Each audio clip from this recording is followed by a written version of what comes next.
can take the win.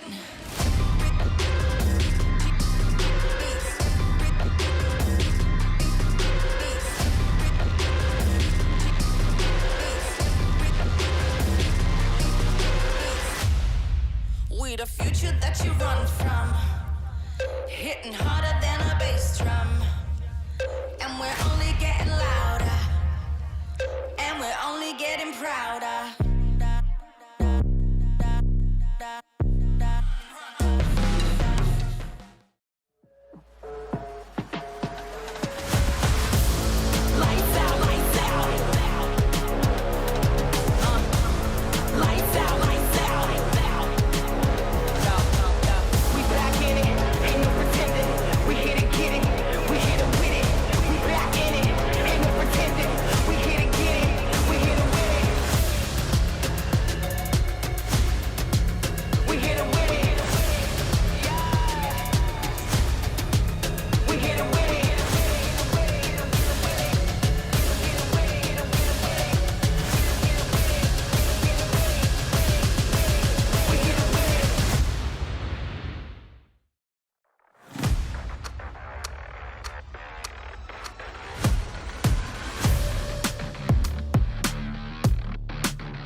Up, take them to the way beyond. All endeavors never settle when the play is on.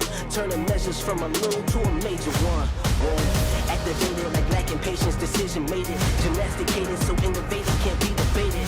Flow aquatic, don't know a challenge, it been amazing. Fact of the matter, got the pattern to be the greatest.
Halo, gue fans Bigetron Red Aliens.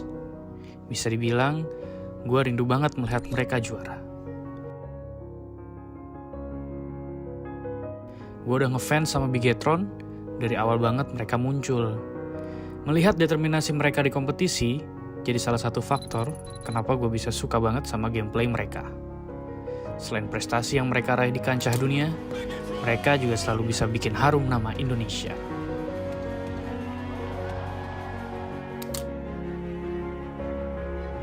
Dan ini saatnya mereka membuktikan kalau DNA juara mereka masih ada.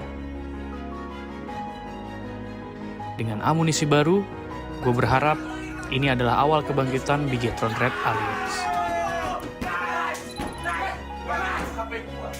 Meskipun Zuxi tidak bisa merasakan medali emas yang diraih Luxi, di PMWI nanti, gue berharap mereka bisa angkat piala bersama lagi.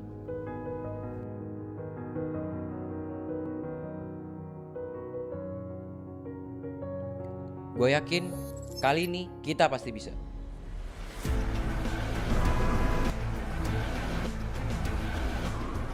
Kalau ngomongin soal mob, bisa dibilang ini soal loyalitas. Karena gue dong support mob dari awal mereka ada.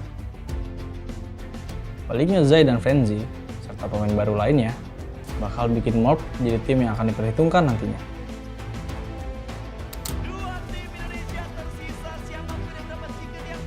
Meskipun soal prestasi, mereka tidak sementereng tim lainnya. Tapi gue yakin, mereka bakal ada di titik sana nantinya. Evolusi Unlocking Mob adalah salah satu pergerakan yang sangat menarik perhatian gue.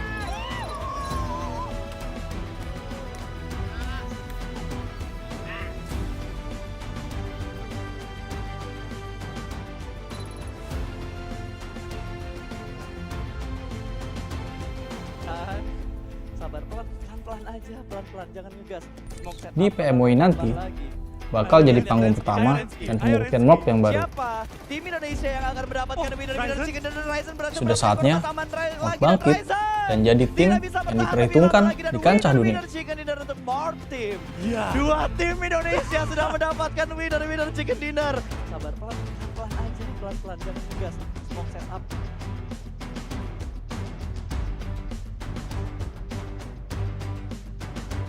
Kali ini, di depan ribuan penonton, gue buktiin gue bisa juara dan mengharumkan nama bangsa Indonesia.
Progress is a race that has no end.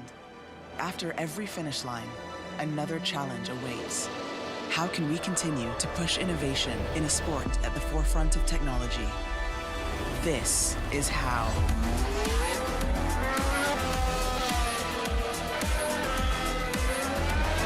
Discover how Aramco and the Aston Martin Formula One team aim to meet Formula One's sustainable fuel targets.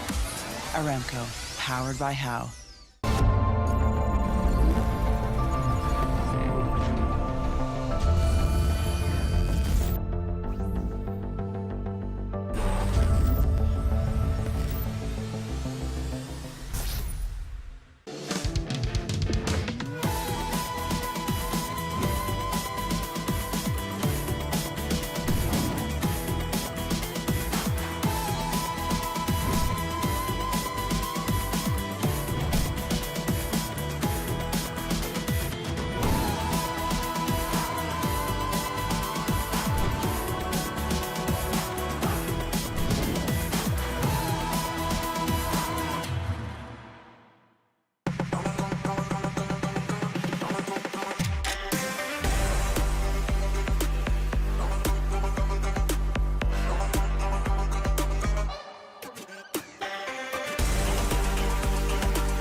عايز تترجم راب؟ تعالى لي. ملوك السين دي انا ملخصها في سطور، بس مين يقرا؟ فاهم؟ كلام الشارع ده انا هرشه كل المجال حبايبي بروز. وانا كاكازوكو مصدع القي نظرة لو على الحلاوة عندي كاستر والاسم عفرت يا عفرت، هتفضل معفرتها ولا ايه يا برو؟ انت مين يا هو ازاي ده دخل هنا يا جدعان؟ نكسر الدنيا الاول وبعدين نتكلم، نعيد من الاول. لا لا لا لا لا لا مش مسجل. اخواتي عشان فاهمين السين، سبوتيفاي عمل لك بلاي ليست الاقوى راب مصري، اسمع ملوك السين ببلاش. مع التحديث الجديد لستي سي بلاي، تجربة جديدة للكل. لو جوك دايم تحديات، نافس وانضم للبطولات، استكشف الشات والتايم لاين، وتسوق من متجر التطبيق. الليدر بورد على تفاعلك بالتطبيق، والجوائز الأسبوعية والشهرية على نظام النقاط تنتظرك. ستي سي بلاي، مهما كان جوك هذا محلك.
Rivals. Alamak malang for Rivals.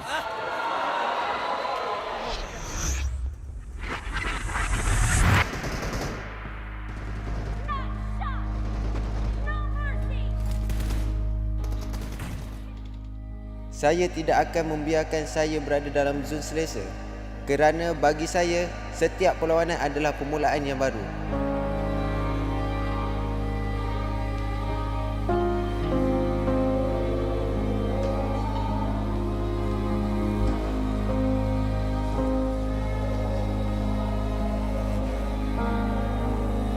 Yang menakutkan kita orang bukanlah kekalahan, tapi kehilangan yang asal dari titik permulaan.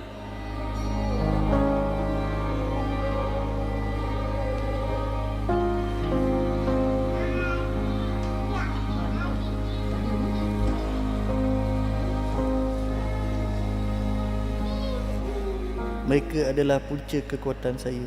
Sesukar manapun perjalanan ini, saya akan mengarunginya dan membawa pulang kejayaan kepada mereka.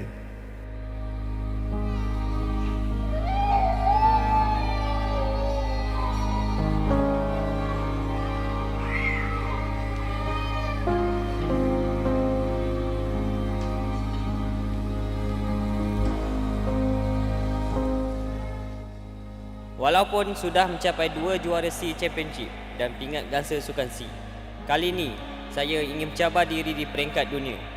Saya percaya pada pasukan dan diri saya untuk mencapai ke tahap yang lebih tinggi.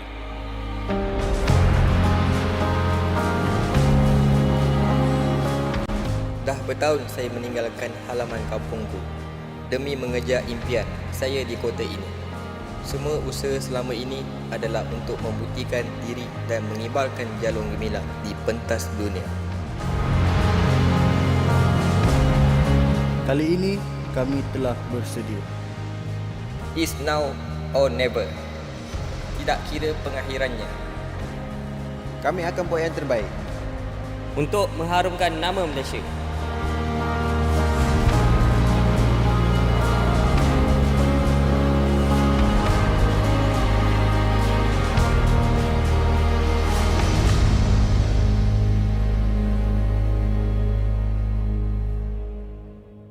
For Rival, play with pride.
Ladies and gentlemen, proudly presented by Saudi Airlines, the PUBG Mobile World Invitational Trophy.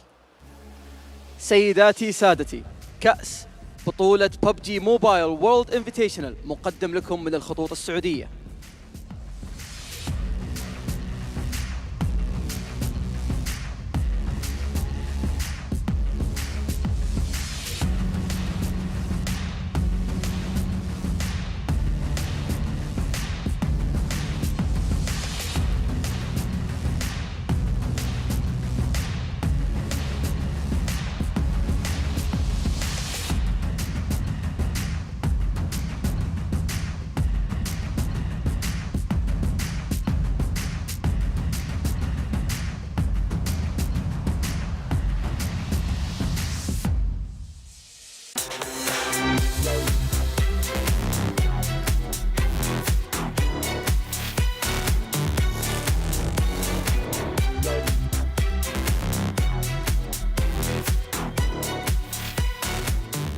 Hello and welcome to the Afterparty Showdown final. Yes, you heard me correctly. It is the final day of the PUBG Mobile World Invitational here at Gamers8. And we are coming to you live from Riyadh, the capital of Saudi Arabia. My name is Banks and I am your host, and I am joined on the main stage by my co-host, Fancy.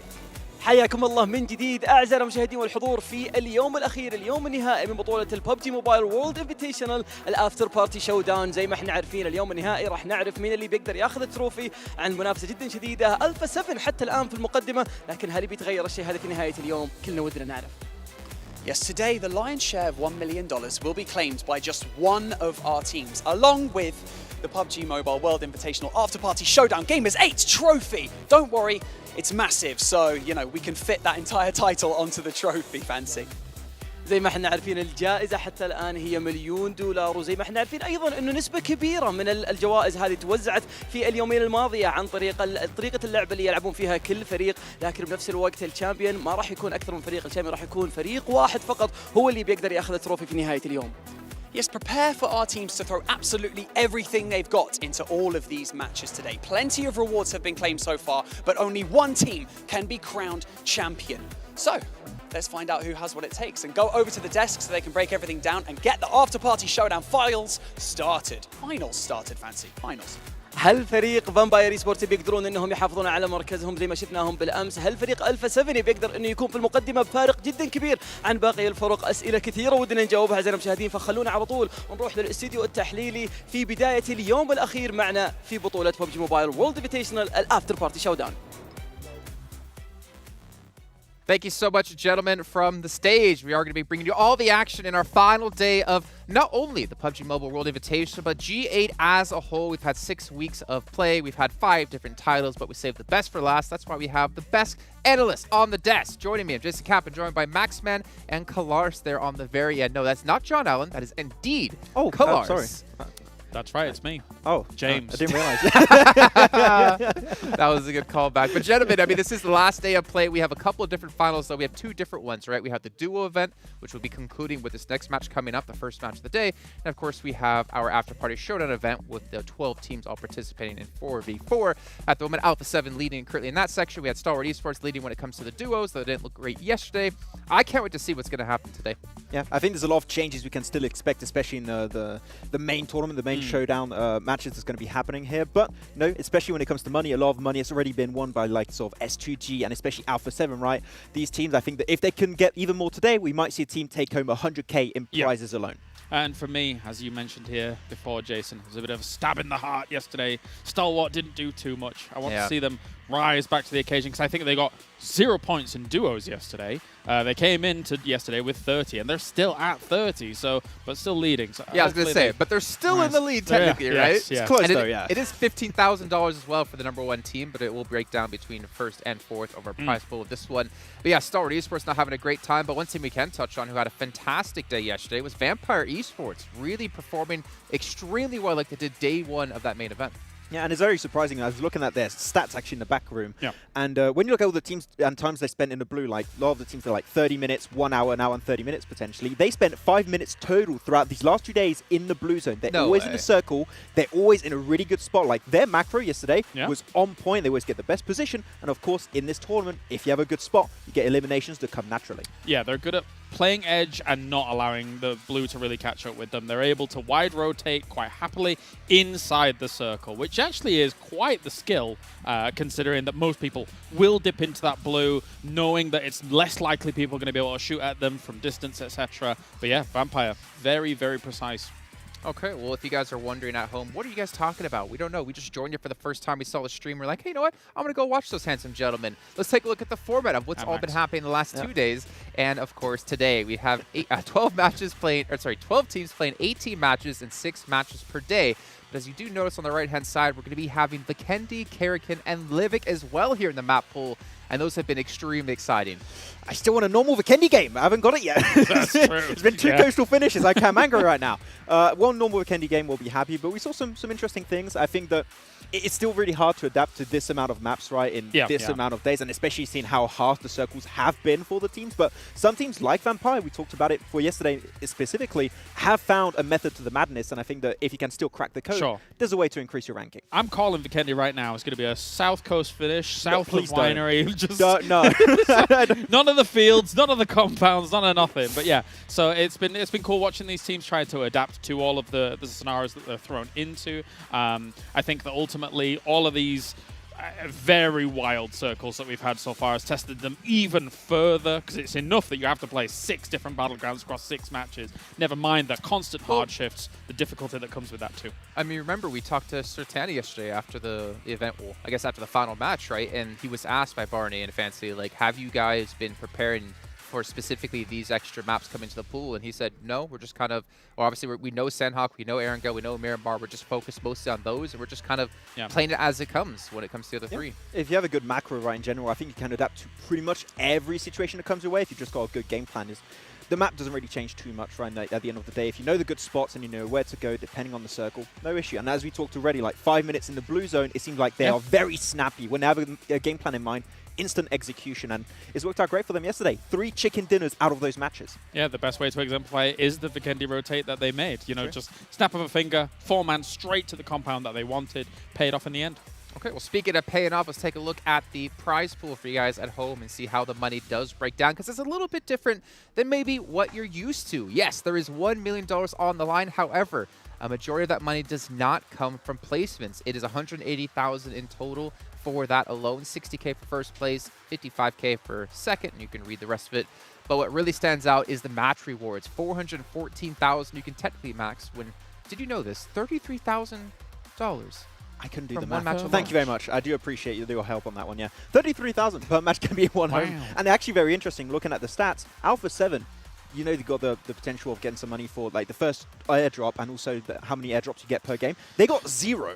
Yeah, they got none. They're going for limbs. They're going for the win. So that's a good strat that so far has worked perfectly for Alpha 7. You put yourself in the theatre of combat when it comes to trying to go for those airdrops, right? Yeah. Especially if there was already incentive to get them before anyway, because they're pretty good. Never mind more incentive monetarily to go and try and challenge them. So, yeah, scary. Yeah, we did see, was it S2G? I think it was Kelsey, was one of the last players left alive, and he's like, you know what, I'm just going to get airdrops. It was Vikendi on day 1.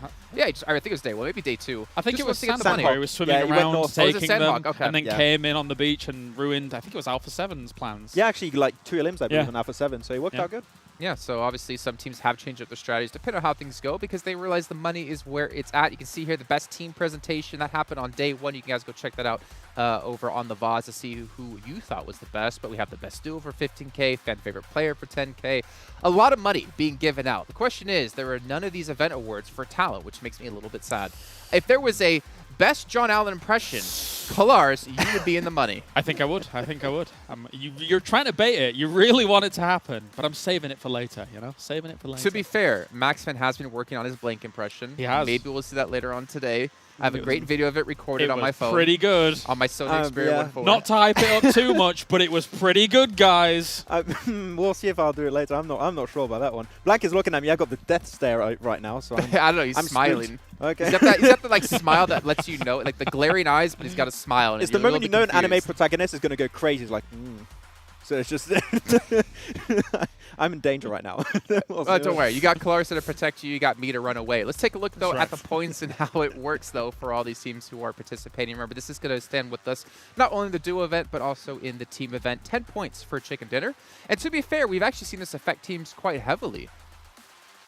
That's right, especially when it comes to, I would say, in the duo portion, of course, there's less eliminations, and therefore the points gained from our overall standings matter a lot more because there's less eliminations to be able to garner from all of that. And then for teams in the squads tournament, you see, like, for example, Damwon Kia, obviously we know them to be very heavy placement, but realistically, that works better in the previous weekend of PMWI compared to now because there is a bit of a reduced point system here. And especially with the maps we're seeing, like your Livik, like your Vikendis, right? You've seen a lot of teams go for those full-on crashes, 4v4. Yeah. So you've seen a lot more, like, shotguns. You've seen the DBS, you've seen yourself also the M101. The big shotgun. Like to call out. Yeah. And the big shotgun, yeah. The big shotgun. And, like, it is very meta in this format of tournament. So great to see. And it seems like I would love to see if these shotguns are going to remain meta in the future. It would be fun. I actually love how on Livik we were like, oh yeah, we'll see the P90 everywhere. But then it really was the M1014 that has constantly trounced any opportunity to see any of that. I didn't understand. Which weapon? The P90. No. Yeah, there's an M? The M1014. Oh, okay. You want me to do the He jingle? doesn't He like just did the jingle. That's disappointing. I'm not going to do the jingle again. You are, see, what you don't realize, Clarissa, is you're our puppet. And if we ask you to do impressions, do the thing. we ask you That's to do not the thing, true. I am the jester of jingles and also the best John Allen impression. I am John Allen. All right? If you at home have a John Allen impression, feel free to post it to us. Please do. Please, I'm taking the desk up. Please do that. Send them all our way. That would be brilliant. We'll do that on social media. I can do that. We'll repost them. We'll give you prizes. I don't know what yet. No, we might not do that bit, but yeah. Be great. And just for John Allen to know, he's not a statue of John Allen. That does that John Allen speaks out of. You push the button and it speaks. He's like, I am John Allen. It's me, John Allen. All right, well, let's take a look at the overalls. If you guys have missed out the last 2 days when it comes to the team event, Alpha 7 have been running away with this at 137 points. But to be honest, Vampire Esports getting 3 chicken dinners yesterday alone gets himself within striking distance of taking away that first place prize. I'm a firm believer that we're going to see 100K being breached by Alpha 7 here today. If they just get himself another win and a few good awards, I think they can make it happen. And if they still hold on to that spot, that's an extra 60K, 160K in this event. That'll be wild. It also feels like they really came in with a game plan, right? I mean, if you look at the stats, you're saying that they're not paying attention to airdrops. They have a focused, honed down on plan when it comes to this tournament, how they were going to approach it. And I think it's really cool considering the kind of crazy stipulations that exist here in this tournament. You know, you make a really good point, actually, Clarissa. Very good observation. Thank you. Astute observation, some might say. Of course. The fact is, Alpha 7 did get to play in the main event, right? They didn't do too well when it came to the regional finals, regional championships, if I can speak. We saw Vivo Kid obviously come through that one. Maybe they came to show Brazil, like, we're still the #1 team. Yeah, we didn't do well in the regionals, but we are the #1 team you have to watch out for. Yeah, you really have a team where, like, every single player can be an extremely, like, efficient fragger, right? And the addition of Mythic in particular was really, really great. So, I think out of the top 5 MVP contenders, 3 of those are from Alpha 7, and they all got, like, almost 20 eliminations. Yeah, that's so the that's problem. insane. That's the problem for all the other teams, that when we show mid-game the most eliminations graphic, it may as well just be the Alpha 7 graphic. Because it's all those guys. There's nobody else doing anything here. Someone needs to catch up. Okay, well, let's take a look at our schedule really quickly, though, so you guys get an idea of what will be coming out today. Remember, the last 2 days, we did have a show match at the start and at the end of the day. However, we're only having one show match because it is the final one of the event. So at the end of this Sanhok, we're going to be knowing who's going to be taking home that $15,000. You can see here they played out Sanhok, they played out Livik the last few days. You know, I want to say Stalwart, and to be honest, right, if you're Stalwart and you just kind of survive for some placements into the later stages of the game, you're probably securing yourself a win. Nigma Galaxy were actually pretty close. They didn't get a single win, Nigma Galaxy, but they got a lot of eliminations. Well, speaking of them not being the best way to close, stand Max, out. Yeah. we can actually see the overalls. Let's do it. We can talk about how close they actually are. If I'm not mistaken, I think they're like 2 points behind, 3 points behind. So I was mistaken. Yeah, and that can be closed up in like one single game. So Stalwart, they can go the very passive approach, but as we already talked about, placement points, are they going to be enough? If you have a team fragging out, that could also be the difference maker. So it's anyone's game for the top. But how much of yesterday was an anomaly for Stalwart? It was, in our minds, I think, an extreme anomaly to see Stalwart get nothing off of yesterday. So I'm expecting a reinvigorated Stalwart coming into today, even if it is just for the duos, never mind the squads that's coming up. But they should get some points here and try and push themselves to the victory for it all. We're going on to Sanhok again, though. So, Scout? You might want to check those bushes again. You're a fan of the foliage, I see. You want to double check everything if you're Stalwart this time. But yeah, Top Light is still the top fragger of those duos. He's got like, what, 11 eliminations out of the 14 of his team. So there's a big chance that they can still stand on top. But there's a chance that they might fall if this game doesn't go their way. Agreed. Okay, well, we can see here everything has been set up perfectly. Quite a few teams which could take away that first place position of Stalwart. We are living in a world right now, in that timeline, where Alpha 7 technically could win the duos match and the team event as well. I mean, the cool thing about the duos tournament here for even the final game is that small sample size of games, and actually even teams with like 18 points or something like that right now, kind of languishing towards the bottom of the table, could still actually push up and take this if they have a decent game here, a game size for this one. So there's still a lot to play for the duos. Yeah, I think that though a lot of teams, talking with some of the coaches in general, like a lot of teams are not aiming for placement here. They're just trying to get as many match rewards. So, yeah, I mean, of course, one comes with the other, but if your goal is not to be in first place, then you might have a different approach to this final day. Okay, ladies and gentlemen, you can see the players are starting to load in onto Sanhok, but I have to remind you about they're all playing with these fantastic devices. The Sony Xperia 1.4, which is created in collaboration with professional esports players, and Sony's Xperia is the official smartphone partner here of PUBG Mobile. Also need to give a big shout out here to Savvy Gaming Group again. 6 weeks of events, 5 different titles. Couldn't be done without these guys. And for you guys at home, we want to hear your thoughts. Give us fill out a survey here, which actually you can check out over on the Tencent social media. There's also links in chat. Let us know your feedback about the event, about the format, about the teams, maybe about who does the best John Allen impression. Well, I can tell you this. One man who I know does a fantastic John Allen impression is going to be none other than John Allen and Blank here to bring you the first match of the day. That's right. It's me, John Allen.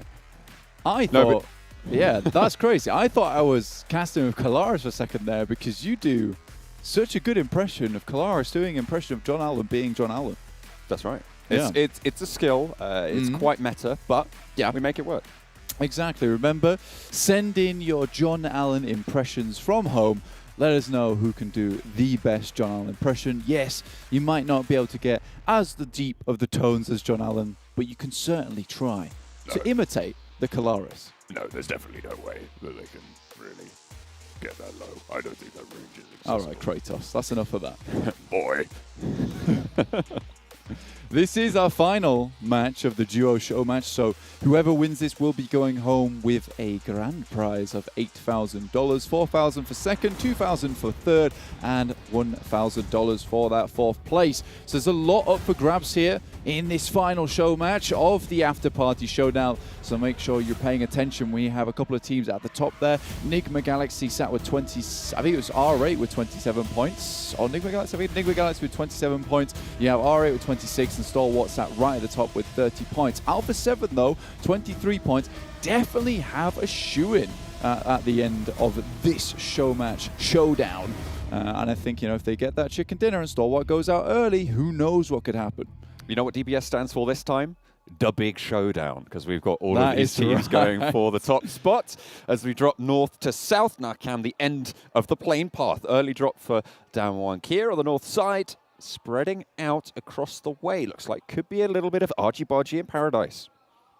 Absolutely. S2G, R8 have been fighting over this spot for a long time. It was R8 who came on top the first time. And obviously with R8, you see there, they're in third place, 26 points. They have a chance to overtake Stalwart, but first they have to contend with S2G. So see if they can get that first team elimination of the match.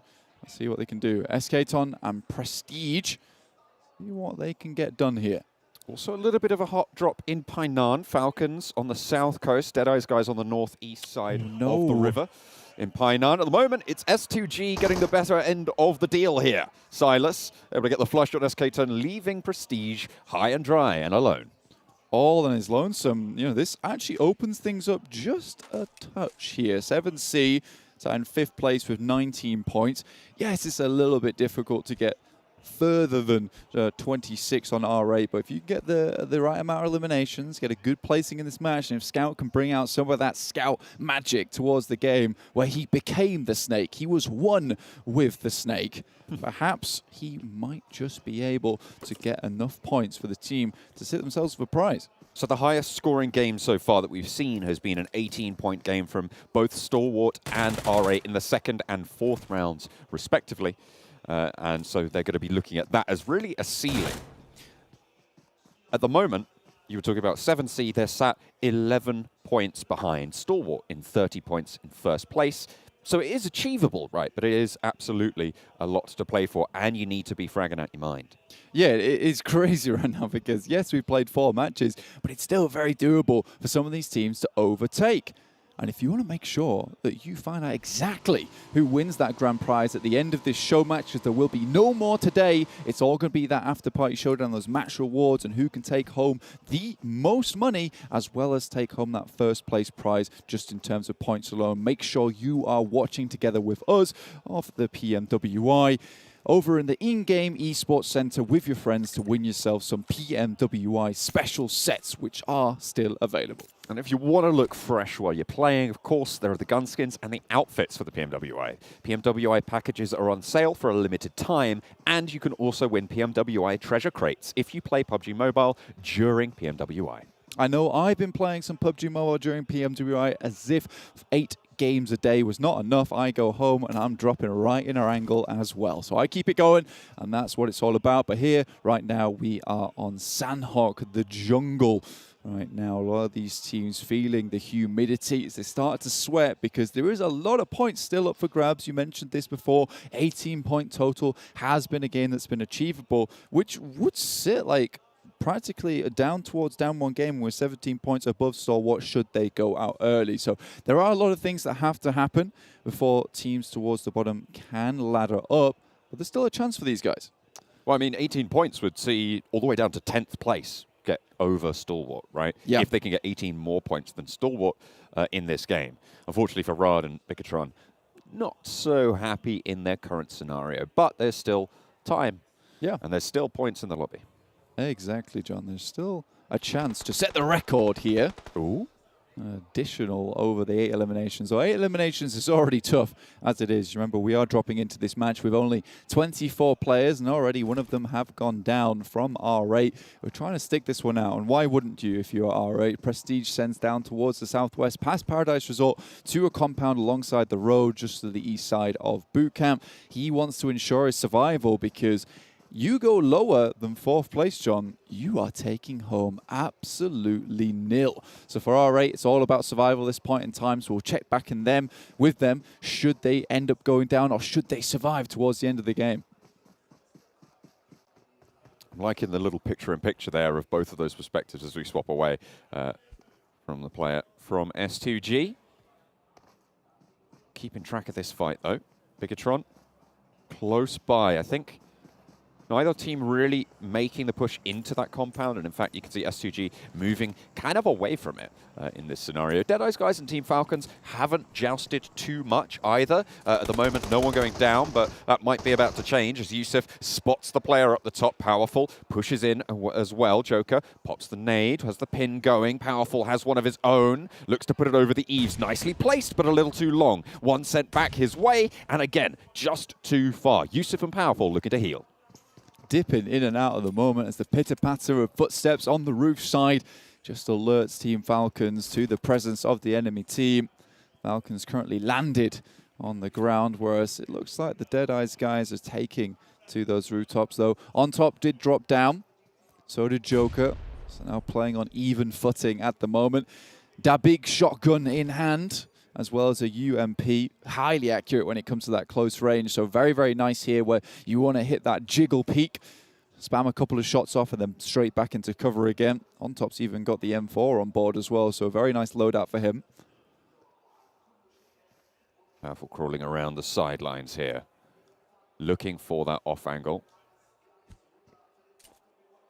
GBZ in hand, but that's a bouncer. What a backboard dunk there coming from on top across the way. Yusuf goes down. Falcons crawling back, looking to get this res. Remember that off-angle reposition I was talking about? That's now going to leave Powerful high and dry, isolated. This guy paid attention to the basketball explainer yesterday. He knows exactly what he's doing with those lob shots. Now just one remaining, and Powerful tries to jump it around the side, staying as stealthy as possible here. UMP back into full ammo, as well as with the stims fully on board. Yusuf's still not down yet, so there is a chance. Nice shots here, doesn't take a lick of damage. Now on top has to send away, try to isolate this 1v1. Causes the first aid to be stopped, to be slowed, in for the challenge, and Falcons fall. Deadeyes Guys eliminate them. Falcons going out with 13 points there, so no money accrued for them in the duo show matches during the Afterparty Showdown, but there is still a lot more action to go here, ladies and gentlemen. We still have to find out exactly who our victor is and who will be taking home that $8,000 to add to their prize pool at the end of all this. That's a volley and a half. A lot of noise being made by Stalwart. Action popping off the ka-chunk. And Prestige cowering in the corner. You know, he's going to have to pull out something special here. So close to the top team from the duos. I mean, top and Action. These guys, you know, they go hand in hand. They are a pair, honestly. Two peas in a pod. And they make some absolutely wonderful stuff happen during some of their matches. I think the synergy between these guys, you know, that's already hit plus 100 in game. You know that. Alpha More 7 taking on Bigetron.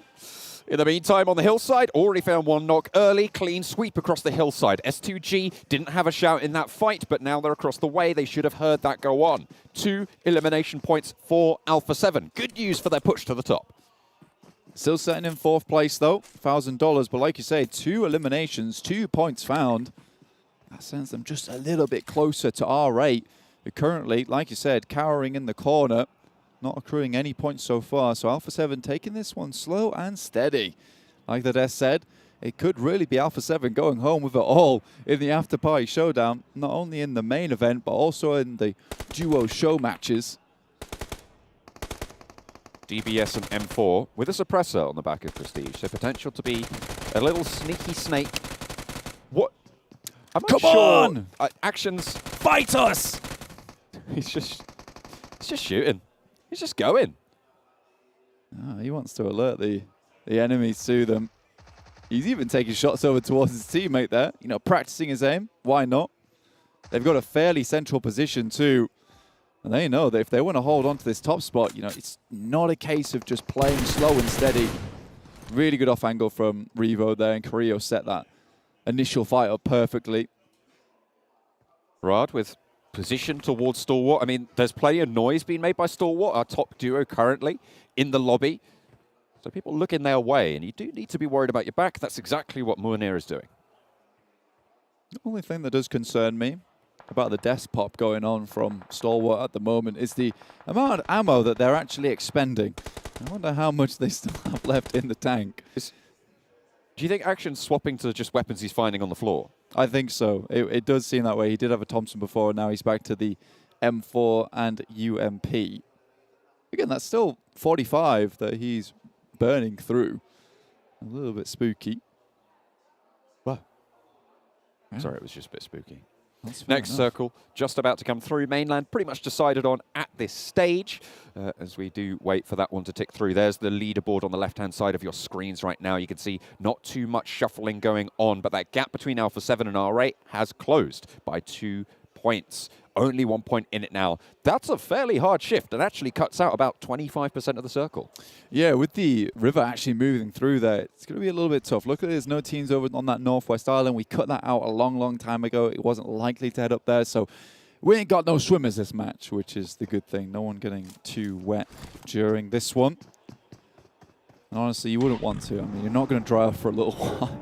It's only going to make things worse for you. No, come on, guys. Don't go for the heel strat. I want to see some action. Ooh. Shots up the top of the hill. Looks like down one Kia have found their stride against Riyadh. And a clean sweep for the Korean squad. The duo, Forrest and Fabian, able to take 2. Nice stuff found there. 2 eliminations. We said this before, Damwon Gaming, you know, they're still not out of that prize pool bracket just yet. There's still opportunity for them. That takes them up to 19 points now, tied with 7C. Oh, Sarang spots top, and they see each other. Barrels on the mark.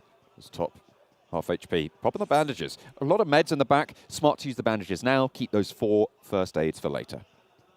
Absolutely. Just stim up a little bit.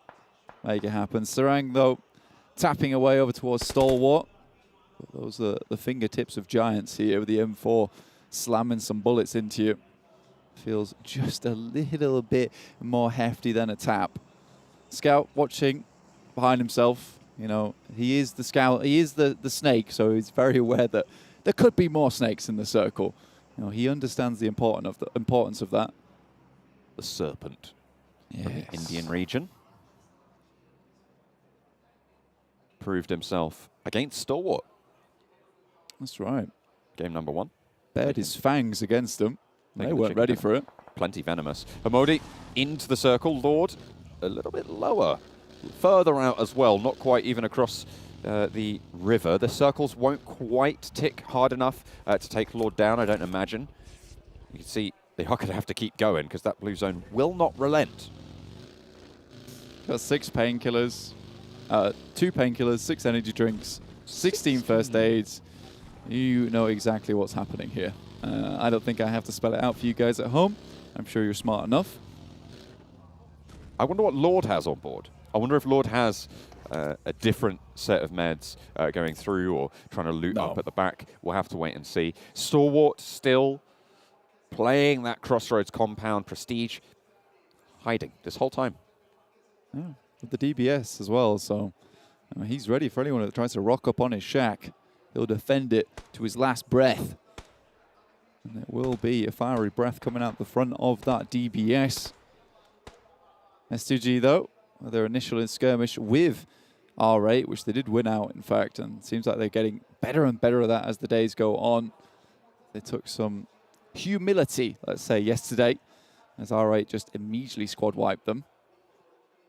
With Bigetron and Riyadh both going down, that's the bottom 2 spots decided. With everybody else still with a shout into this one. Next circle coming on through. Southside Nigma Galaxy have made it into the circle, so they will be playing a little bit more. It centers up towards Stalwart, so it is going to be a challenge. It is going to be on the teams looking to take that top spot to take the initiative here, Blank. Marshy down towards the southwest, so Nigma Galaxy not likely to make too many bold moves as of yet. And right in front of them, there is a ridgeline, so they're not going to be spotted by any of these teams off towards that north side just yet, and they can get some scouting done. Deadeyes Guys, though, making a long wrap around boot camp on the coastal side. They want to stay out of any kind of action for as long as possible, but it might just mean that they end up spotting the guys from Nigma Galaxy. Hamodi under pressure now across the water. Makes it to a tree. Can he get down? Just in time, but the buggy might not be so lucky if it goes up. It might be able to take the damage needed to get that knock, but Hamodi evacuates the position, gets to the shoreline there, and should be able to heal here. He's got plenty of meds on board, so, you know, not likely he's going to be too unhappy about that, but he has dropped them all now down to Lord. Yeah, this guy has been typically doing the healing for the rest of the team. Most of the time when they play the squad matches, the Lord's going to be out there for a while. And honestly, I don't blame them. Nigma Galaxy, 27 points. I think it is a bit of a stale thing to do in duos, but you want to make sure you can try and secure those points towards the top, because you know that Stalwart makes a fumble and you get a second place there with those 6 points. That's going to send you above Stalwart. As we head our way into 9 teams remaining, and Stalwart still having a very, very strong position in the circle, I think it's unlikely that they're going to go down early. 7C right next to Hamodi, who did manage to get some of that ground cover.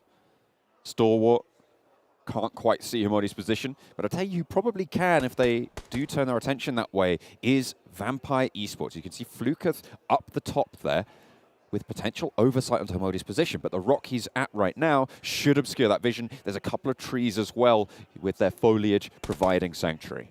Yeah, this is probably one of the more fun endings here on Sanhok, honestly, because there is so many compounds available, so many little bits of cover involving just hard cover as well in terms of the rocks and these wider trees as well, so you can play in this area. Still plenty of opportunity for a bit of snaking, but most teams would like to play more of this long-range gameplay with the M4 in hand, 6x, 3x's, that type of thing.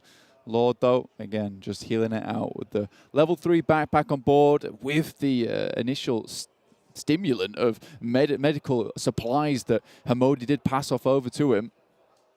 26 first aids. Doesn't even need to dip into them just yet. Still in zone 4. Can push on up. Sarang swapping out, hot swapping between the Kar 98 and one of his other weapons there to just try and pop a shot, playing Peek Me in the southwestern edge of this circle. Lord moving up that little bit further. The circle goes north and cuts out Stalwart's buildings. Yeah, this is a little bit rough, so they will have to make a jump out. Potentially they're seen on their crossing as well. There is slightly a little bit of their compound available. Top's closer to it. You can see them starting to move there on your map. Hamodi starts to creep his way in. Vampire Esports, though, they've got a long trek ahead of them over on that ridge side. Coming down from the mountain as well is going to make them very visible to a lot of these teams. You can see Ravenclaw's actually already taken a little bit of punishment on his side. But definitely one team at least knows where he is. No shots for Scout, not just yet. Maybe spotting Flukas on the ridge line, but peeks back in. They should be visible from Vampire Esports' position. But they have to make their choice now. Out the window, Sarang. Smoke being popped by Scout as well. Allowing them to get into the buggy, accelerate away with a little bit more cover than they previously had. Vampire making their own moves as well. Looks like they're on a bike. Gonna have to be pretty heads up about where they crash into. They're making that move. Scout not so lucky on that rotation. Sarang in the buggy, across the way, low HP, and right up to the top here. 7C, they have a chance here in this game to jump up towards the money. But with Scout going down, it's only Sarang, and low HP means that Top can pick that one up into the back pocket. That's another point for Stalwart. So now with 2 eliminations, 32 points now. It's getting a little bit harder to remove them from this game. Again, though, they're right on the edge. S2G currently hold a nice position with a fair bit of cover around them that they can play in a 360-degree angle. And next circle drops right on top of them too. With Lord healing out in the blue, Hamodi's taking the fight forwards, but will get knocked by the play zone. Will go down here. No res is available. They are going to play that heal game outside, see how far they can go. They want Stalwart to fall so that they can jump on up. But you have to be worried about Alpha 7 going further. Honestly, the closer Stalwart gets towards these top 5 teams, the more difficult it becomes for Alpha 7. Luckily for them, obviously the format is changed, so you get less points for that second place now by about 4. And Prestige does see Top. Ooh. Has the nade as well, but doesn't want to let his position be known just yet. Not quite. Smoke for Top to get him a little bit further forwards in these compounds, but I don't think they know that this player is here. Down one Kira under pressure from Deadeyes Guys. In come the push down the hill for the squad. Nade could be good here for Prestige. Top seems to have one cooking. It's cooked out the window, but not going to get the damage necessary. Prestige wants the spray instead, but the nade finds it. R8 eliminated. That's the 3rd place team, and Alpha 7 looking good to push up. Up to 5 eliminations now, 35 total, but it's Revo with an unbelievable spray transfer there, which will take Stalwart out of the game, and this might just be the chance for Alpha 7 now, looking for those 10 points. Down 1 Gaming. Drop the shot there. Forrest stays alive. Down 1 Kia will be carrying on for now. 3 eliminations, 6 elims now for Alpha 7. 4 teams remain. Lord from Nigma Galaxy still alive as well, but with the elimination difference, that's going to be real close cut. 4 points started this game between Nigma Galaxy and Alpha 7. Their current elimination difference means that Alpha 7 will be ahead. 6 eliminations as well there, taking them to 28 points. They're looking for that window, John. A win and a couple more elimination points will see them set steady, and this is the difference between them and Nigma Galaxy. They came into this match not looking to secure a second. They wanted to take it all home with the 1st place, and now looking to deal with S2G. Nice Molotovs will prevent the pushback from S2G for the time being. Can Lord get a backstab off here? I don't think he has the time to pop these shots until the first aid supplies run low. Had plenty before, 11 still going. So, still has quite a bit of time here to outlast Damwon Kia, to try and outlast the other two teams with 2 players. Forrest, though, a lot of bullets in the back pocket there without needing a reload, so can go for an extended fight all on his lonesome. 3 eliminations for them. They can get to a second place. You know, they're going to be able to bump up their money somewhat. S2G with their last shout into this lobby as well. Not going to be able to jump up too far, but still potential end of the money if things go well for them. Oh, behind the same rock, Silas unleashes a nade, but it doesn't quite get the damage they were looking for. Revo breaks out wide, straight down across the gap. No trade-off yet, but in comes Forrest. He shots down Silas on the roof. That's stolen away by Carrillo on the point. Revo's still down, though, and it's a 1v1v1 in the circle. Lord is still out there. Lord could still do something. This is rough, but he goes down. Doesn't even try to attempt it. Carrillo all by himself now. Against the DBS, Kelsey sends out wide, gets the flush, but the spray is good for Carrillo. Whop and swap, goes for the spray with the M4, but the shotgun is good. Kelsey takes down Alpha 7. Have they done enough? We'll have to wait and see, but Forrest is still there. Second place for Alpha 7, and I think they were just pipped to the post. The nade from Forrest, and Damwon Kia earn a bunch of points on the game as well. 14 to jump up the tables. But is it enough, though? That's the real question.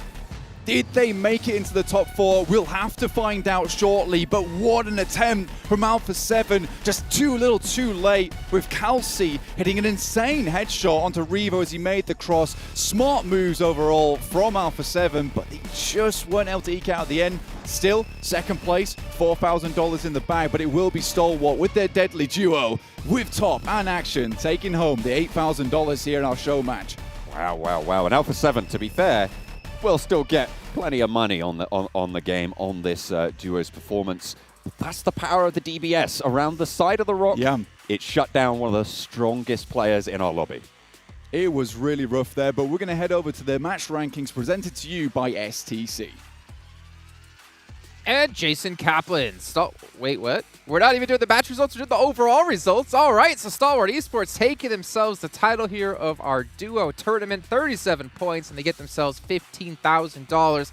Alpha 7 getting extremely close, though, to catching them. If they just held on a little bit longer, if S2G didn't knock down Carrillo, if they were able to just do things a little bit differently at the end, a little.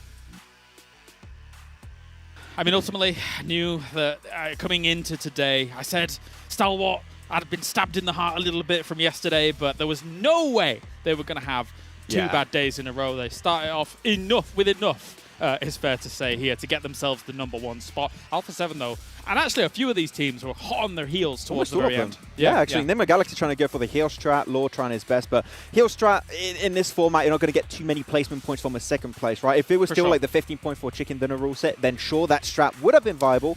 Here, unfortunately, lacking limbs, and lacking a limbs is not going to go any further. And I'm really glad we actually got a chance to check in with him as well, and see how many first aid kits he had, because once we see that, at least here as analysts, we know how the kind of timer that he's got against him. Yeah. And with a circle like that, sometimes those circles can play out quite slow. Not enough time for him to constantly be healing and keep going, but I think he missed one of the heals towards the end. I think he missed one. He still had 3 at that time, so really he was so close to the circle too. He could have actually got to the road, so that could have been a completely different ending, but still good attempt, and unfortunately a little bit low on the side. BTR, Rad Falcons having a little bit of a tough time to really show up in these duos. The Rad Falcons, yep. The Rad The Bigetron Rad Falcons. That's right. Cool the Bigetron Rad Red Falcon. I don't know. Okay, I can see your time. No, I mean, we do have 6 minutes, as you can see on the clock, till we get into the first match of our team's event. But congratulations to Stalwart. You know, again, they didn't get any points, I think, day 2, right? We were talking about like 30 points after the first day. Day 2, they got nothing, at least able to stay alive here when it came to the third day. Yeah, I mean, luckily they got like, 3 eliminations relatively early in that game, right? They were cleared out. Also, Prestige in a really bad spot, but they were holding that trifecta building, and the moment that circle moved away and teams were already at rocks, at trees, and like in the circle itself, it's really hard to move away from that location. So they did get a few limbs, but the final circle was not the easiest for them to deal with. Yeah, quite uncommon actually for as many teams and players in that area that they were when we had that kind of shift move and those 3 compounds still in play. So it actually caused them a little bit of a barrier to move further in the game, considering that usually people would be more spread out across that big circle, but yeah, not bad. Okay, well, gentlemen, we're going to take a quick look at some highlights here before we get into our MVP of the Duos tournament. And you know what's going to be coming. What's going to be coming? Okay, Max doesn't know what's coming, but Kalaris knows what's coming. For the MVP? Exactly. Yeah, it's easy. Okay. No problem. Okay, I knew that. Max, your cogs aren't working quickly enough. You need to, Jason tries to throw these cryptic riddles. He already talked about the MVP, so I'm like something else after MVP, but no MVP. Yeah. When did I talk about MVP?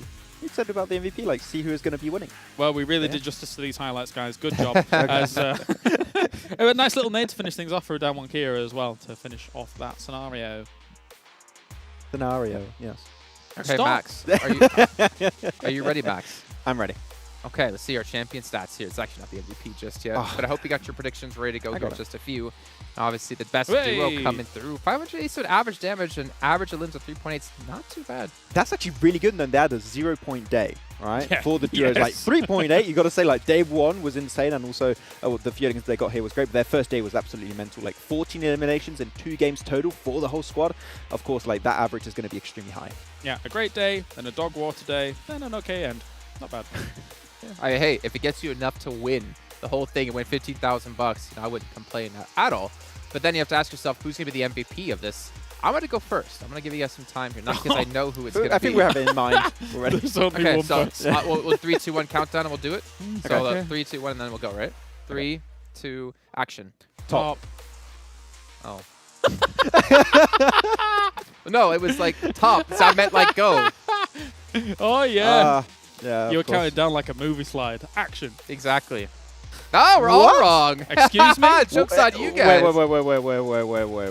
Wait. How many kills, how many limbs did they get in that previous game just then? They had 3 Stalwart in that game, I believe. No, how many did Alpha 7 have? I didn't see. They had like 7, didn't they?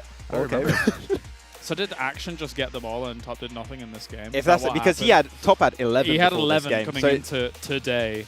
Oh. Top is 2nd, Carrillo is 3rd.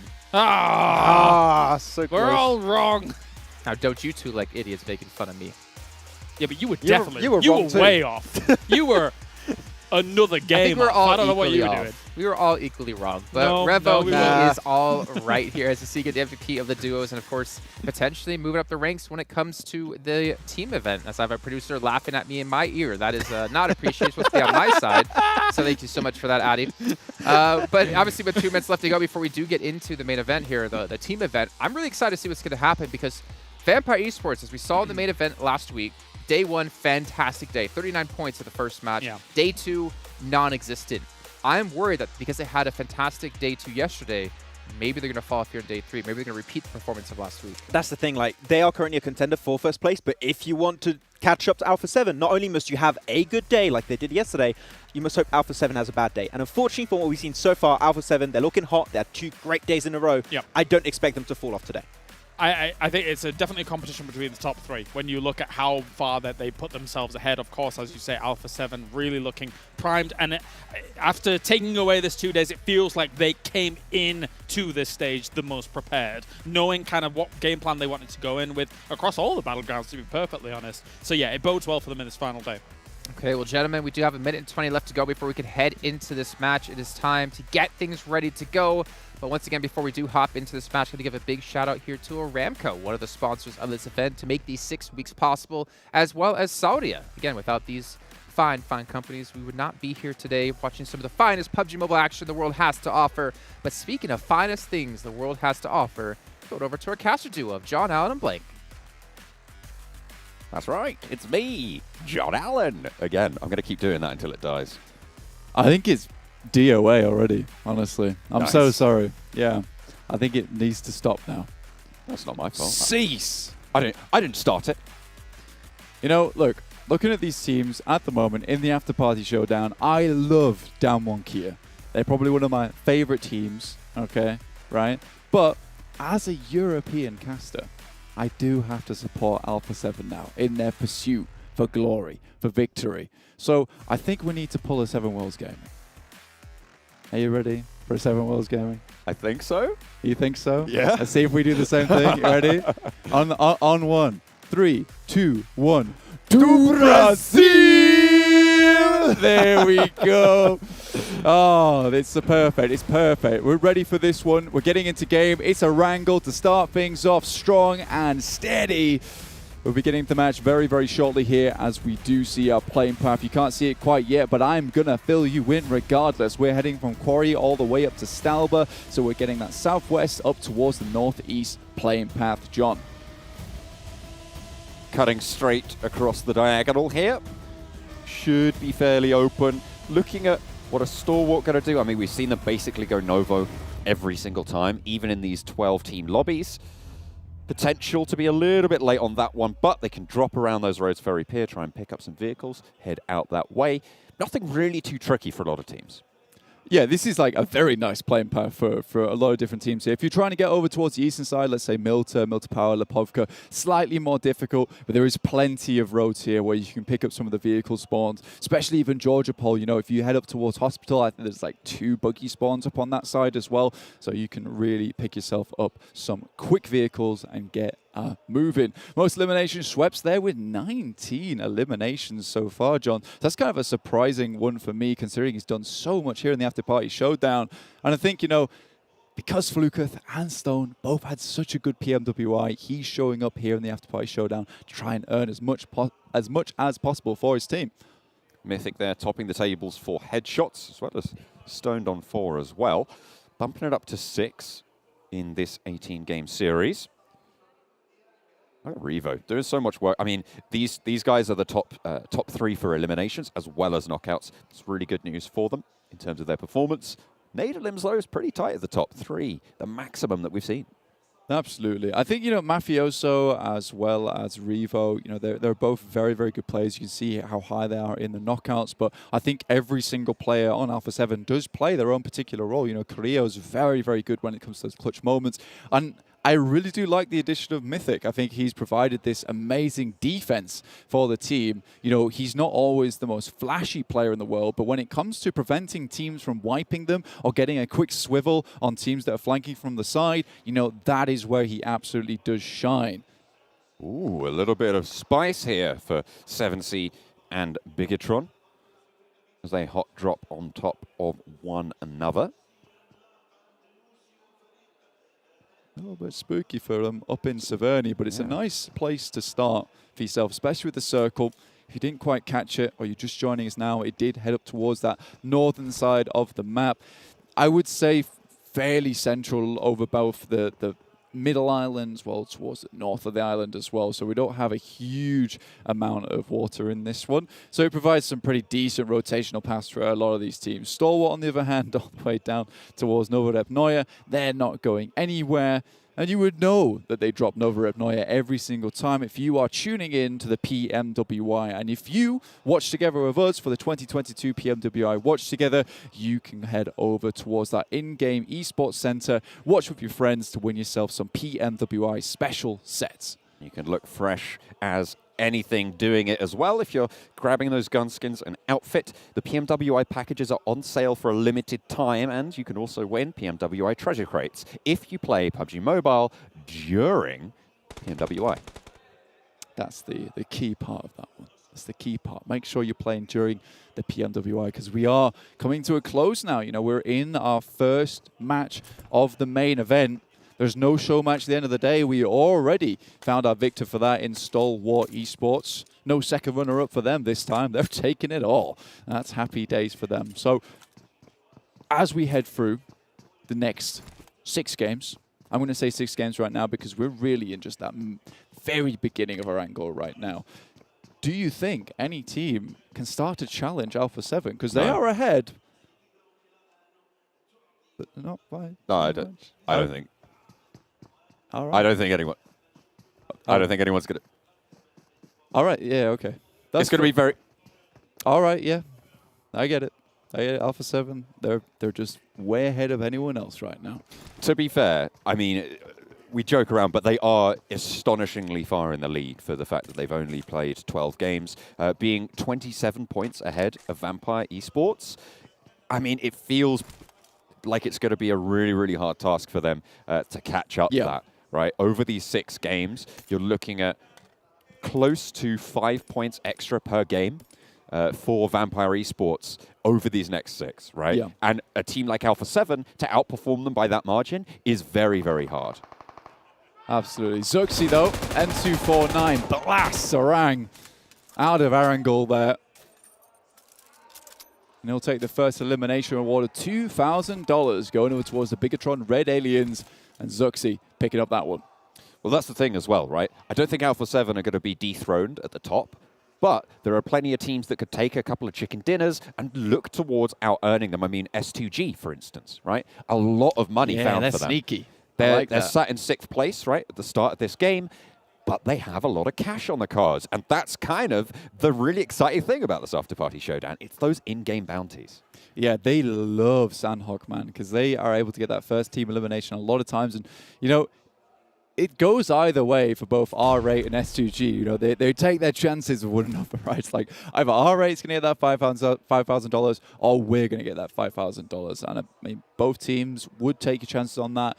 You know, you might not get the most points in that game, but you will get the first elim. You will get the first team elimination.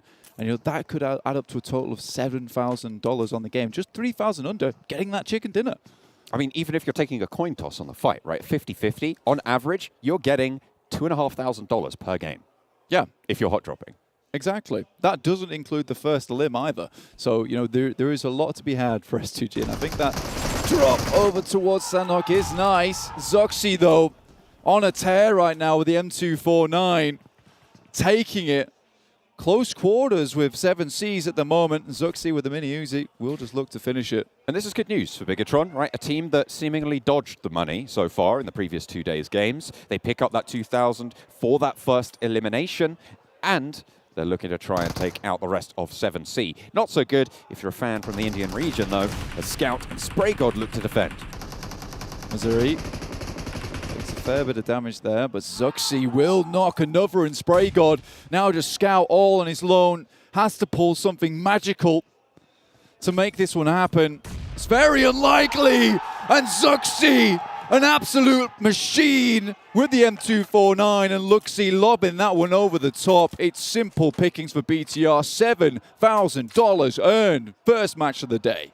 And the first special elimination as well. 9K! An extra 2. 9K on one fight.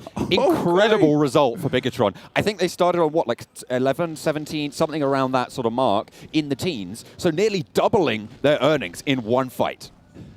What a calculated finish that was. We'll get the first elim, we'll push up, then we'll drop the nade over the top to finish the last, and we'll get all those prizes in one. That is a $7,000 nade. Yeah. That one elim, the final elim on a team, the first special elim. Beautiful. You gotta love it. They're also currently heading up most team eliminations right now. I don't know for how long, but it would be funny if they do finish it like this. We do see the nade now as it pops over the top. Luxi, cool guys don't look at explosion, just runs away. I know I've done this. This fight's already over. Absolutely. You just hear the katana resheath. Shing! I knew you'd make the noise. I knew you'd do that. I knew it. Oh, you know, I've been practicing for this very moment. I can tell. Yeah. Like, in that eventuality, I will bring out the best katana sheath that anyone's ever heard. Getting straight back to the game, though, Circle does head up a little bit further towards the north, so still very indecisive at the moment. It's at the counter, can't pick between the peppermint and the spearmint garments at the moment. I just don't know where this Circle's going to head. So I think, you know, these teams are also going to be in the same boat, trying to figure out where is the best position to hold. I do like Team Falcon's spot at the moment, though. Diz does actually give you a lot of opportunity to hold out teams like Riyadh coming in from Yasnaya, even teams like Damwon Kia. Should they need to move through, they'll have to head over either that eastern bridge or the bridge that's right in front of them, just the east side of Rozhok, and either way, Team Falcons should get a bead on them. I'm just trying to figure out how much BTR could potentially earn in one game, right? Because if they get most team elims after the first team elim, that would be 10K. If they get most elims after the first elim, that would be another 17K, bringing us up to another 7, bringing us up to 17K. First and most special elims would bring us another 4, bringing us to 21K. Unfortunately, though, the first airdrop was not collected by them, which means that their maximum could be 22K on the game. With the 10K chicken dinner, make that 32. Yeah, that would be some big earnings. However, that's also a lot of ifs right now. They have made it happen already with 3 of the awards going their way. We're still looking down towards Alpha 7 to remain strong in this match and continue to push their lead ahead of any of the others in the lobby. 137 you see there over Vampire Esports with 110. Quick check-in back with those most eliminations. Korea, Revo just working in tandem. 23 each, sharing the love. And that circle is brutal. This is where Team Falcons can start to get a little bit of work done over on that East Yaz bridge. Unfortunately, the circle doesn't head over towards them. So do they consider moving over to the western side and just giving this up for better positioning within the circles? Lots of tree lineup here as well, John. So many places to hide in this match. With fewer teams as well, I mean, this is phase 2, right? A lot of these teams are going to be able to make that cross. Personally, if I was playing this game, I would rather this hardship now than later to decide the side of the river. Everybody knows they need to commit north, and that's the move they're going to make. Nigma Galaxy under pressure from Stalwart, but that rotation will carry on as planned for Nigma Galaxy. This time trying to get into the circle, nice and early, but still down towards the southwest side. They're really taking their time with it. Stalwart, you can kind of understand it considering they're coming from Novorep. They're just underneath Rozhok at the moment, closer to school.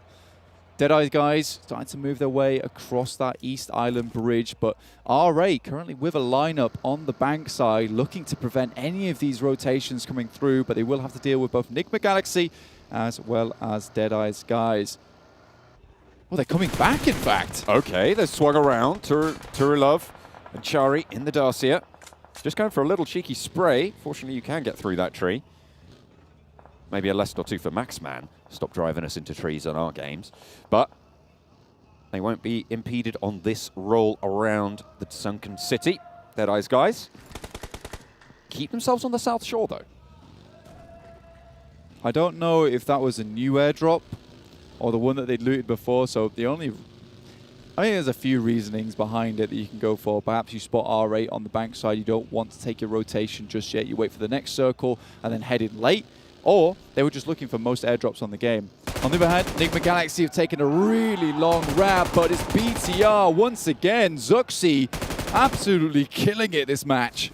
All right, okay, they want more. They are looking for that 32 max earning right now. If they can pick up the most air crates, they could earn it up there. Nades pouring in over the top. Rad. They are literally in a shooting range right now. Yeah. Zuxi's just outside with the gun with 150 bullets in it. So he's ready for a good time. Gemforce baiting some shots out. That'll give Zuxi some time to figure out where these players are hiding at. Luxi moves around the side. And they are just surrounding them. Gemforce with the M16 has a little range to play with there. Luxi drawing that fire. Kato not quite able to land the shots you're looking for. Smoke on that fence line does help them out. And Luxi finally goes down to Munir on the off angle. Behind a rock though, so safe for now. Can't really get out of this situation to try and push this knock. Has drawn a ton of attention though. That molly will force Kaito out, but has to be very wary of this grenade. It comes through onto Luxi's position. Doesn't hit him for too much. He's just biding his time. Tries to peek up. Just a little bit of damage. Misery starts to come round. I think he's making a wide wrap potentially to pick up Luxi here. But the more they can put them in this awkward scenario on the northern side of the circle, there's really no teams around here other than Alpha 7 off in the distance. But you can see in shooting range, this is kind of an enclosed area. Munir takes some shots from the Silence M16. It sounded like a VSS there. I was like, hang on a minute, has he got? No, he's got the M16. I was baited. I certainly wouldn't get that one on a this or that. It was a suppressed M16. I think I'd be fooled. You think so? I think so. The VSS is a little bit faster, you know. Well, it depends how fast you're shooting it. A bit more whistly. That's about the best way I can describe it, really. Still, nades coming through. I like this from BTR. I think they realize that, you know, if they can lock them down in these fences, it's almost like putting Rad in maximum security, with BTR being the wardens at the moment. Alpha 7, though, dangerously close to this spot. I'll tell you what we were looking at, right? in terms of the leaderboard is Vampire Esports trying to close that gap. Right now, Vampire, slap, bang, middle circle, heads-up rotation as always as the Falcons try and hamper these wild rides coming through from the Deadeyes guys. Yusuf is getting rolled up on. Plenty of players and a DBS to handle. I don't know if Yusuf can bear the brunt here. Cooking the nade, and it's just into the firing line. So hard to handle. 3 players jumping out in your face. Not much to do. It's a fair attempt, though. You take the nade out, but Deadeyes guys were on top of it. Alpha 7 have lost a play here. It's S2G taking shots from below. They're holding around a compound just on the eastern side, and that's Mafioso knocked and flushed. Alpha 7 still have 1 player on knee, though. Revo will fight back just a little bit, take some shots onto Forest, and there's Zuxi once again popping up in the kill feed.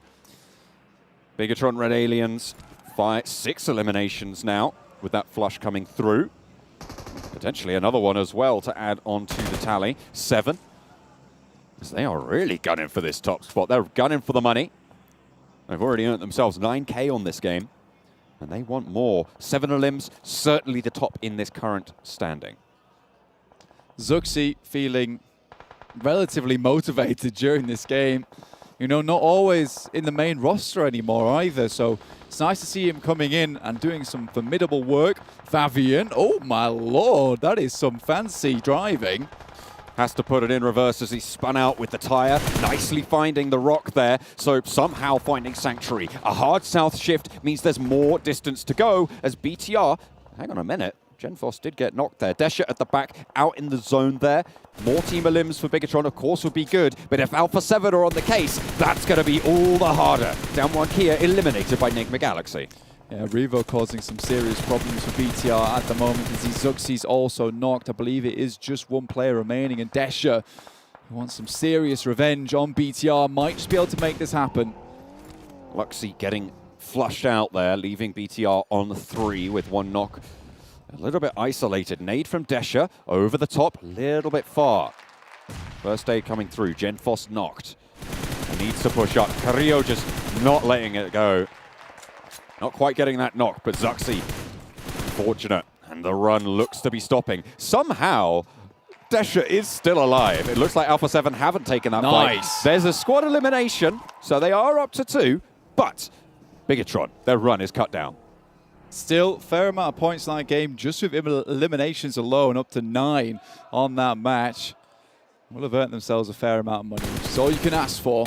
Silas spots action, should have been a freebie, but he's able to leap up on his feet. He's been doing his burpees this morning, and get behind the tree afterwards. Work those quads.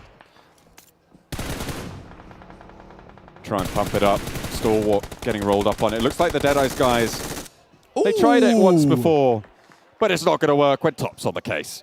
This red hair is on fire. Can't stop top once he starts to get it rolling. And even, again, you know, we're just in duos action. Following it on from the last match, we have action and top still remaining for Stalwart. Now, S2G, they've been harrying Alpha 7 for a long time so far. It's a nice shot from Ravenclaw, though, off in the distance that takes down Revo.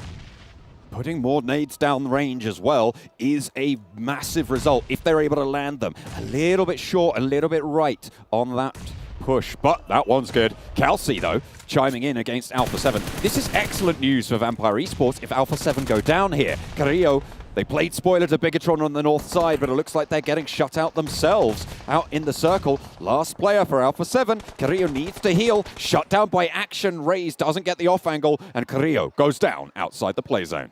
Vampire Esports still have to move down into the circle here, but S2G, they've got a good shout into this one.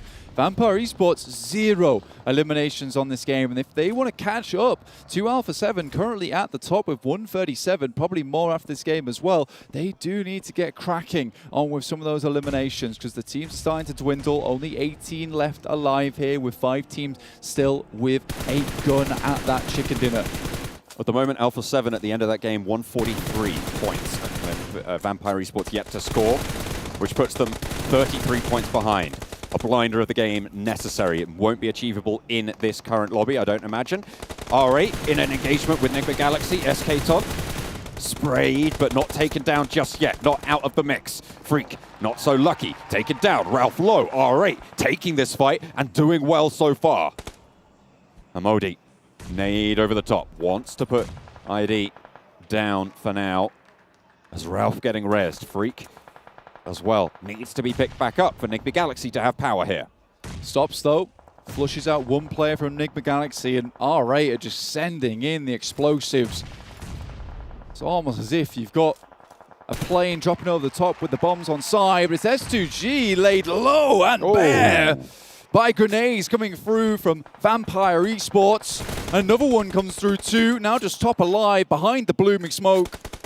And there's more pressure being exerted by Vampire Esports. They laid in wait for their prey to roll on up. And speaking of rolling on up, ID rolls straight up onto Lord. Hamodi, last player for Nigma Galaxy, but he's got an M249. Not going to be able to leverage that ammo as R8 win the engagement against Nigma Galaxy, bringing themselves up to a pretty high point tally. At the moment, though, I think Bigetron Red Aliens might still have highest eliminations.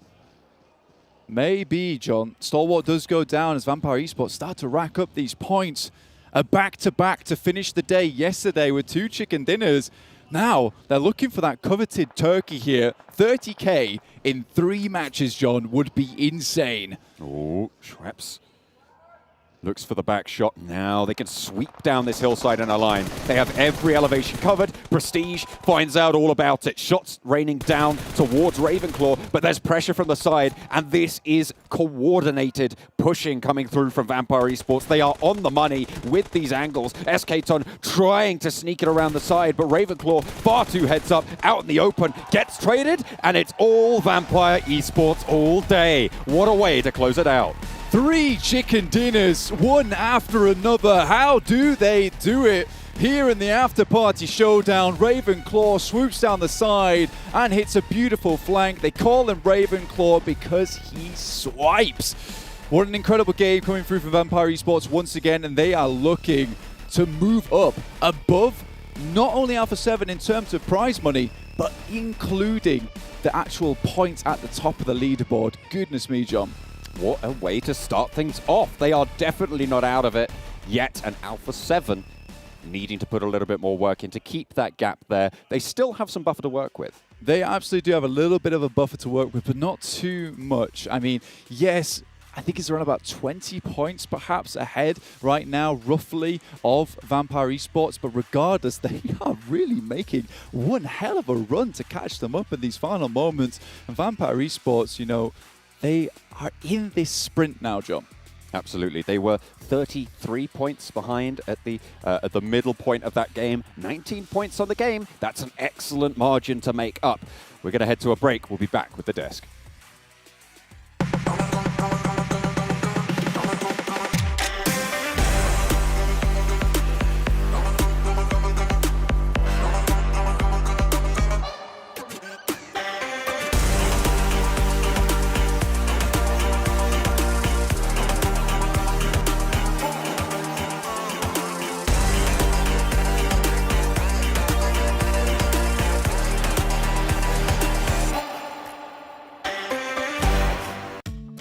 مع التحديث الجديد لستيتي بلاي تجربة جديدة للكل.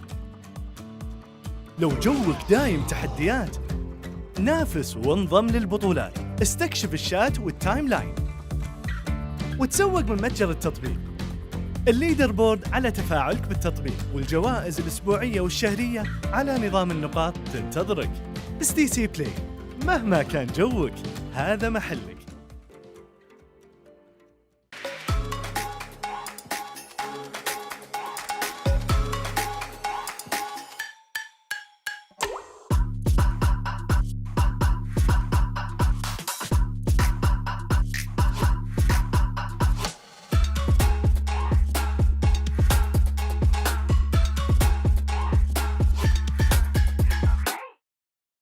Progress is a race that has no end.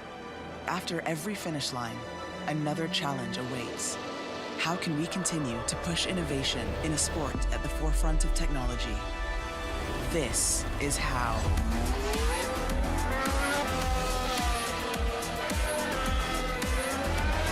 Discover how Aramco and the Aston Martin Formula One team aim to meet Formula One's sustainable fuel targets. Aramco, powered by how.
Out of the last 5 matches, Vampire Esports have taken 4 of them with chicken dinners. That's $40,000 as a baseline for themselves to add to their tally of the $500,000 they won in the main event last week. Ridiculous stuff out of Vampire Esports. I love you guys. I'll give you my PayPal account info later on. Before we can break down this last match, though, the Sony Xperia 1-4 made in collaboration with professional players, professional esports players, professional players, only the esports ones, because that's what we care about when it comes to PUBG Mobile. And funny enough, it's actually the official smartphone partner here at PUBG.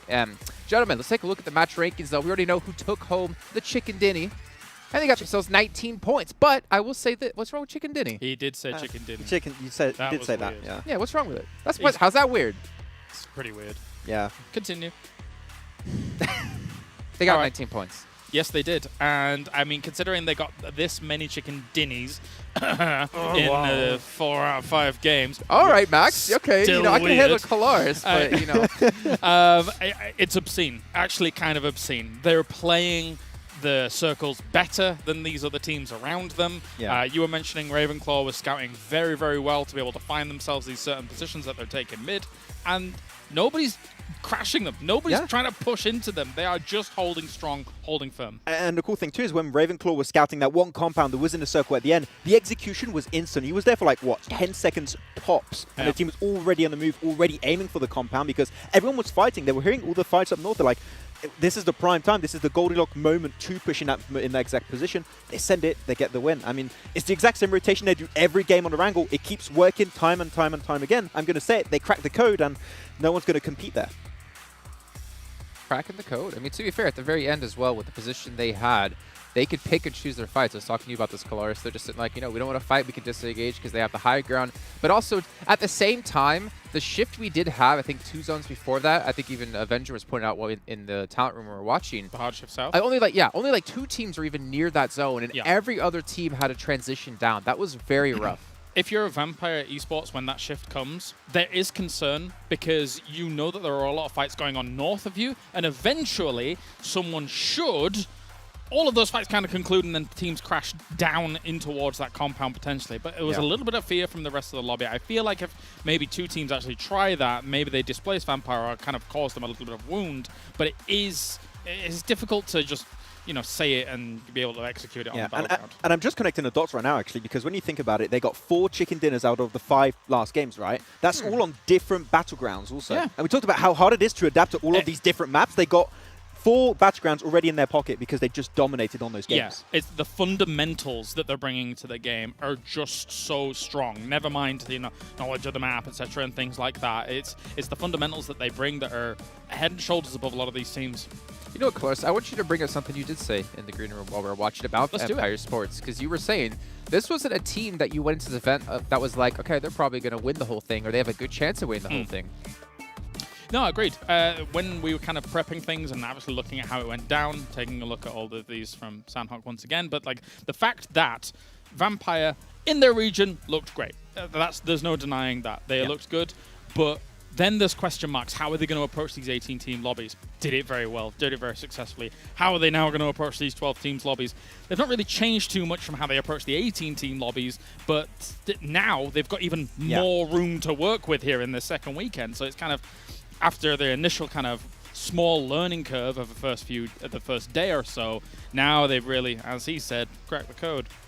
I think what's impressive for them is, or not for them in general, but obviously for this event is we don't get to see a lot of these international clashes, right? So it's really hard for other regions to know who's really strong within their own region besides the fact of PMPLs.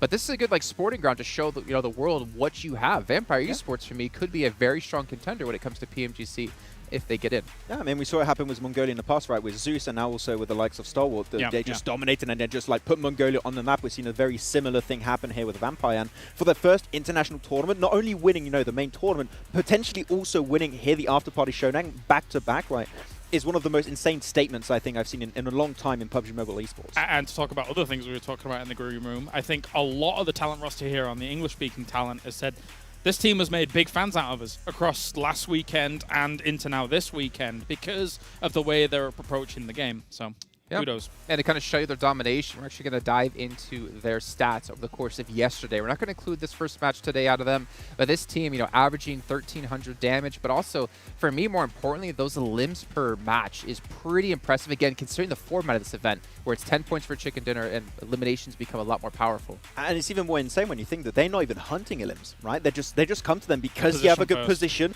Teams are going to try and crash you, and they just prep so well against those crashes. Their position is always on point that you just can't compete against them because their team play is just so good. And Stoned in particular is always popping off when it comes to fragging. You've got Ravenclaw, the one that's breaching the compounds a lot of the time, scouting for the team. It's just they look like a well-oiled machine right now. And every single time they take a fight, it happens the same way, but they keep winning. Yeah, it feels like there's no weak link. Oftentimes when you see teams like this, potential weak link in inverted commas in terms of elimination power is kind of the scout. Like the guy that's going out in the front and trying to find the spot, and then the rest of the team comes in because you send out the one that's, potentially most vulnerable first to try and find you the spot. However, Ravenclaw's not that. We saw him kind of with the MG3 on Vikendi yesterday, being able to kind of greet teams onto position, and other moments as well. He's just been able to do well alongside it. So no weak link here. Well, with this victory, though, with them having 4 wins out of the last 5 matches, I think we actually need to jump into overalls just to get an idea of how close they've been able to get towards Alpha 7, because that's what everyone's chasing for, right? That's that $60,000 first place prize. They're still going to be behind, but they are getting ever so close. They're getting there. I think it's about to happen. They overtook Alpha 7 with most money earned currently in this Afterparty Showdown, 3K above Alpha 7. Maybe the team to breach 100K first today, we'll have to see, but one more good game and they could be popping off. They could be above Alpha 7. But as we said, Alpha 7, consistent throughout day 1 and day 2. I don't think we can expect some bad results from them. I think we're still going to see potential win from Alpha 7. Yeah, I think right now it's definitely the battle of these top 2 teams. Falcons, an excellent team, but I don't know if they're going to be able to. Why are you laughing? You've gone down from the best team to the excellent team. I mean, they are an excellent team, but I don't know if they're going to be able to challenge the consistency that we're seeing from Alpha 7 as well as Vampire here, given that I feel Alpha 7 came in with a good game plan. We've already spoken about that at length, not going to go into it again. And Vampire is showing that extra consistency on top of that that's going to have to rival it, even though they didn't have huge amounts of time to prep for these exact scenarios, but they've come in so hot off the back of last weekend. Oh man, S2G still on $61,000 in earnings alone. Again, the team that hasn't really been able to take a ton of chicken dinners, though they do have 2. They have just been racking in the bucks. Yeah, I mean, at least I'm happy because that means the Turkish talent are not screaming as much next to us. So it's a little bit more chill in a green room currently. But yeah, I mean, the S2G did do a very big statement in the first day. Day 2 a little bit calmer, but there's still a chance they can come in swinging on this 3rd day. Yeah, you can see we have 1 minute and 30 till we do get into our next match, but I give a big shout out yet again to STC for making this event possible, as well as Dr. Suleiman Al-Habib. Obviously, without all these sponsors, we couldn't be here for our 6 weeks of amazing action. I believe there was $15 million in prize money across every single event. That's honestly ridiculous and insane. For you guys at home, though, you're maybe not going to win the money, but you can still get some sweet rewards like a free permanent legendary set with the Vibe and Drive event currently going on within the game. You can team up with your friends to complete the missions and get yourself an unlock. Gentlemen, we're out to head into Livik here, 50 seconds. I want to get some quick predictions about who's going to win. Do you think Vampire Esports is going to go 4 in a row? The back-to-back to back-to-back? I think it's one of the maps they haven't got a win on. So you know what? Just for the sake of supporting Vampire, yeah, let's go. If they don't go into crabgrass, yes. I don't like crabgrass. True. He has made it very, very vocal. Also, but you guys, by the way, for you guys at home, we do have a survey going on. You can check those out over on the official Tencent social media channels and also in the chat. Let us know your feedback about the event, what you liked, what you didn't like. Maybe it's the John Allen impression that Claris does, but let's be honest, we all loved it indeed. Livik coming up in 20 seconds of time. We are starting to run out of matches in this Afterparty Showdown. If Alpha 7 want to maintain their lead, they're going to need to maintain it here on map number 2. It's time to throw it on over, though, to our commentators of John Allen and Blake. Thank you very much. Of course, as he says, it is Alpha 7 that need to maintain that lead. But if there's one thing we know, it's that these guys can do it. That is right, John. Yesterday, though, Alpha 7 just barely missing out on that victory in their duo show match over on Livik itself versus R8 yesterday. But, you know, if they'd actually been able to get that, maybe they would have taken the show match overall. Unfortunate though, but we do know they can play this map extremely well, and that is the main thing to be watching out for. You can see the points there. Look at that. Vampire Esports close on the heels of Alpha 7. So they're going to need to start drinking some water, washing off the tiredness as they come into these final games and speed up, because they are heading towards that finish line, and you know the Vampire Esports, they're hungry for a second win. Well, this is a very fast map, right? It is small, it's compact, it's designed for fewer teams, and with 12 teams on, we're looking at how close in proximity these teams are going to be. Let's take a look at where everyone is going to land down. Looks like Bigetron dropping out. Are they in the water there? Oh, they're in Fiskehos on that eastern coast, trying to loot up and play to the west. Midstein operated by STE right now. Highest damage totals, Revo with an insane damage count, but the longest limb, Stone still holding on to that eagle eye. He's seen those players off in the distance, and he's taken them down before they can even spot him. Really, really good shots coming out from Stone so far. Been a very, very good anchor point for the rest of the team to really rally around this entire tournament. Not only the Afterparty Showdown, but as well as the PMWI. And we can't forget Damar on the end right now with the best smile in the biz. He does look good. Blank the circle is the whole map. That's right. There's really nowhere that we're confirming as of yet, which, you know, makes a lot of these teams happy. They can kind of chill out, loot up what they need to, and then get moving when that next circle does pop. You can see our official smartphone partner as well there in Xperia. I'm just going to call them out just because I can, and I have one looking very beautiful on my desk at the moment. Can also be an extremely beautiful human there at home. Obviously, I can't see you, but you can watch together with us for the 2022 PMWI Watch Together. You can watch PMWI together with us in-game over at that esports center with your friends, doing those PMWI special sets. And hopefully, Carrillo doesn't fall like this. Traded off, though. Revo gets the frag onto Falcons. Powerful. Not going to be exhibiting that power for this round. And that's the first elimination. 2K over towards Alpha 7. And maybe with that 2K, they could head over to grab some PMWI packages because they're on sale for a limited time. And you can also win PMWI treasure crates if you guys at home are playing PUBG Mobile during PMWI. Damar from Falcons. Let's see if he can get out of the way already. A7 bumping up their cash count. I think that, you know, they might have just actually tied with Vampire Esports. I believe they were 70k to 72. So now it's 72 apiece. So it really is neck and neck between both these teams.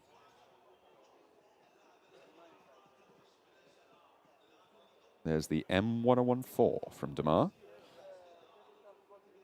Shotgun, close range. Mythic could come a cropper if he's not careful. But the nade More focused on Yusuf right now. Spots him through the top window, but Yusuf repositions. That's right onto the stairwell. Not quite going to bobble down it, though. And Yusuf stays in the mix of it for now, but Revo has the off angle. A nade over the top, gets a little bit of damage in. Spray attempting to find those shots. Mythic cuts his ankles out, and low HP now. Has to fall back. Maybe looking for a heal, the Molotov, but it's not going to slow Revo down. Hang on a minute, it might do just that. First aid kit being popped, and Damar can now answer into this fight. Alpha 7 in a tricky spot now. Revo pops that heal, but so does Yusuf. Mythic leads the charge, breaks the door. Yusuf with the M1014 as well, around the side, needs to come up big, around the ventilator, looks for the shots, looks for the spray, but can't find what he's looking for. Carrillo is down on the off angle, and Damar wants to find the ground floor push. Will be able to get this flush onto Carrillo, bring Alpha 7 down to 3, but the rest of the team not so lucky. Yusuf down, but not out just yet, as there's spray coming through still. Quick flush over towards Yusuf, never alone off the distance, did actually go very low in that situation. M4 spray comes in. There's M4 of their own on Mythic, so he'll be able to lock down Never Alone. But A7, their smokes are so good, so critical at times when they're needed most. Revo, though, knows that there's a player in here. Korea will have fed back that information before he did fall in this match. It's the question of the medical equipment, though. You see, Revo's got absolutely nothing left. So this fight is getting real rough. And with Nigma Galaxy off at the distance, actually approaching, Freak spots Never Alone. Ooh, Lord with the crossfire as well. Not quite able to hit the shots. Never Alone hit the deck first. Has that tree trunk as cover. And will look to get the heal off. I think he's laid out in the open, though. No smoke cover there for Freak. Maybe he's just not spotting it. Has to reload on the dinner plate. It's unfortunate for Freak that we definitely saw him in those moments of what they did. That's Revo, in fact, with a DP of his own, coming in from the side swipe. Does not want to give up this first team elimination. Now just Damar left. They're looking to pick up that $5,000. You know, the 2K into the 5K, it's worth it in a match like this, even if you do go out early. So that's probably the main objective for Alpha 7. They'll take it. Mythic brings home the 5K. 7K now, as you say. No Nader limbs just yet, so no special limb prize for the first. Still potentially on the cards for Nigma Galaxy. Of course, Alpha 7 losing a player brings them into a 3 versus 4 off the back of an engagement. Revo needs to heal. Mafioso as well. Low HP. That'll have expended resources, and Nigma Galaxy could look to take this. It's lucky they were able to get the finish on Damar, because now they start focusing on the next fight. And it's the Lord of Nades that sends him through the window, and another! Dear me, he's on target. The arc is good. 2 for 2. Lord wants to push up over the wall. Now Mafioso in the same situation as Damar. P90 and DP. That's bad for your health. Stepping up towards the window, but does fade away. Flush is coming through. Another nade from Lord. Is this one good as well? Is he dunking it down? Oh my God, Lord. 3 Nader limbs. Those are special. That's the triple coming off the back of it. Lord finishes that fight in a firework display that no one anticipated at the beginning of this game, with the circle being so favorable to everyone. A 3-way fight there, and the fight is over in an instant as soon as Lord packs a punch into that one. Not only that, Alpha 7 go down early. Vampire Esports, where you at? This is now a real good opportunity for them. Start racking up those points. Yes, they might be just a little bit behind, but if they can find another chicken dinner, which no longer seems so unlikely to get a 4th in a row here, we might just be setting records here in the Afterparty Showdown. Trying to get away, R8. Squeaking it through. Just about surviving there. All 4 of them are still trucking. The heals might need to come on in. Prestige doesn't want to bear the brunt of that explosion. Pops it up himself. Damon Kia, a very leisurely team here on Livik. They don't like to make too much happen towards the beginning. They like to hold a compound, wait for the enemy to come to them. You know, it's very, very difficult. Seems like they get themselves like a little compound buff in a lot of these situations. Here's that nade. It's just so perfectly done. And Lord was just absolutely loving it in that time. And after he hit the second one, You know, he's got that adrenaline pumping through him. He's like, I'm going for the third, boys. And he hits it. I think it was 3 for 3 on Lord's nades in that engagement. That is absolutely incredible. I mean, normally you throw maybe 3, you get a knock. You get 1 knock, right? But those were perfect. He read them like a book. He's not seeing numbers anymore. No, absolutely not. I think Lord at this point needs to grab himself a couple of donuts because he was dunking them in those final moments. R8, though, still down towards that south side. Vampire Esports yet to move too much. But Nigma Galaxy coming off the back of that game. You know, some very, very decent stuff that they're able to achieve there. And it's going to give them most of the northwest side to themselves. All right, with plenty of fans in our audience, of course, the home team. And they start young, but according to that picture-in-picture, nice stuff. Seeing those shots come through has got to be good. Seeing R8 survive even longer, all the better. Fortunately, one of their players is down right now. Shift. Ooh, Stalwart. Looking strong there. They are in a slight valley, though, so a little bit difficult. Kalash will be glad to know that Crabgrass is slowly receding away from this game. Still just a little bit in at the moment. So does take a knee. Rod on the warpath as well. Towards Hamodi, who isn't down just yet, but there's a real quick timer burning away, certainly in Freak's mind. Needs to pop that smoke, needs to reposition. Deadeyes guys are pretty close. Hamodi, I think Ralph's going for it in the vehicle, looking to pop that res. Drops out. Are they going to save him? I think he's on the res. Hopefully looking to try and stick that one and keep them all going for Nigma Galaxy. All right, we'll finish out at least one player from down 1 Kia, giving them 1 point total. Just underneath Nigma Galaxy at the top with 4 eliminations, the teams that still are in the game. Alpha 7 obviously leaving this match with 3 elims, which will give them the 3-pointer. Now it's time for Vampire Esports to start making their way up the ladder. Obviously, they won't know that Alpha 7's out of the game as of yet, and I imagine they're going to continue to play this one out very, very slowly. I think they've done it most games, waiting to strike towards the end from the shadows. Ooh. Not quite landing the spray onto R8 there. Although R8 are suffering, Sung has gone down in this engagement already. At the start of this game, Blank, the point difference between Vampire Esports and Alpha 7, 13. That will have stretched out to 16 with the 3 limbs that Alpha 7 have earned themselves so far. But from this point on, it's all gravy for Vampire Esports. 7C coming in from the East Port. Oh my God, that's going to cause me problems till the end of time, I already know. That's right. Yeah, always trying to call it esports. I think that's fair. We're an esports tournament, so it's okay. All right. Just about to get all their players back up on their feet, but they are taking damage. The blue so close to them and trying to get across this open ground is going to be hard. Scout spots all of Ra jumping out of the vehicle. This could be a really good moment for him, but it looks like there's more eyes on this fight than just him. Scout doesn't have time to stand and deliver on the spray there. The blue zone pushing them in. 7C very, very close by. A nice cheeky little bobble nade, not quite making the distance there. Scout's still out in the blue. It's not ticking too hard, and Spray God's up the top to try and put some suppression onto Ra's position. You can see one of them already down. Can Scout get out of this position? It'll be tough from underneath the bridge. Has to invest himself. Quick first aid, but Spray God is good on the nade. Looking for another one. Scout gets across behind that smoke. Sarang drops down all the way to the wall there. Desha low and maybe looking to try and finish this one off. A nade from Spray God, maybe looking to pop itself into that smoke. Spots Munir, but has the shotgun out first. Needs to swap and it's not quite quick enough. Kaito has a nade cooking, potentially popping it right out that door, right onto Sarang, but another nade turned over the top. Munir takes a knee. Beautiful nades coming through. It looks like all of these teams are trying to rack up these special limbs, and Sarang finds the final frag. Rad full and 4 alive for 7C. Another Finish engagement. them off quick. Yeah, oh my lord.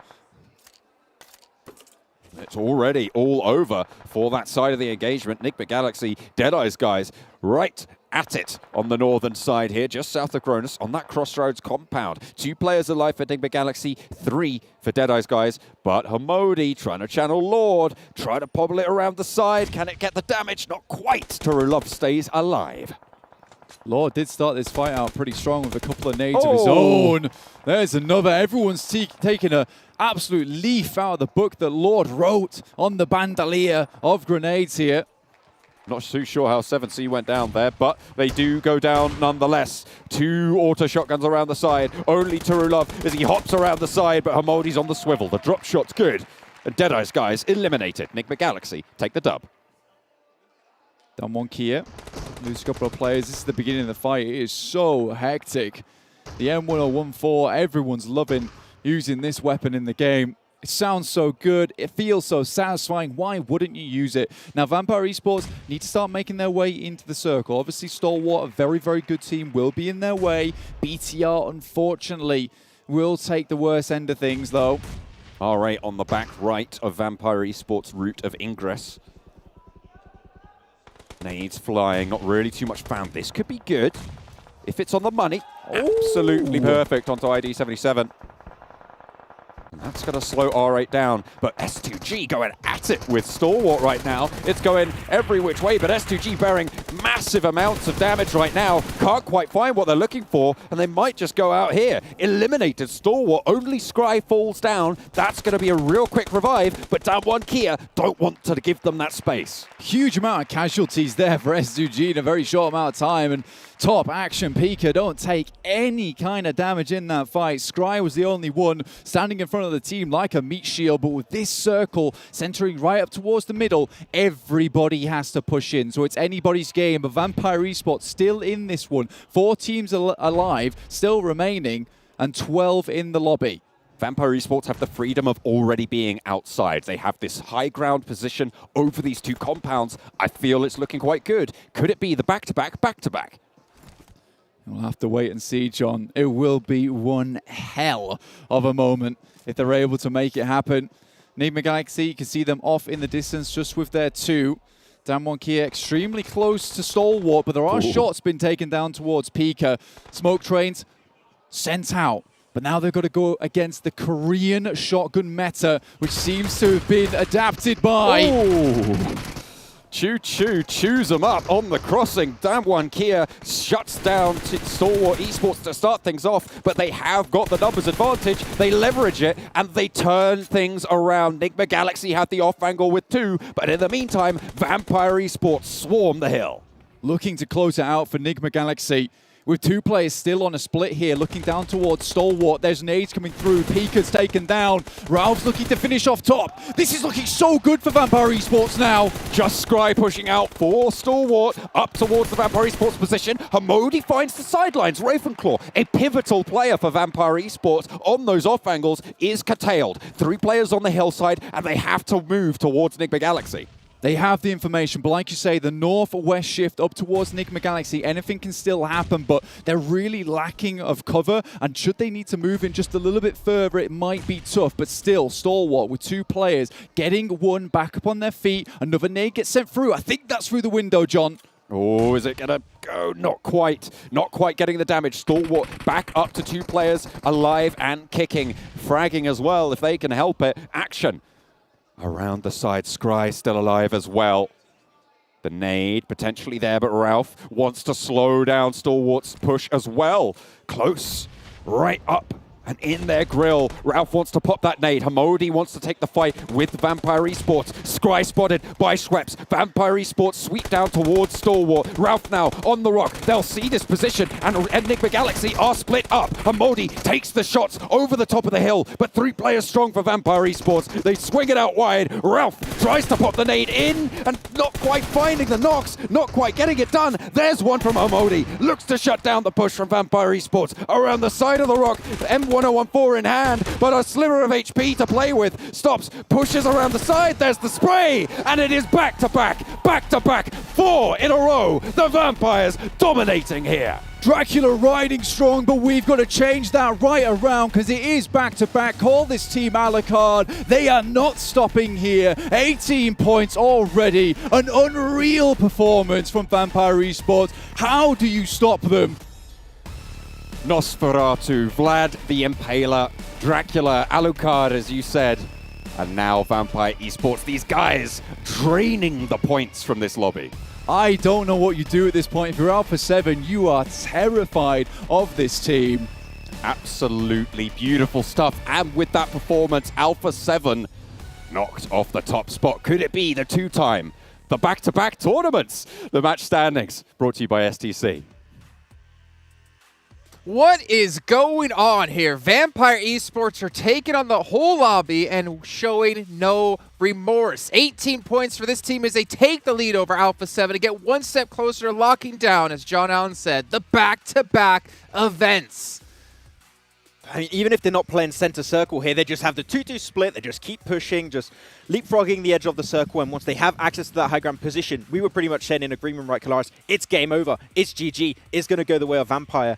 And you just can't escape it. The only way they could have potentially not won that game is if, as you talked about it earlier, if the two other teams work together. But that just didn't happen there. Yeah, sort of wild. You're in this kind of weird stalemate for as Nigma Galaxy as well as Stalwart. It's like, yeah, okay, we kind of want as many points as possible, but realistically speaking, there's not a whole hope for us to even win this game and get that extra 10k if we start eliminating one another. In those moments, I sometimes feel to myself in a lobby like that, the two teams on the south side, on the downhill, could try and displace the team on the north and work together almost, but of course it's extremely risky here given the scenario. And you're seeing, though, Alpha 7, they're not on its top page. We said it, this is the prime opportunity for them to reach top 1, is to have a great day, which they've been doing so far, and Alpha 7 struggling to perform. And so far, Alpha 7 has not been present in these 2 games. This could be a complete change-up in the leaderboards. Vampire Esports are just sucking this tournament dry of money. They are picking up every single piece, every coin on the ground, meticulous as ever. The question is, will someone ever stop this team? We're going to take a look at some highlights here as we just look at Vampire constantly dominating their opponents. I had a question, right? Day 1 of the main event performed well. Day 2, they fell off. I looked at this as like day 1 or day 2, they performed really well. Will they fall off in day 3? And without even like specifically preparing for any of these additional maps we have in this or additional battlegrounds, they just don't lose. The problem for everyone else is they're on another level right now. They are on another level, and it's going to be difficult for any of the teams here to be able to catch up. Yes, Alpha 7 looked great before. Yes, they were putting up what was almost a career-defining performance here in kind of this tournament specifically, but right now they're being topped in every single way because Vampire is looking so strong. Let's take a look at the match rewards, though, from this last turn, see if they got any additional money. We can see your Alpha 7, even though they didn't too well. Yeah, they got themselves an extra 7k as Nigma Galaxy and Damn 1 Kia there on top of things. Let's take a look, though, at the other two. I mean, we got to see Vampire in there, I'd assume, right? Only one. Yeah, only one. But 15k for that victory. It makes sense, too, because of how many teams, like, they got a bunch of solos. I think they got Aura eliminated. They got also Nigma Galaxy. You got yourself other side of Stalwart. Like, that does explain why they get a position like that. You're going to get the most squad wipes. And realistically, I mean, given the place that they were playing and slowly moving up with the way the circles were playing, there weren't really many teams around them. And now they're 1 point ahead with 88k on the board. Okay, Alpha 7, they need to start, like, getting points in, like, right now. right now. Otherwise, they're going to be falling down into irrelevancy. I mean, this is still second place, and they're still great, but Vampire Esports, the thing is, they're just not going to slow down. They found a strategy, and it works on every battleground. How have you overshadowed Alpha 7 here, given this tournament? We saw in the first moments of this tournament that they looked brilliant. We were watching Alpha 7 being like, oh my days, they look so good. Vampire Esports has turned into this massive bat and actually blotted out the sun above Alpha 7. They are taking away all of their shine based on what we've just seen in the back-to-back. Yeah. And what I almost want to say is I want to see them play in PMGC after this, right? Like, yeah, they have the chops to play in PMWI. Like, PMGC, they could be a real contender for what could be a complete change-up in the international stage. I'm sure Nova's sitting there like, all right, okay, fine, you're doing well at PMWI. You're talking about back-to-back here, but we're back-to-back PMGC champions. But for me, I'm just so happy to see like events like this really allowing teams to make such a big name for themselves. To do it once to win $500,000, that's already amazing. But to do the second part of the event like this and have 5 chicken dinners out of their last 6 matches, by the way, for you guys at home, That is almost unheard of. Yeah. Yeah, I think this is like one of the biggest performances, like on a day-per-day basis in international play. I think we've never seen something remotely close to this before. Yeah, you brought up an interesting point, of course, Jason, with that as well, because, yeah, if you've got your eyes on PMGC, even PEL going on right now, Nova was #1, LGD was also having a good day as well, as I was watching those games through the night. But, like, the fact that Vampire on this international stage across 2 weekends has just looked so spectacular. That's got to, have some little concerns here and there for some of the other teams. Yeah. I think it's crazy, though, thinking back to Sertani yesterday, saying they're just kind of relaxed, just doing whatever they want. They don't have necessarily set strategies that they're trying to accomplish in each match, just playing it out and having fun. And they can be this dominating. I think that should strike fear into every team out there in the world. I think they really want those houses. they want the full. They want the full package. They want the full gaming house. They want right more now. than full houses. Exactly. They want a mansion right now. And the thing is a team that doesn't have pressure, right, can be sometimes a little bit more scary because without that pressure, they're just going to do what they do best. And so far, what they do best is they do it every game almost with those rotations. What how they do take best the is fights. winning. Pretty much, yeah. They're pretty good at winning. There you go. Good point. Well, you can see here about to load into our next map, and that will be over on Vikendi. We'll see if we have some nice zones going our way. But before we can get to that, got to give a shout out here to Spotify and Razer. And to be fair, I think Vampire Esports should be definitely thanking them because they're winning all the money the sponsors have been giving to the event. They're getting it all in their pockets, and they're already $500,000 richer and looking to potentially go up to plus $600,000 in 2 weeks. But ladies and gentlemen, it is time to head into Vikendi. Let's throw it on over to John on and Blank once again. Oh, hell yeah. I'm so ready for this. I mean, what a hype game coming through from Vampire Esports. Excellent performance. This is the team that really shone for us last week. We're looking forward to more on the rest of the day. But Alpha 7, they are really good. We just haven't seen it in these first 2 games. Absolutely, John. I couldn't agree with you more. I think Alpha 7 still have it in them. But Vampire Esports, we've praised them so much in the PMWI main tournament. Here in the Afterparty Showdown, looks like they haven't slowed down whatsoever. And honestly, after that last game, I was shaking. So I don't know how. Sertani's like, yeah, we're relaxed, man. We're relaxed. The team's chill. It's absolutely fine. But I'm glad we're heading over towards cold Vikendi. Because I certainly need to freeze these nerves of mine because, goodness me, I don't think I could take another chicken dinner coming through from Vampire Esports, and neither can any of these other teams. Certainly not. I mean, I think this is the first time we've seen 4 in a row on games. Will we see 5 in a row?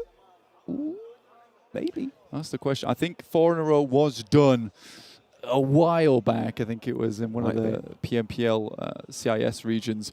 However, now we're heading into here. I mean, 5 would be an incredible landmark. And I don't think we've seen many times where, you finish a day with 2 chicken dinners and then you have that mental reset, right? You have that mental reset coming to the next day. And not often can you transfer momentum from the final game on the last day into the next day coming. So really well done. Schweppes now starting to catch up with Revo, who so far for Alpha 7 has been absolutely a linchpin for the team to actually be able to, make everything happen for them. He is very good.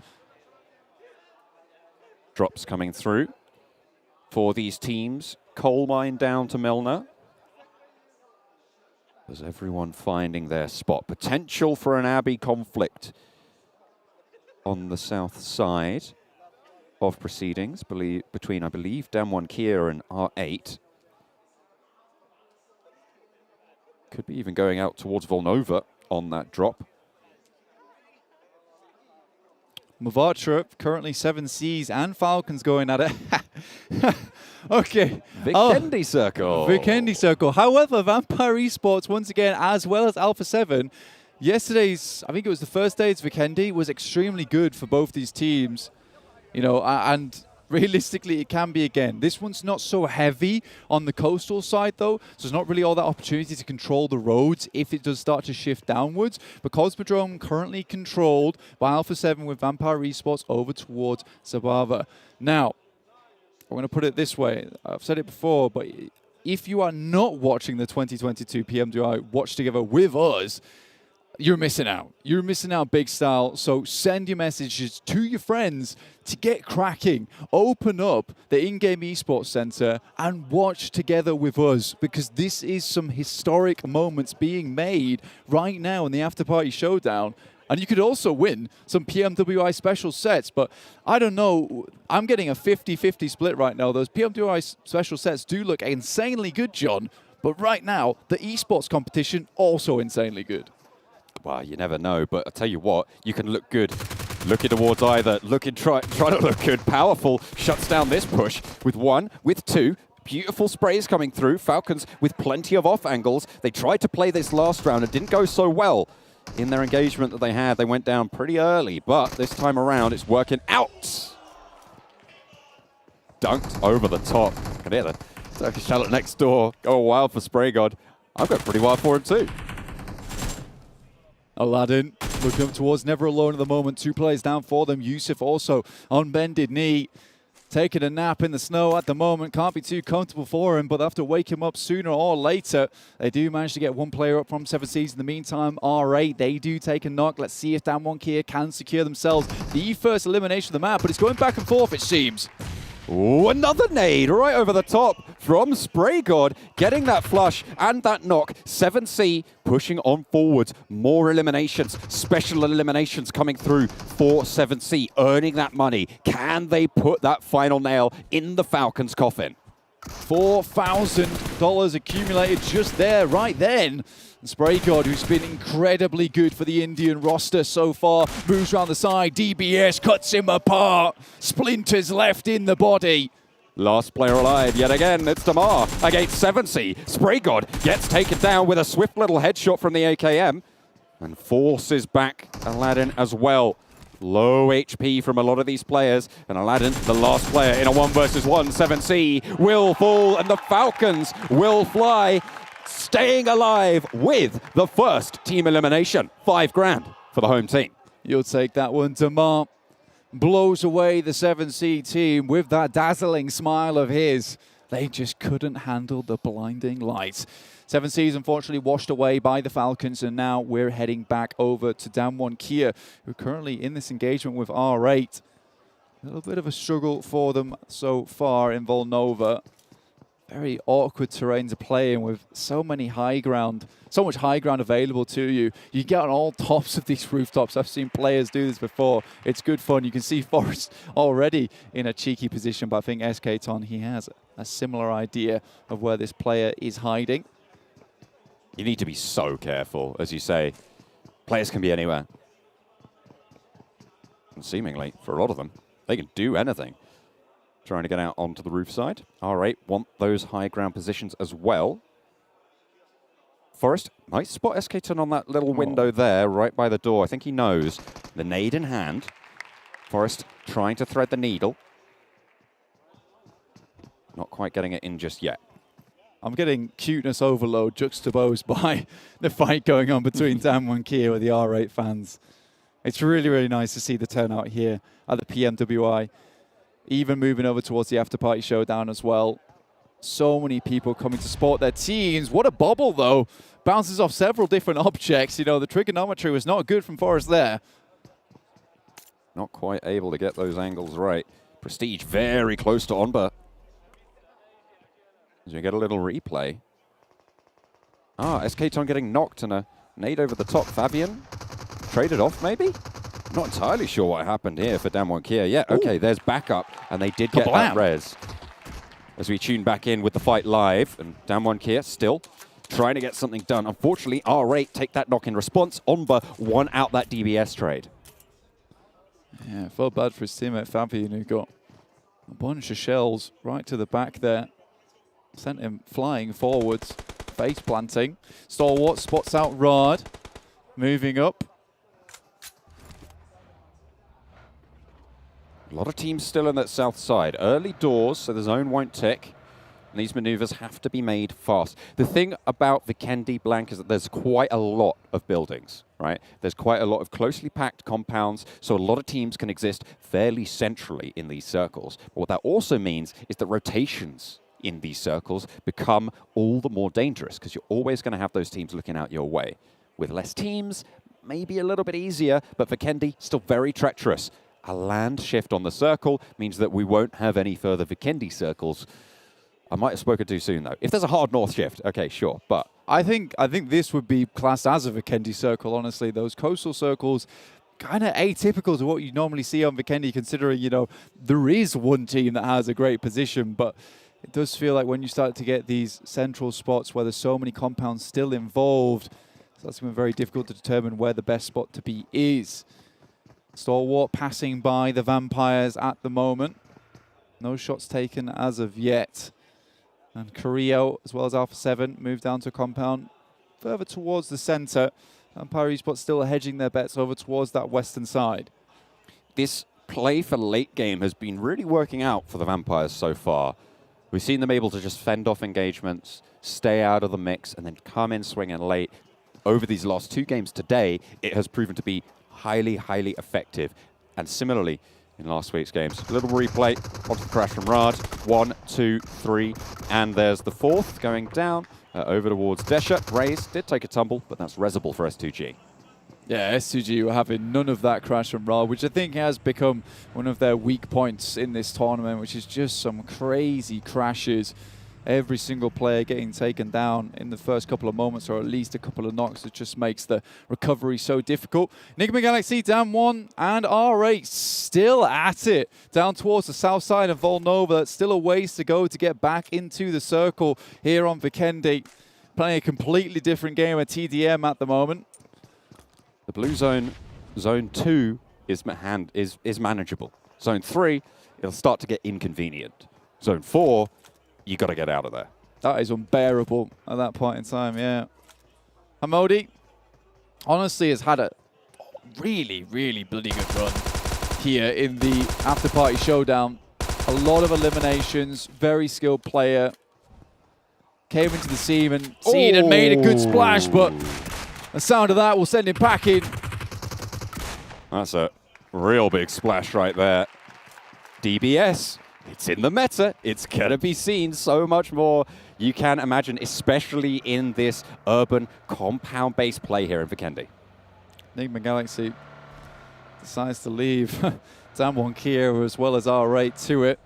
And that little 1 versus 1 match down here. Ralph already left. Heads up towards Podvosto, just underneath Mount Krejnik at the moment. The rest of the teams, Alpha 7, Deadeyes Guys, S2G, Stalwart, Vampires, BTR, they're all still within the circle, though. BTR just about making their way in from Trevno, so they're right on the edge side. Might be a little bit difficult to move through Cosmodrome, especially with A7 watching out for a lot of these things. And the depth of Cosmodrome as well provides a big problem, because you're stuck in there if you do have to end up crossing. Vampires said they wanted a place to coal mine, and they take the Western Shoring coal mine. That's pretty good. That was pretty good. I'm happy with that. You can congratulate me later on the fantastic pun work going on. But the next circle just about to shift in. It's a coal mine shift towards the Vampires. I do not know what's happening with Vampire Esports, but someone on that team, they have the DeLorean, dude. I'm telling you. They do have the DeLorean. Someone is heading over 5 minutes in the future, figuring out what's going on, and then coming straight back into it. But their placements, even in this circle here, there's still a massive opportunity for them to actually get back into the circle, even if it shifts over towards Yeez on fire! Oh no! R8 cut down as they try and leave Onba's sightlines. Fortunately for Onba, doesn't have any meds, and this is Zone 3, where we said it's going to get inconvenient. I don't think this guy gets out of this. It would be a miracle. With no stims, no meds, this guy's ticking. He's not going to make it to the crates. He's going to get knocked. Resable until Zone 4 hits. Now all these teams trying to make their way over. You can see Vampire Esports sat comfortably within the tree line at the moment, peeking out maybe now and again, but this area, it really does make it difficult for a lot of these engagements long distance to happen, just because of all these trees are creating the fair obstacle in the pathways of sightlines. Nigma Galaxy, though, this works in their favor, able to covertly make their way in to the circle itself. Lord just looking out. They still have Freak as well off in the back. Nigma Galaxy with 3, making their way in on the southeast side. There's S2G taking a little bit of an engagement there against the Vampire Esports team. First time they've seen action properly so far this game. Can they bear the brunt of it? At the moment, I don't think S2G are looking to crash. No, this is the difficulty now with the compounds in this area, is that sure, you might be able to get some shots across, but really all you're looking to do is to get the claws into the vests, put holes in the helmets, and make it just that little bit easier when it comes to those late game engagements here on Vikendi, because it's very unlikely that you do get a supply drop with even more loot towards your position. To get those level 3s on board, you're kind of good with what you've got, and you have to stick around until someone crashes into you. And you have to win that engagement and then pick up their supplies after. Alpha Stefan's still alive for now. I don't want to jinx them too much. But they have got 4 players still in this. They crossed from Cosmodrome. They are across that river now. They're by the roadside on the northeastern edge. The next zone just about to come in. Looks like Omba did manage to get back up for down 1 Kia. They are playing with 2. You could see them just passing Villa now. Yeah, trying to zoom in towards the circle. It is very, very close to being the next. And see where he does head off to. Vampire Esports very central at the moment. And this supports the big hitters right now. S2G, Alpha 7, and Vampire Esports. Stalwart a little bit out of the way up towards that northern side. Will have to make their way down from Zabava and leave that heavy compound area, the city. I'm sure a lot of teams will be looking their way. Bigetron with shots over towards Nigma Galaxy. Lord, the nade man, the bombardier of the squad. The push cut short just a little bit. Deadeyes Guys, potential for a third party here. Freak might want to regroup. Genfos has the angle though, has the oversight, and there's more spray coming through from Luxy with the G36. Freak not quite able to get an answer just yet.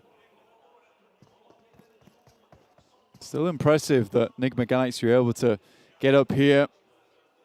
Saying hello to the Alpha 7 fans towards the top of the audience. Giving us a good wave there. Happy to see it. Supporting them through these tremulous times, to be honest with you. 147 points apiece, though, for Alpha 7. Omba not able to make it in with Ralph with the oversight, and that's down 1 Kia out. Eliminated. 2 players were left, but they managed to pick that one up. Lord still in the sightlines of Genfos with that M16. Pops the 4X and lands what he's looking for. 2 players now for Nigma Galaxy as they need yet another res. They've had a tough time of it. On the southeastern side, they'll need to get a little bit closer to this circle. Coal mine. Will be Deadeyes Guys coming up from that area. Just trying to pull out the pickaxe and just dig away at any kind of movements they can make up towards the northern side. See if they can strike gold, but it's looking a little bit unlikely as they will have to pass over some treacherous terrain soon. Over the lip, all 3 in a vehicle. Dangerous at the best of times, but when there's so many compounds occupied close by, Nigma Galaxy trying to get inside the building, get to cover. Freak takes a peppering. Might feel a little bit salty about that as Lord takes a tumble too. Good timing to get out of that vehicle as well. I think they knew exactly what was coming their way. They couldn't have gone any further than that, and they're right down towards that southeast edge. Next circle coming very shortly our way. East side supports Alpha 7. West supports Vampire Esports, who currently have both Stalwart and Falcons on their back, but it's Stalwart, in fact, who gets the circle here. S2G still in, and now Vampire Esports might need to make a quick getaway here, but it will be between them and 2 4-man teams, and Falcons can always backstab from behind. 2 players for Falcons, Damar and Powerful, but they look to skirt around, potentially running straight into Stalwart if they make this move too early. Instead, they drop out of the vehicle. Vampire will know that there's players out this area now. With those vehicle noises coming through, they will have scouted this. You can see they are on the swivel for this direction. They're closer to the circle, and Falcons will need to move first. Vampire Esports close to the ridge edge, though. Like you said, definitely will have heard Falcons, so can try and get rid of them. Luckily for the Falcons, though, luckily for Vampire Esports, sorry, with the Falcons so much out in the open, they might even get taken down by an enemy team, but with Vampire Esports being up the hill and Falcons even further, this is a case where they do have oversights on the retreat from Vampire Esports into the circle itself.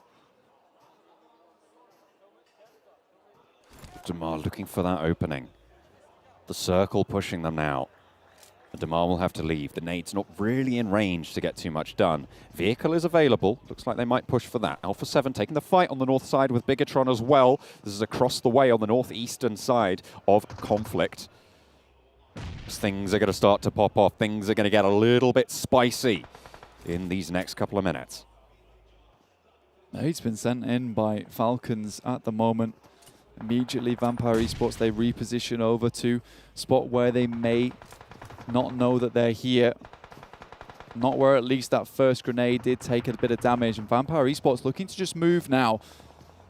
Stalwart, though, in front of them, that will be the big obstacle.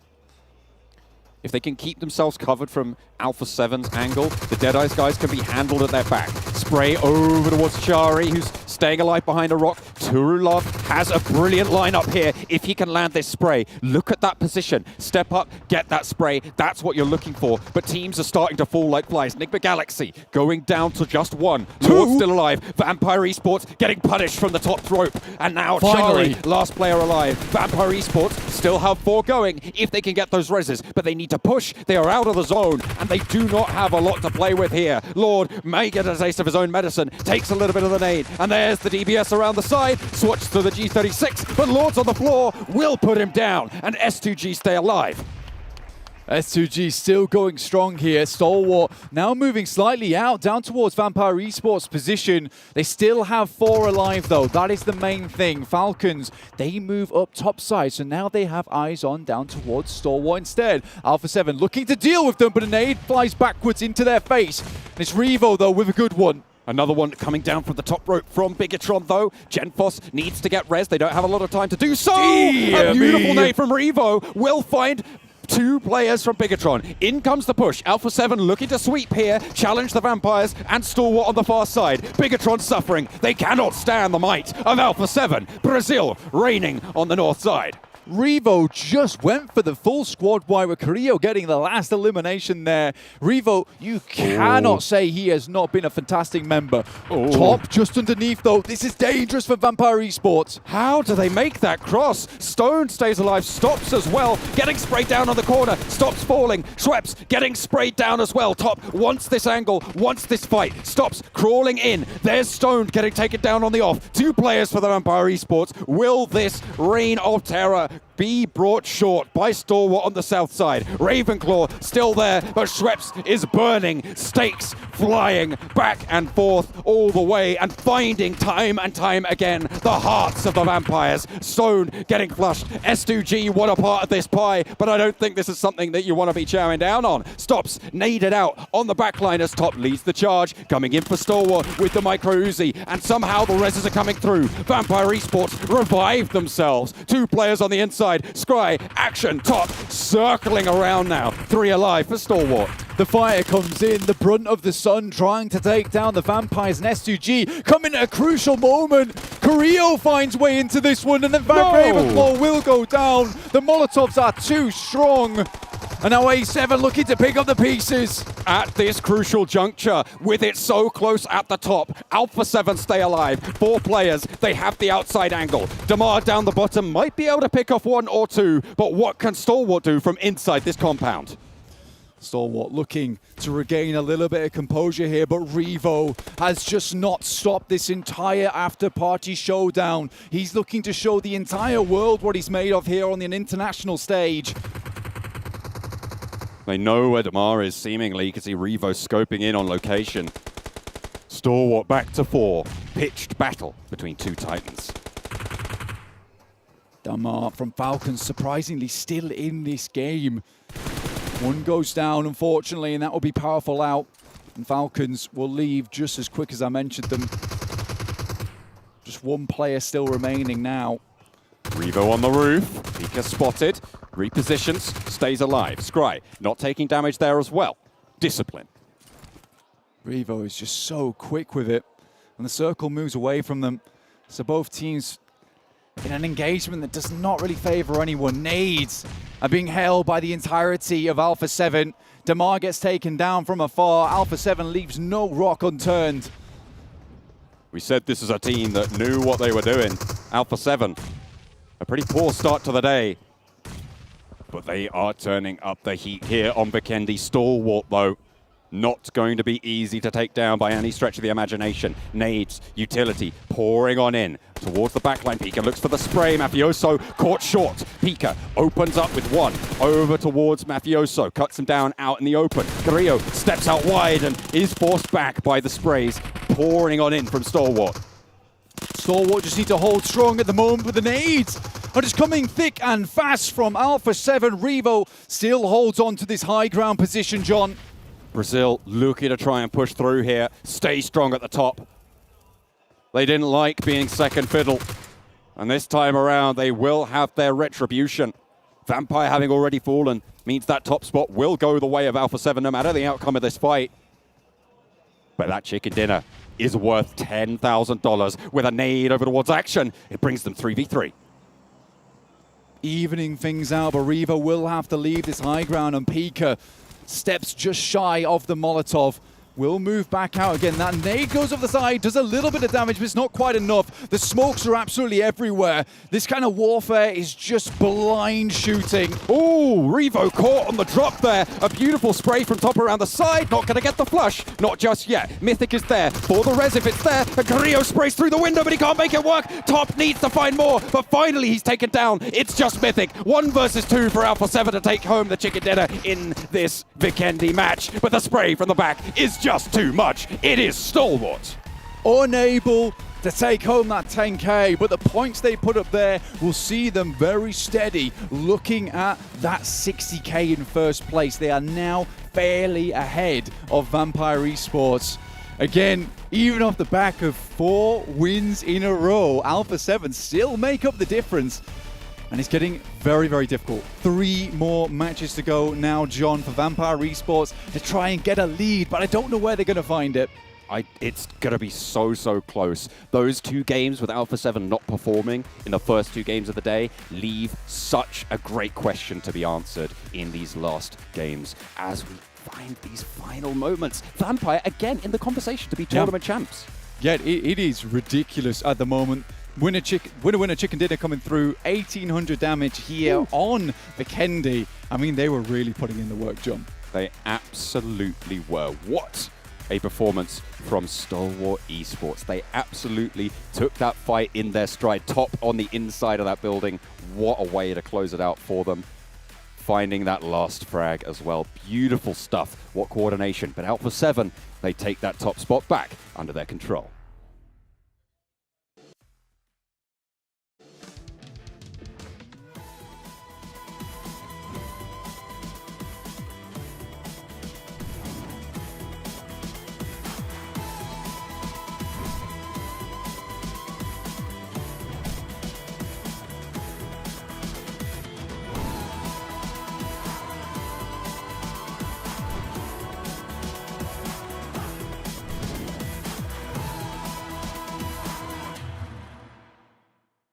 عايز تترجم راب؟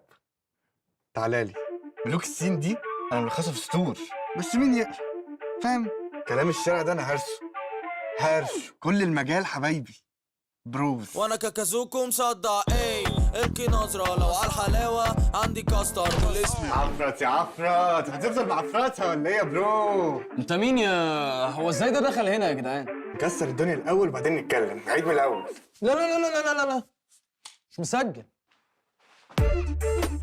اخواتي عشان فاهمين السين، سبوتيفاي عمل لك بلاي ليست الاقوى راب مصري. اسمع ملوك السين ببلاش.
Hey, welcome back everyone to PMWI, the Afterparty Showdown. It's unfortunate the Vampire Esports streak has been stopped. They've been put back in their coffins to rest, at least for one match. Discap on your host here. We got to break things down, gentlemen, as we have seen Stalwart Esports finally pick themselves up a win.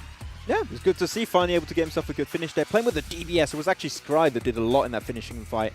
So a little shimmy over there. But yeah, it was very interesting to see coming out from Stalwart at the end of the day. But the circle, they didn't move too much in the late game, right? And they just were making sure a lot of teams could not enter from the southern side, and then it was pretty much done and dusted. Yeah, the game kind of came to them. Of course, they did have a lot of threats looming as the circles came their way, of course. Not last but not least, of course, Vampires was there to try and deal with them. But it wasn't enough. Stalwart showing why they can hold down locations. It got a little bit sketchy. I was kind of concerned that maybe Pika moved too early to that east, I guess, northern flank up against Alpha 7, because they're really coming back into the fight now here for this Vikendi. But it was enough as they shut them down. Yeah, though we are seeing Alpha 7 actually get himself a few points, and we're seeing Vampire a little bit lower. So there's still that current fight for the first place between those two squads that is unfolding. But at the end of the day, a lot of the top teams that have already shown themselves consistently on top of this tournament are here once again. So there's some consistency. Yeah, shown themselves. Very good.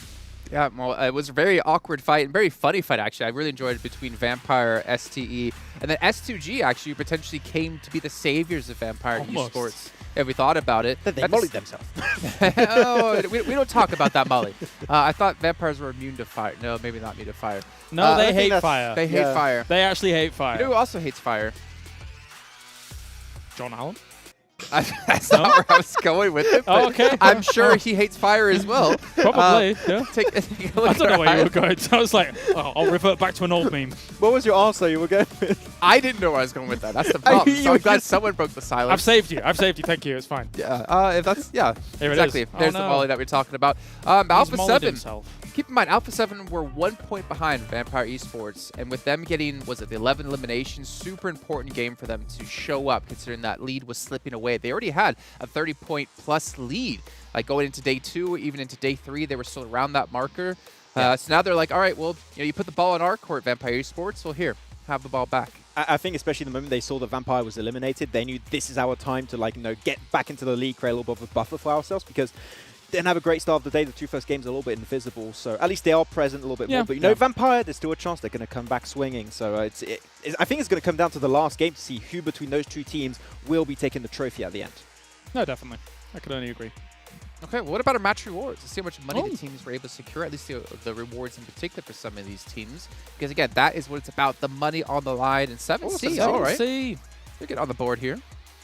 Don't worry, we'll see some 7 in a little bit, but 7C getting some 4,000 bucks. They got the first elimination and got the special elimination with good nades and stuff like that, but they did lose that engagement towards the end. Falcon just squeaking that one out, being able to survive it all with 2 alive, but of course it leaves you a little bit wounded towards the later stages. And Alpha 7 fighting back.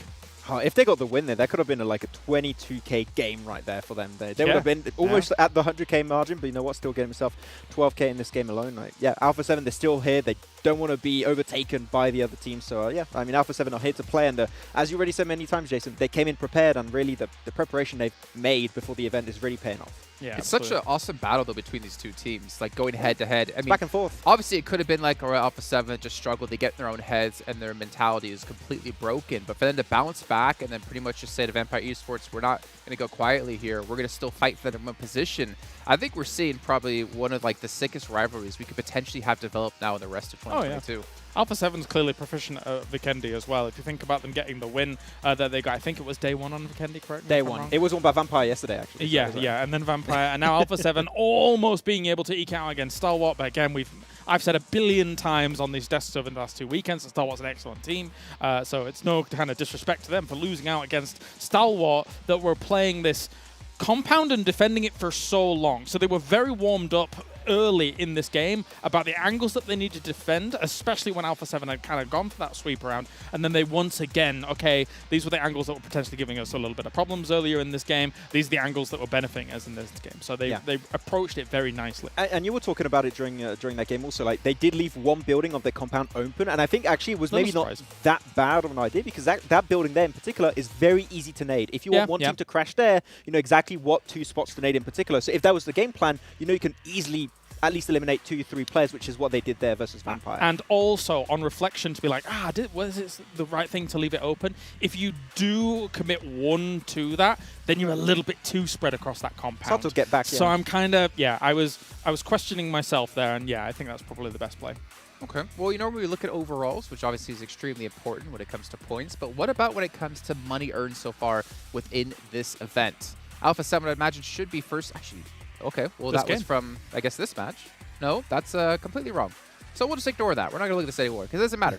But we did talk about how Alpha 7 approached that 100K mark. Vampire Esports were around 80 to 90K last time we checked in with them. So we're having some teams approach or already surpassed the amount of money you can win for just being first place alone. Yeah, exactly. There's what, like 414K total, plus the Chicken Diddy's got like an extra 118K, 180K, should I say. So like, they might be able to actually get close to half of that money in particular coming their way, which is insane between two teams. So I mean, it could happen. They're close to $750,000 from 2 weeks alone.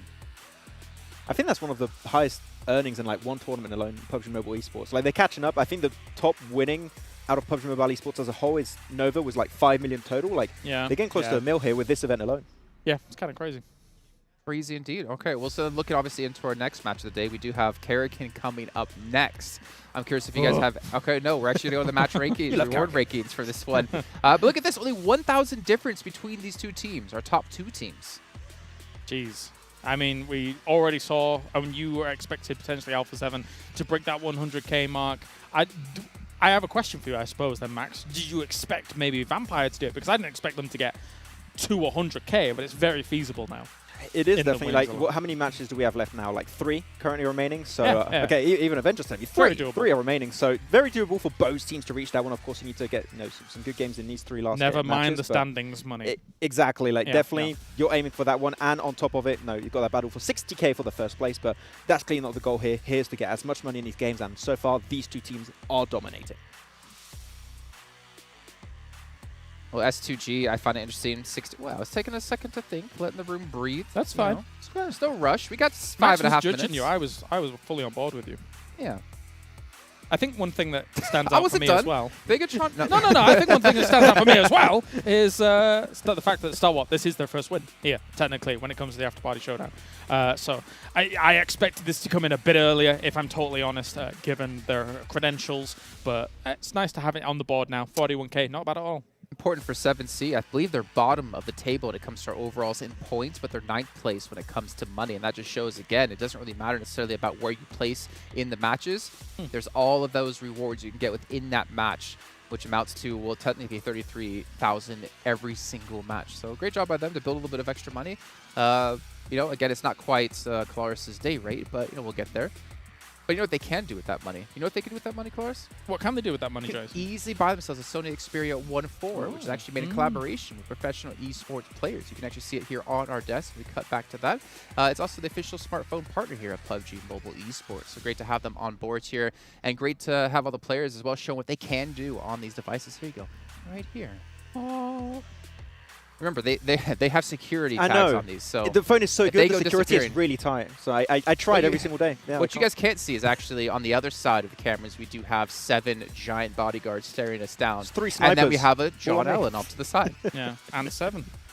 Yeah, but I mean, can't really. So it's like 7. It won't stop us. And then the bodyguards. Yeah, can't really just reach over. Just let. Okay, so gentlemen, let's take a look at overalls when it comes to points then, right? We saw Vampire Esports were 1 point ahead of Alpha 7. Where do these teams currently stand now, though, after that last result? And it's a 12-point difference. It is still Vampire Esports in striking range to take that lead back. But the fight back is definitely real for Alpha 7, and it's great to see, considering that I think that after we'd seen the beginning of today, we were all very much on the Vampire hype train. It's definitely true. Alpha 7, though, good fight back, and they've not looked bad when it comes to the next 3 maps that are coming up as well. So, yeah, the fight will definitely continue. Yeah, exactly. The main issue is going to be for one of these two teams. If one performs and the other doesn't, that's when a real buffer is going to start to be created in these last 3 matches. And the question is, do you still have time to make up for that little bit of a deficit if you fall back? You don't have a lot of time, only 3 matches, as you said there, James. So it's down to the wire for these two teams. That's right, Max. S2G on 61K. Bigetron, I want to say this, and I know almost every single event I ever work with Bigetron at the event, I generally have always been saying they've been underwhelming. But I think it's the only reason I really say that is because I think back to 2 years ago, or a year and a half, 2 years ago, when they were the most dominating team in PUBG Mobile Esports. Yeah. Maybe this is a rebuilding phase. I mean, there's obviously a lot of speculation around. They've had roster swaps constantly.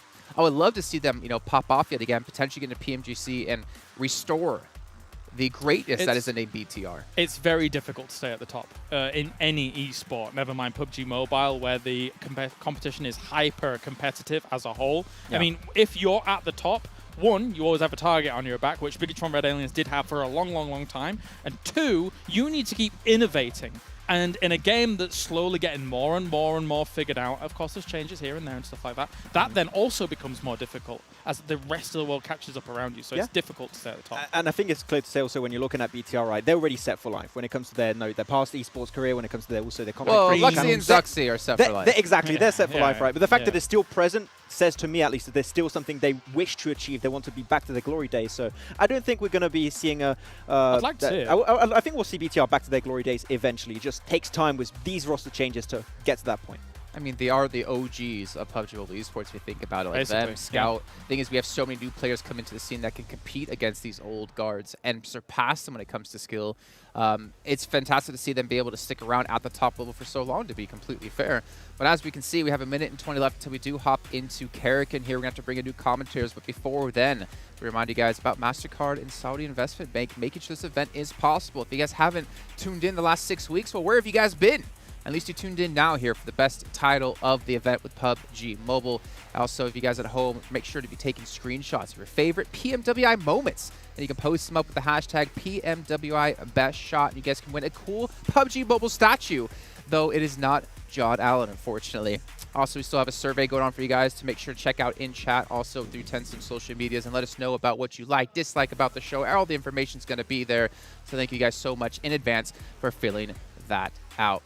40 seconds to go, though, as we do have Alpha 7 striking back and Vampire Esports now. The ball's in their court to see if they can take that lead back. But we got to throw it over to our commentators, which have been low-key fire so far in this event. 7 Worlds Gaming and Avenger. We definitely have it. I mean, with Bigetron, they were talking about it. That's a team that has been, maybe they haven't been at the top, right? But they have been consistent for the past 3 years. And I think what Jason was hinting at is when they were really dominant back in Malaysia almost 3 years ago, that team was just winning.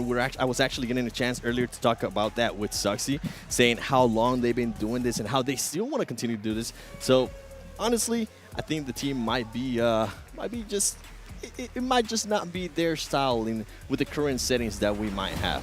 Yeah, exactly, and that's what I really love, what we've been seeing, because we've been seeing them consistently at these events, right? And that's the most important thing, is that they're here and they're able to compete with the teams in the very top. Not winning as much as they used to, but let's see how they're going to fare against everyone else here. It is, as you see, and as you've been seeing on the leaderboard, it's extremely close in our middle pack. We have 2 teams that have been absolutely dominating the Afterparty Showdown so far, Alpha 7 and Vampire Esports. And we're going to jumping into the most action-packed map of them all, Karakin, one of your favorite ones. And the question is, where do all the team drops?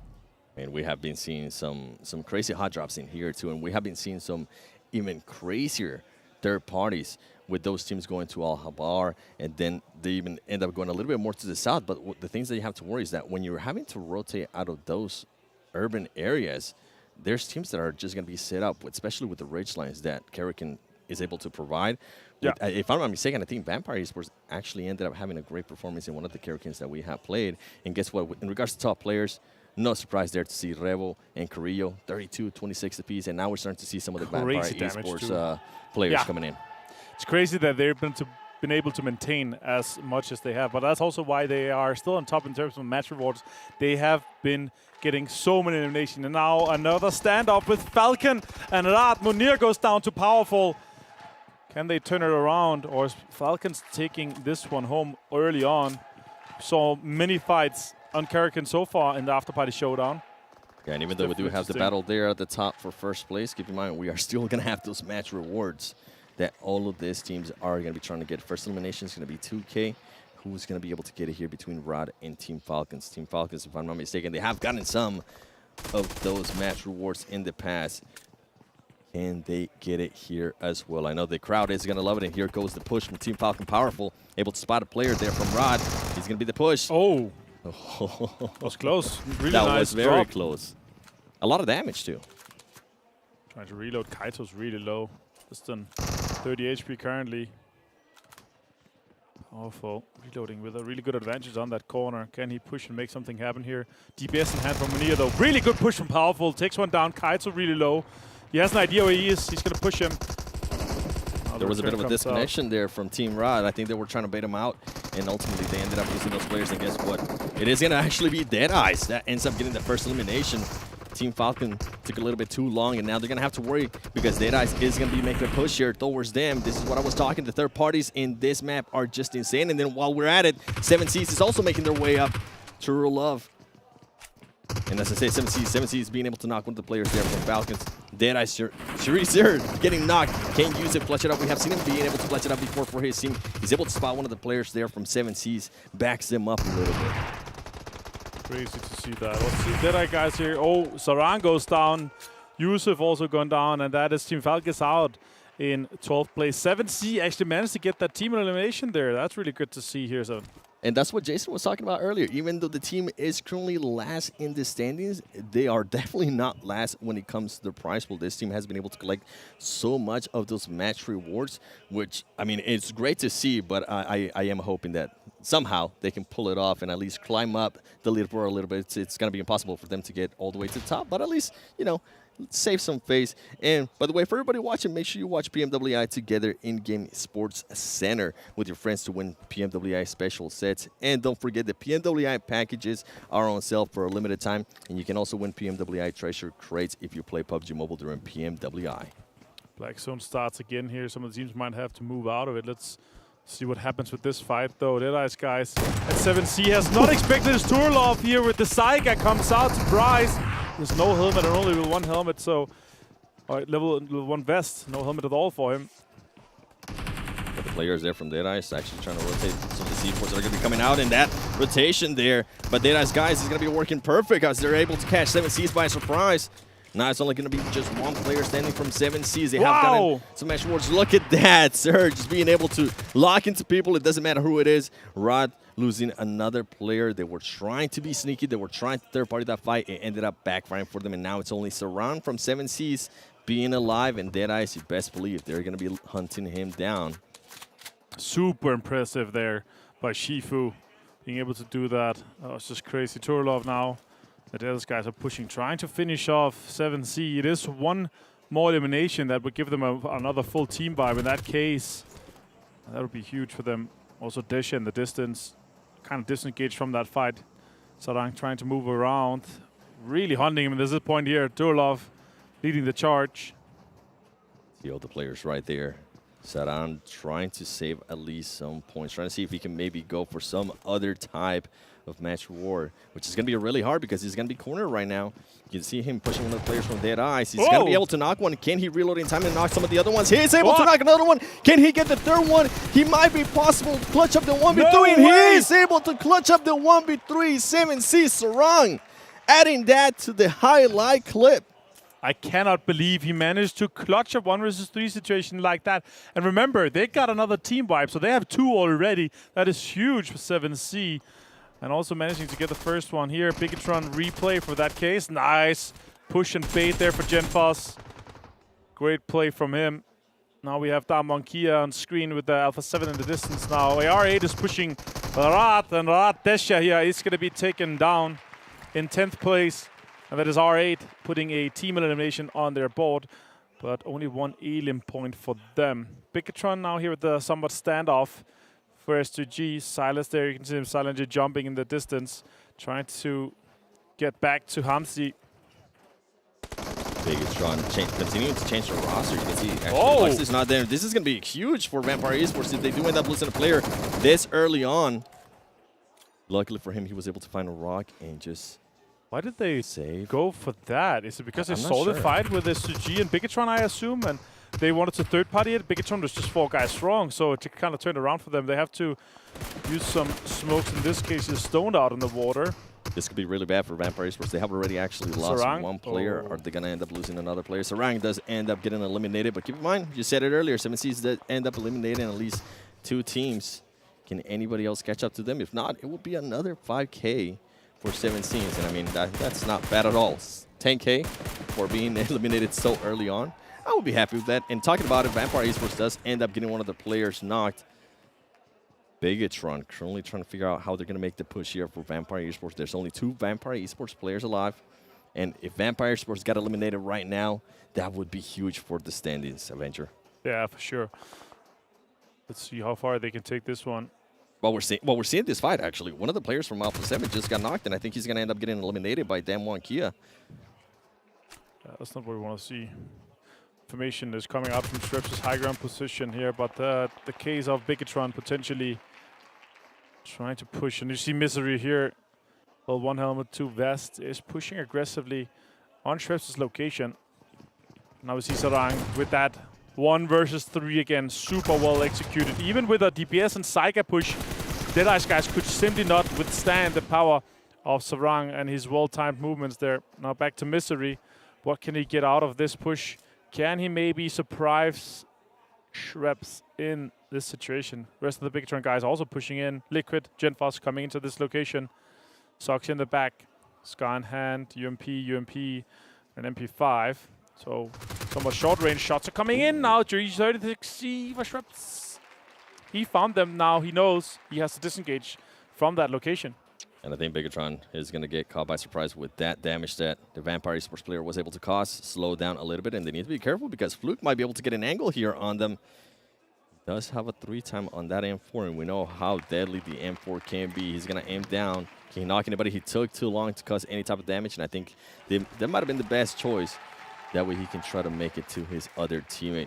I was going to say... A lot of support for R8, you could hear in the stadium. It's crazy. Wants to get some of those knocks and eliminations there. You can definitely hear the crowd going crazy for them and clapping. Yeah, I was going to mention with the 7C Esports, I know they've been already eliminated. I wish this is why they would be a little bit more aggressive. We have seen at least 2 of their players being able to clutch up big plays. I wish they were just a little bit more aggressive, as we do see a fight here between Stalwart Esports and R8. R8 going to have the big ground advantage. They are going to have 2 players knocked from Stalwart Esports. We've seen what Pika and Top can do action coming in, being able to cause some damage. Can Pika get the angle? He's not able to. He's going to be able to get a knock. And guess what? Bigetron is trying to third party all of this, and they are going to end up third partying all of that. I cannot believe it. Bigetron, 6 eliminations. They eliminate R8, and on top of that, they eliminate Stalwart Esports. That is going to be huge for Bigetron, trying to get the most teams eliminated. Yeah, that is crazy. I did not expect and see that happening in that case for sure. Now, Alpha 7 has not spotted Fluke. Vampire Esports, 2 players left. Shreps and Fluke here is completely disengaged from each other. Fluke might as well just try to sneak in behind Alpha 7 and could surprise them, especially now that he knows it's them. If he can damage them, then it would be good, but they are right now fighting head-to-head. Alpha 7, 12 points ahead. Let's see the replay here with Misery. The guys from Bigetron completely annihilating both Stalwart and R8 in that case. That's insane. All right, so here Fluke, really, really clever plays in this case. He's going to sweep the other direction that Alpha 7 does. He might have an idea that it is Alpha 7. They have lost Mafioso, and they're down to 3 players. They have it. I think Fluke has played that perfectly because now he's going to be able to make his way towards the circle and not have to worry about getting into a fight outside of the zone. You see Nigma Galaxy would know, Lord, if somebody gets close to him, we know the type of nades that he's able to throw. I'm kind of actually looking forward to it. And here we have an airdrop. If I'm not mistaken, that might be the first airdrop. That's going to be a match reward if any of the Nigma Galaxy players are going to be able to collect it. And as I said, that Lord is going to go for it. That's going to be if that was the first airdrop, that's going to be the easiest 1K of his life right there. For sure. Circle closing in, and let's see the next one. It could go to Al Halaba, and we could see potentially an urban ending, but I'm seeing a high ground ending or close to S2G potentially, or Nigma Galaxy in that case. That would be pretty cool as well. We have some interesting buildings that we saw multiple fights. We're actually going to go northwest in this case, so it's good for Bigetron, which are going to be fighting Alpha 7 eventually with that, and Bigetron actually has that high ground that we see on screen right now, fighting S2G a little bit, poking at each other. Bigetron is definitely going to be holding Alpha 7 out. We see some shots already. Karelia going really low. And now he has to heal. Liquid kind of close already. Liquid That's a sticky bomb. Super close, actually. Sticky bomb thrown by Liquid to maybe to try to deny that. See Genfons on the low ground, potentially pushing in there, Seven. What do you think is going to happen here in this case? Is Bigetron going to aggress on them, or is I think Alpha7 going to play a little bit more passive in this case? with the way Bigetron has been playing, I think they are going to be trying to be a little bit more aggressive. They need to be careful, though, because Revo is going to be holding off this angle. It's going to come down to who gets that So first much knock. information he gets from that stone and that rock position there. That's really crazy. Yep, and then on top of that, with this fight, you got to keep an eye out for Vampire Esports, because if for some reason the other two Bigetron players decide to push towards where the fight is going to be with Alpha 7, Vampire Esports might actually have a great angle from those buildings to kind of third party and get some easy points for themselves. Yeah, but for sure. Alpha 7 decided to back off, though. They were like, you know what, let's not take this fight. They're currently going to have the upper hand on every way. They have to move now as well, right? Because Circle is closing. They're going to have to sweep on that northern side, try to get in on that high ground angle that Bigetron is currently holding right now. So I really like that play from them. The question is, are they going to have enough time to do it? And does Bigetron spot them going into that valley that they currently have two players on either side of? So that's really interesting to follow later on. Nigma Galaxy here on screen. They're holding one of the high ground big compounds that we saw, currently inside the circle. Bigetron there in the distance. Shots are coming in. I see Bigetron's players sucks in Misery taking a little bit of damage. Alpha 7 is going to lose one to Genfos. Genfos saw that push coming. It's kind of the only push they could do in that case. And now Carillo gone down. 7 eliminations already. They defeated 7. That's crazy to see already in this stage of the game. Revo is going to try to hold out a little bit now. Misery on the high ground still. Yeah, and I think Bigetron is just going to set themselves up now just to gatekeep this. And this is going to be huge for Vampire Esports because they're already in the zone. They're not going to have to worry about rotating anytime soon. And they're going to be hoping that Bigetron is just able to fully flush out Alpha 7. Alpha 7, I'm surprised they weren't a little bit more careful. I think they were just so focused thinking that, hey, I think Bigetron has already decided to rotate as well. He ended up backfiring. Guess what? S2G getting 2 knocks on Nigma Galaxy. And we've seen what S2G can do as well. They're going to be super aggressive. Here comes the push. Can they get there before both of the revives go in? Are they going to have enough time, Nigma Galaxy, to actually heal up? Great Molotovs right there from Hamsi.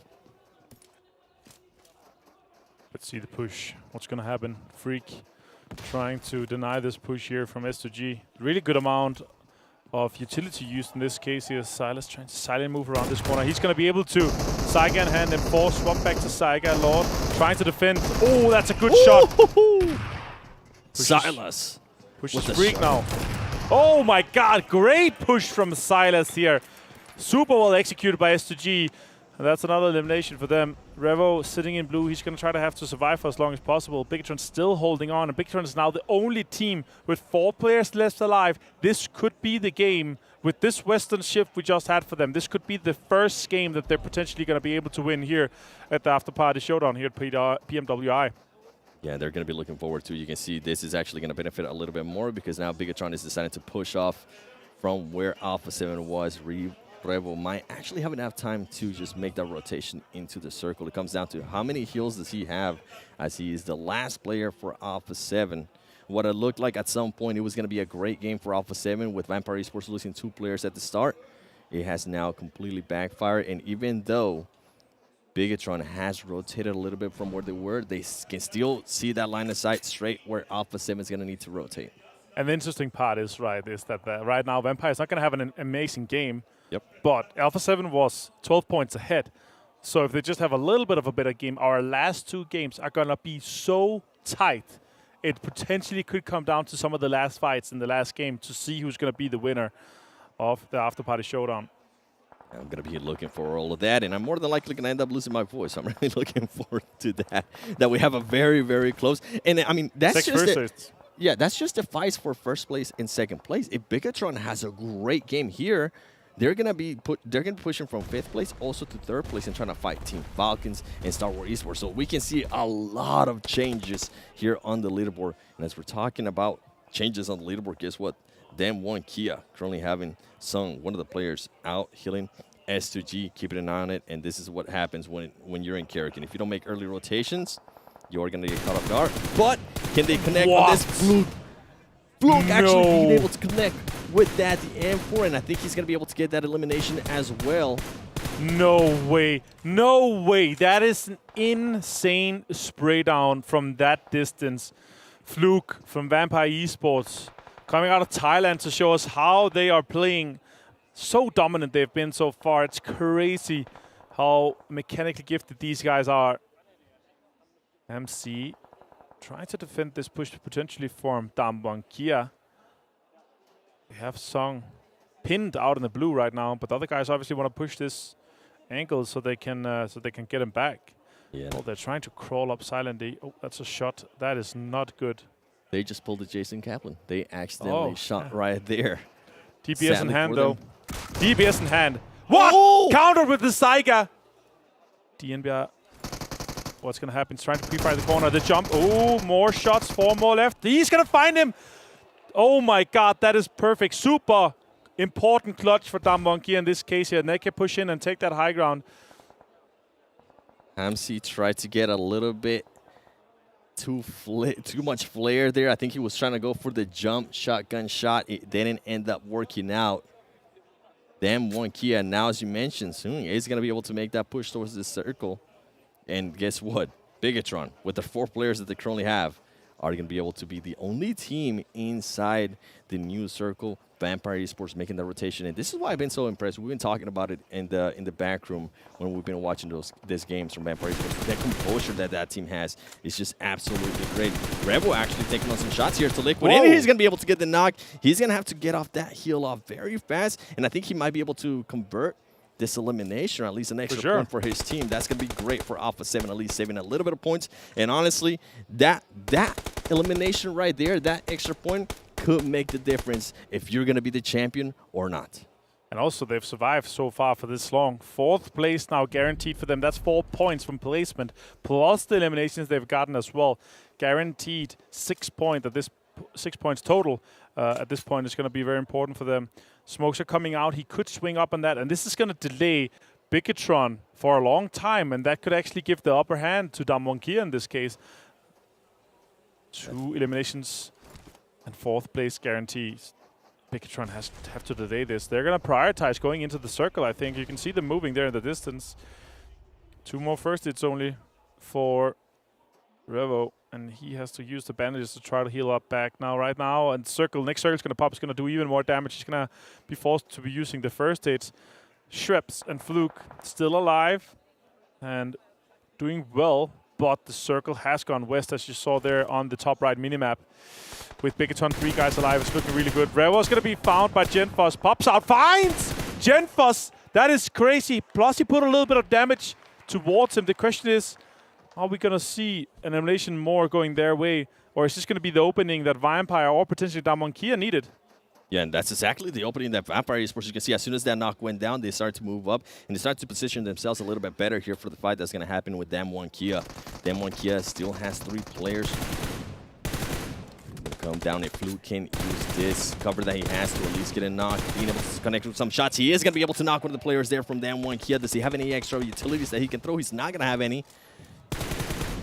Can he get any other knock? And you can see the other Vampire Esports player is just going to be laying down. He's going to be able to see somebody there from Junie. Junie, he also is able to knock Junie. Can he also knock soon? Here comes the 1v1. He's not going to be able to, but at least he was able to knock 2 players there from Damwon. Yeah, this is going to be huge for Bigetron. Bigetron is going to end up pushing the action here, and it's going to be looking like a Bigetron win. Yeah, Bigetron with 9 eliminations so far. 2 more to potentially be picked up.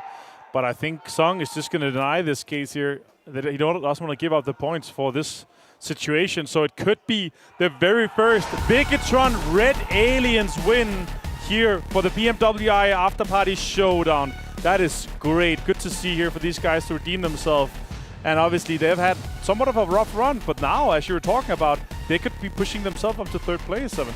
Yeah, they definitely had a super rough run. I think from the chance that I got to talk with Suxy earlier today, he was telling me that they've been getting very unlucky with certain rotations that they've been having to do. Also, they haven't really been blessed by the circles as much as some of the other teams have been blessed. Good to see that they're able to get the win. And as I was saying, yes, we're talking about Vampire Esports, we're talking about Alpha 7 fighting for that 1-2. But I mean, I think Bigetron might be pushing for the 3rd place. Yeah, for sure, and we're going to see more about that once we go to the match standing, sponsored by STC and presented by our fantastic desk with our failed captain, Jason Kaplan.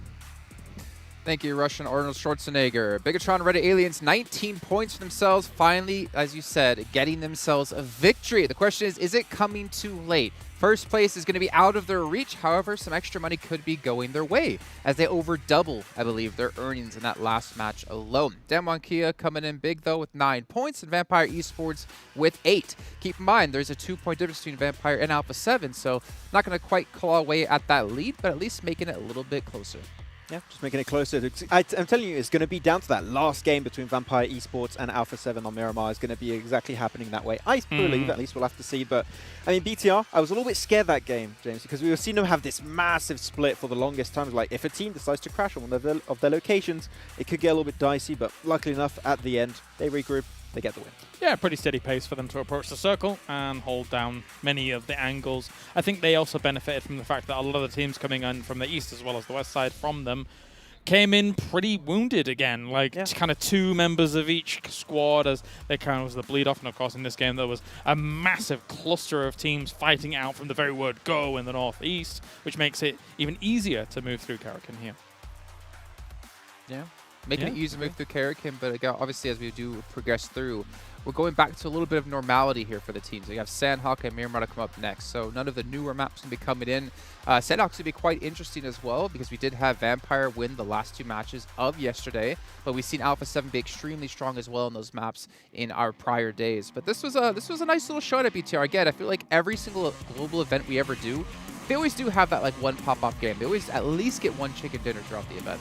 Yeah, I think we can expect that to happen in these last 2 games potentially. We'll have to see. But in this game in particular, what we saw again, we're seeing the shotguns come into play. We saw some DBS, we saw some Saiga. I feel like this tournament's got a meta of its own with the shotguns, it seems. And I feel like it's been one of my favorite developments in kind of current meta as it does stand, the fact that shotguns have become quite prevalent. I'm hoping that we see it more on the next stages. And next stages, of course, teams like Damwon Kia are always going to bring it into those big tournaments. But I think it could, continue to kind of roll through a lot of these teams to at least have 1 or 2 on your team. Exactly, like there's no downside to having at least 1 or 2 on your no. side. And if you're fighting against an AR and you get in the right range, and you hit your shot, the shotgun wins like pretty much 100% of the time, if you hit the shots, of course. Especially because in a loadout, in a full loadout, the M4 is so versatile.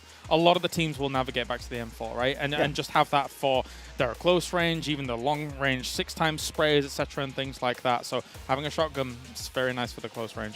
Question comes, when or will it be potentially nerfed someday in the future once people see in competitive play it starts to work extremely well, at least at this level of play, because there's a lot of close proximity fights. Yeah. In normal play, it leaves you a little bit vulnerable sometimes, right? Like you're not as quite as well adapted, and adept as these pro players. So obviously they know exactly when to be switching out. If you've got a shotgun and you're running through certain areas and stuff like that, you are vulnerable to still kind of those mid-range weapons that are going to vastly out-superior the position of those shotguns. So yeah, I mean, I play the M4. If they nerf it, and I already struggle to hit my shots right now, it's going to be even worse. So I just leave it like that. It's fine. Arguably the best gun, the M4. So I mean, at our level, as you're saying, it's a... I mean, some of us could use it. I mean, 7, he could probably use it pretty well. The rest of us are just like, we can't hit the broadside of a barn with a shotgun. Let's take a look, though, at our overalls here so far in the event. Actually, to be fair, Kalaris definitely could if you've seen him play. Thank you. I'll give you the credit. We already know what Max Ben can do when it came to PMCOs, but Alpha 7, 10 points in the lead, though, with 2 matches left. Very possible here for Vampire Esports to take over the lead, but Alpha 7, I'm not really taking the lead in first place. They've also taken the money lead. But what a huge jump for Bigetron Red Aliens, right? I mean, Huge. Of course, they were in a position where they didn't have much money, didn't really have a win on the board, but still had quite a lot of points. This has rocketed them up on Karakin of all maps to be able to have this big jump up. Very impressive. Yeah, exactly. Even though we know it's still like a competition between only Vampire and Alpha 7 for the trophy this time around, it is still pretty decent prize pool in 3rd place, right? So BTR definitely a big step up, and it's good to see Indonesia potentially able to get himself on the podium at the end. Yeah, honestly, I think for the region as well, we think back to Morph, right? Last week in the main event, didn't fare too well, unfortunately. Obviously, Indonesia is a massive supporter of BTR, and they have a lot of pressure. I think, to be honest, almost out of any region in the world except maybe China, I think Indonesia has the most pressure when it comes to their teams to perform. When you do well, they love you. When you don't do well, they don't love you quite as much. And especially Nunda, you're going to have the finals of PMGC in Indonesia too. That's going to be an extra layer of pressure, right? So that's if BTR make it there, I mean, I'm telling you, the fans are going to go wild. Or the so many good teams. All right. I was going to go in a shot just because you couldn't see it. We can see, though, a minute 30 left to go until we do head into Sanhok. Now, I haven't done predictions with you gentlemen just yet, but I want to ask the predictions now here. Maybe not in the last match. Who do you have taking Sanhok?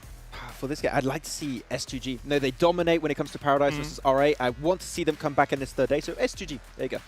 The Bootcamp Boys. Stalwart. Let's do it. Oh. There's no team called the Bootcamp Boys, Max. I was like, wait a minute. No. There could be. Maybe that's what we can rename our group to instead of what we currently are named. No, Soccer Crowd is the best. Yeah, definitely. Big shout out here to Savvy Gaming Group for being one of the big sponsors here at this event. Again, without them, this would not all be possible. Also, for you guys at home, whether you can't, well, obviously you can't win the money here, but you can get a free permanent legendary set during the Vibe and Drive event currently going on within PUBG Mobile. Make sure you get your friends together, complete the missions, and collect your rewards. And my reward for having a fantastic desk segment here is to be able to listen to our two commentators, the 7 Worlds Gaming and Avenger. Oh, that's so nice. I can't wait to carry you later on today with PUBG Mobile when we end up playing. But we are going to be casting Sanhok. And you know what? The desk was talking about predictions, Avenger. And I'm going to ask you for your prediction, but not for who's going to be winning or who's going to be doing well. I'm going to be talking about just the points at the top, first place and second place. Do you think the gap is going to be less than 10 points after this match? It's a simple yes or no question. That's the kind of predictions I like. The 50-50% chance, the coin flip, the type of prediction I do the best at. I think that we're going to see Vampire close the gap and have less than 10 points up to Alpha 7 in this game. That'd be nice, because in that way, we would have a really, really, really close last game. That'd be crazy. Obviously, on Sanhok for the second to last, or as James loved to say, the penultimate game of the day. It's Sanhok here at PMWI Afterparty Showdown. Let's see what this brings. It's your favorite map. You love it. It is. I'm glad I've been able to cast this map many, many times, especially over PMWI. And I was going to say, I think Alpha 7 is still going to be leading, but I think they're only going to be leading by 7 points. So I am going to I think it's going to be less Alpha than 10 points. 7 predictions. Yeah, that would be crazy. Your favorite number is obviously also 7. Yeah. What else is 7? You have 7 kids too, and what all? 7 ex-wives? Working my way up there in kids, not about the ex-wives though. the kids you're working your way up there. Revo 34 eliminations now after being able to close a few ones out on Karakin. Kirillio 26 and Shrebs really closely knitted after on 25. Damage as well, nearly 1,000 damage more than Action from Stalwart. Quite impressive to see Action up there. He's obviously one of the top dogs. And Mythic with 7 headshots. You like that?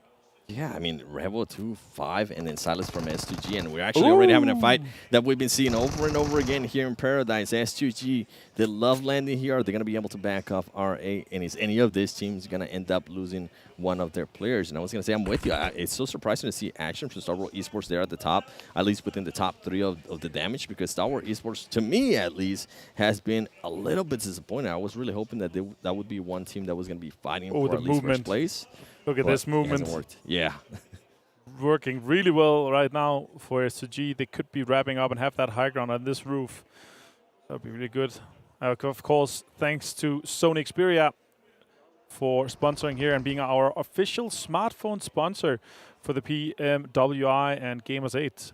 And for everybody watching, don't forget to watch PMWI together in-game esports center with your friends to win PMWI special sets. As we do see the fight ensuing here, Team Falcons is going to be going after them. Don't forget the PMWI packages are on sale for a limited time, and you can also win PMWI treasure crates if you play PUBG Mobile during PMWI. Suxy currently on the defense, backing up big time. Liquid actually being able to get a little bit of an angle there on one of the players from Team Falcons. And guess what? The team that is currently in last place in regards to points, 7 Seas, adds another match reward to their tally. I think it was somewhere around 30K. Oh, yeah, you can see it right here. 30K after this match with that, if they don't end up getting any more. 32K. You kind of start questioning yourself. Do you really mind being in last place? If you're winning some of the most money? Yeah, when you actually have more money than the teams that are above you. Yeah, all right, look at this. The 10 points difference for Alpha 7 down to Vampire is crucial, but Bigetron on 114 all the way down to 103 points on S2G. That is 5 teams within 11 points. Our middle pack is fighting for a huge chunk of change, and the difference there is $10,000, $20,000 difference if you're able to fight your way further up there. So really good for, oh, look at this, Aladdin taking out Juni with a surprise attack. Damonkia losing one player early on. That's, of course, unfortunate. But good again for 7C being able to take some of those early eliminations. 7C is just being sneaky like they have been throughout this whole tournament, whether it's the duos, whether it's this kind of matches. It does not matter. They're going to continue to be sneaky. And I said it earlier, I kind of want to see more aggression out of this team. They have shown us some great, amazing plays. I mean, the visual skills, and they just haven't showed it. But guess what? In the visual skills, Ida from R8 being able to get 2 knocks right there. That's going to be an extra 2 points for R8 Esports, and Rad. It's not gonna be. It's not looking good for Rod so far, at least here at the start of Sanhok. And as we're seeing some rotations in the map, I'm actually starting to see Bigetron get a little bit closer to Bootcamp, getting way too close to Stalwart Esports. I wonder if they're gonna want to engage. I know sometimes with this kind of players from Bigetron too, they're gonna be able to carry some momentum. They're gonna be feeling hype after that last match, especially after getting a win. They might want to continue on getting into fights and seeing if they can actually win them and continue to boost their confidence. Really intrigued to see if that's going to happen. Damwon Kia does have some players that are trying to third party. They heard those shots from Ida, from R8 Esports. I think Forrest not able to spot anybody right away, so he's going to do the right thing and just back off. Yeah, clever play. Coherent play style in that case. R8 Esports on screen. 1 elimination so far for them. They have had a decent showing so far, but still not in our middle pack within that striking distance of that top 3 place right now. 12 teams still remaining. Damonkia lost 1. Rat. Oh, Forrest finds ID7 and goes down 2. What a great rotation right there from Forrest. I thought he was going to be backing off. He decided to just actually re-angle himself, being able to find the perfect angle, getting some shots there on that team. What a play, and guess what? S2G trying to third-party some of the R8 players there. You can see CR7 as well. R8 not looking in a good spot. They are currently only going to have 1 player alive. CR7 trying to get some shots there, I believe, is on Kalsi. Didn't cost enough damage, and now what is CR7 going to be able to do? He does throw down some mollies. I think that was from S2G. S2G is starting to get some of the angles. That is going to be it for R8 Esports. And guess what? S2G does get the first team elimination and $5,000. That is good. I like that. The first team is just so insane. We're pouring money over these teams here, and we're loving seeing their efforts to try to go even further. Money in the bank is what these guys are here for. Let's see what these guys can do, though. Bigetron, as you see right now, on Bootcamp. The question is, where are we going to be ending up? We do have a far northwestern circle, and there's a chance that we might ending up on the Alpha Island. And right now, Vampire has a really good hold on to that island, so we could be seeing them closing that 10-point gap as we were talking about. Stalwart on screen. I was impressed with how good they were, especially at the main tournament, and also been impressed with their entrance. I really like Stalwart's entrance. That was really nice, starting with their backs to the camera. And now we saw, I think it was Sarang before we saw that, get the first airdrop. Kaito is in this compound. I think he's alone trying to defend it. Desha might be further down. Damonkia is aggressing. Kaito gonna just be cooking up that grenade. Can he actually confirm on this? Any types of knocks, he is gonna be able to cause some damage though. But now more than likely, Damwon Kia is gonna realize where he's at. And yep, Desha is just a little bit of the south of him on a different building. I think they have covered each other. Like there's some like line of sights that they could be taking advantage of. Yeah. So if they push from that southern side in the compound that Damwon Kia currently has, then they have kind of a cross angle on each other. Next circle has popped, and it's looking very likely that we could be ending up on Camp Alpha. And Vampire has that high ground ruin on the top, and that could be crucial for a win or a lot of points in this game. Deadeyes Guys, southwest, Nigma Galaxy outside in the blue, and Alpha 7 on a huge rotation coming in from the northeast. Now Kaito trying to defend this, taking some more damage. He's taking actually quite low, nearly, even further low. He's going to go down actually. Super unfortunate for Stalwart Esports? Are they the ones that currently third party in this? I think it's multiple angles. It's both Stalwart, but also S2G that is doing this. But definitely Stalwart is just on screen in that case. Desha is going to disengage from the fight completely, just try to run away, but he could be running straight towards the S2G guys. Somehow being able to survive on that. But yeah, it's straight running into the S2G guys. The S2G guys not being able to confirm, and Desha just barely. No, just get in there. What are you doing? Hide. Run! I was going to mention, though, if Damwon took too long within this fight, S2G was going to be able to third party, and that's exactly what they're looking to do. And a team that I was not expecting to even get close to third party, Stalwart Esports, definitely slowed down a lot more what Damwon was trying to do. And Damwon, you can see, being aware now of the possible third party from Stalwart Esports, putting down some of that smoke, trying to cover their 6, and seeing what S2G and possibly the last player standing from Riyadh are going to end up doing. Desha just passively playing this one out. He's on the wrong side of that bridge, though, if it goes west. C has a lot of information on Damwon right now. Oh! Peekaboo finds one. Can he get first down 2? Gets first down to half HP. Sung first. Last 2 players from Damwon gets taken down by Colsey on an off angle. Super well played and executed by S2G. It's just down to Sung in this case. He's going to have to try to use some utility. They don't really know exactly where he is right now. As you can see, the utility is being used somewhere else. Sung with the third-party peek in this case. Could potentially surprise 1 or 2 of the guys from S2G, but it definitely looks like they're going to be taking this compound over completely.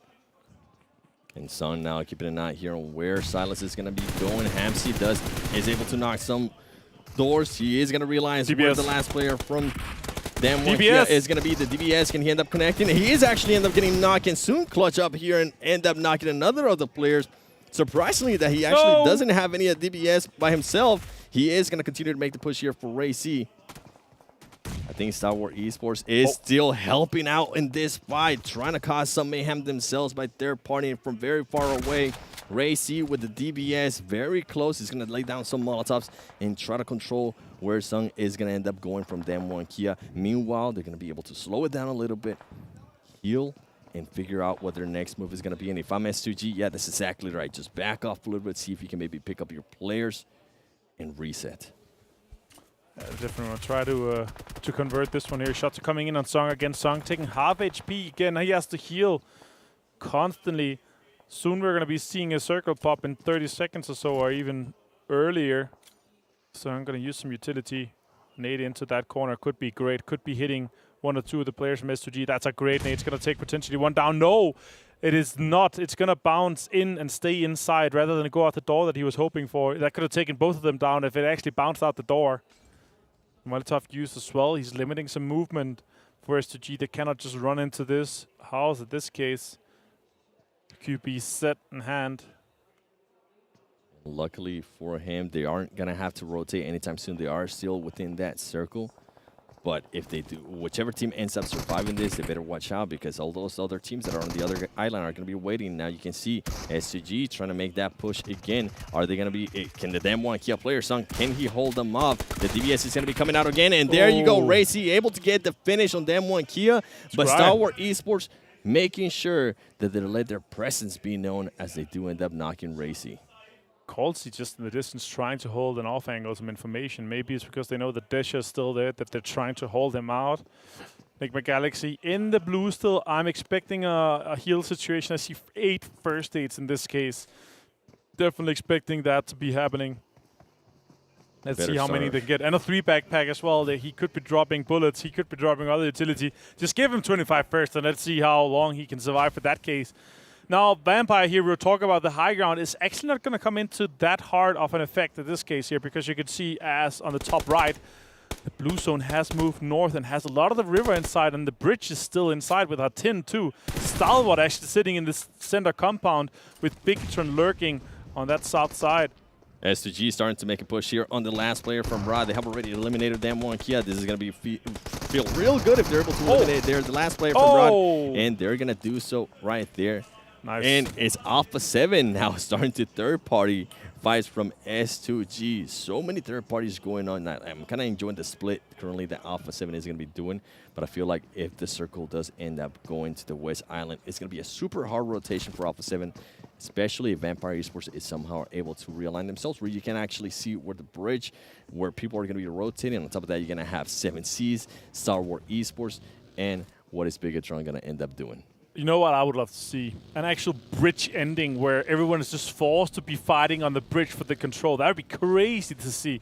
I don't see it happening. It's kind of rare that we have those endings, but still would be an absolute pleasure to see. Potentially, if Bigetron is able to fight and get to be one of the last teams and then fight, there would be Alpha 7 versus Bigetron fighting for that bridge control there, and then that would be crazy.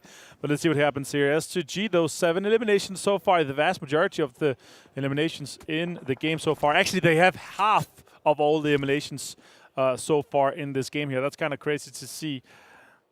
48 total players. 34 only remaining.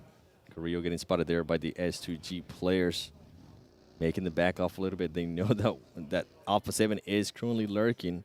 Circle is starting to close in. Where will this circle go? Is it going to be a super toxic one? Bridge. I'm actually thinking about the little island right there. Okay, I know that's okay. That's crazy. If you're thinking bridge is toxic, yeah, my toxic trait is going to definitely come out and think the little island. Please, let's see what kind of mayhem these teams are going to be able to cause. And look at the longest Ilum, 397. Oh, bridge! I can't believe it, bro. That is insane. Holy, okay. So the question is really now, how many teams are going to be fighting on that west side? Because that is where the vast majority is right now. Alpha 7 is just going to be trying to get as many eliminations they can on that east side of the bridge. We have so many of the teams still in the west. Could Bigetron consider going back right now, actually going back to the bootcamp side and trying to swing in behind S2G? I would really love seeing that. Vampire going to be focusing on trying to get some of those eliminations that they know are coming in from the blue right now on that western side.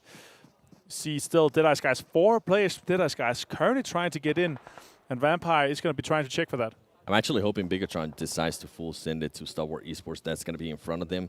I'm hoping they don't decide to go for that sweep that you were talking about. I think it's going to leave them exposed way too much, especially with S2G having the high ground there. And we already seen what Stalwart Esports can do from that range. So I'm just hoping Bigetron fully sends it to where Stalwart Esports is. And hopefully they do it soon, because if Vampire Esports is able to position themselves here, I mean, they might end up getting some angles for that team.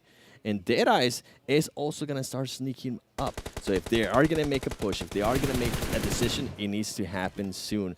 As we do see here, Nigma Lord currently getting some shots out. And guess what? You were talking about it earlier. That man has 27 medkits. So I think he's going to definitely be going for that heal off. Meanwhile, we're having a fight there between Team Falcons and 7Cs. 7Cs hasn't really had to rotate at all. Falcons has, as they were in the, I believe they were in the southeast for a very, very long time. So I'm surprised they're currently here in Hattin.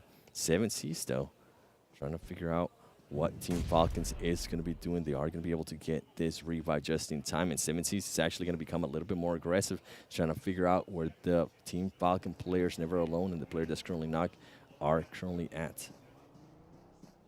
7C still trying to just get inside Hattin's edge here. Maybe potentially try to control it from Falcons. They must have an idea at this point where they're going to be moving, and that's really the question, is how they're going to try to do that. It's a 2-2 split for them, or a 2-1 split for them right now. Vampire Esports, there you go, going with the position that I was talking about. Vampire Esports might actually be able to pick up a lot of Ilums from that position, especially if Bigetron is definitely now going to have to push or Stalwart Esports. Interesting, though. Jan Foss is making a bit of a rotation in trying to get behind Vampire Esports. If this ends up working out, he might be able to surprise him, but he needs to watch out for Schwab from Vampire Esports, because he is covering that angle. All right, let's see. You think West? I'm going to think East. I hope West. West, okay. For the sake of the last game being absolutely insane, I really hope West. Because if it goes East, Alpha 7 could close this game out and secure themselves. Really, look at that. They could secure themselves a huge game. But now they're going to have to cross the bridge. I don't see them swimming. Like, there's too many teams close to the water. So I would really like to see them fight for that bridge control over S2G. Because also, it is kind of a high ground situation for them now that Vampire doesn't have the really high ground now, with the circle being pushing them off now. 11 more first aids already using a lot, so it's really taking hard here compared to what we used to. Suxy, last player, gonna try to get Misery up right now.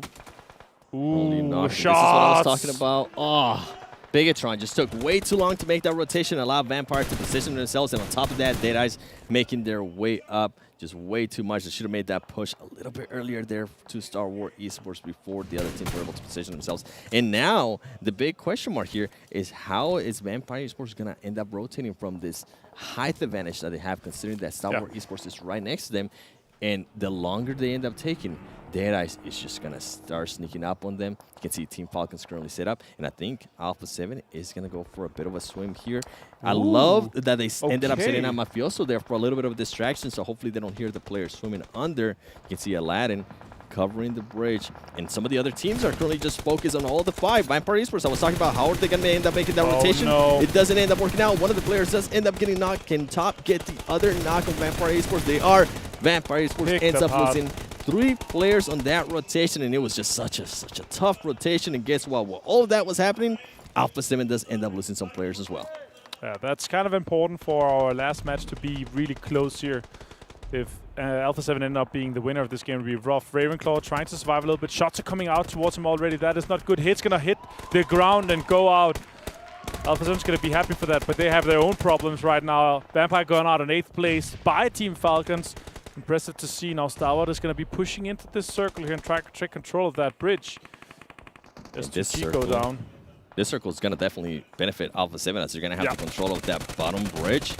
And then you have S2G now pushing up. Aladdin from 7Cs, holding it back too. They currently still have all of their 4 players alive.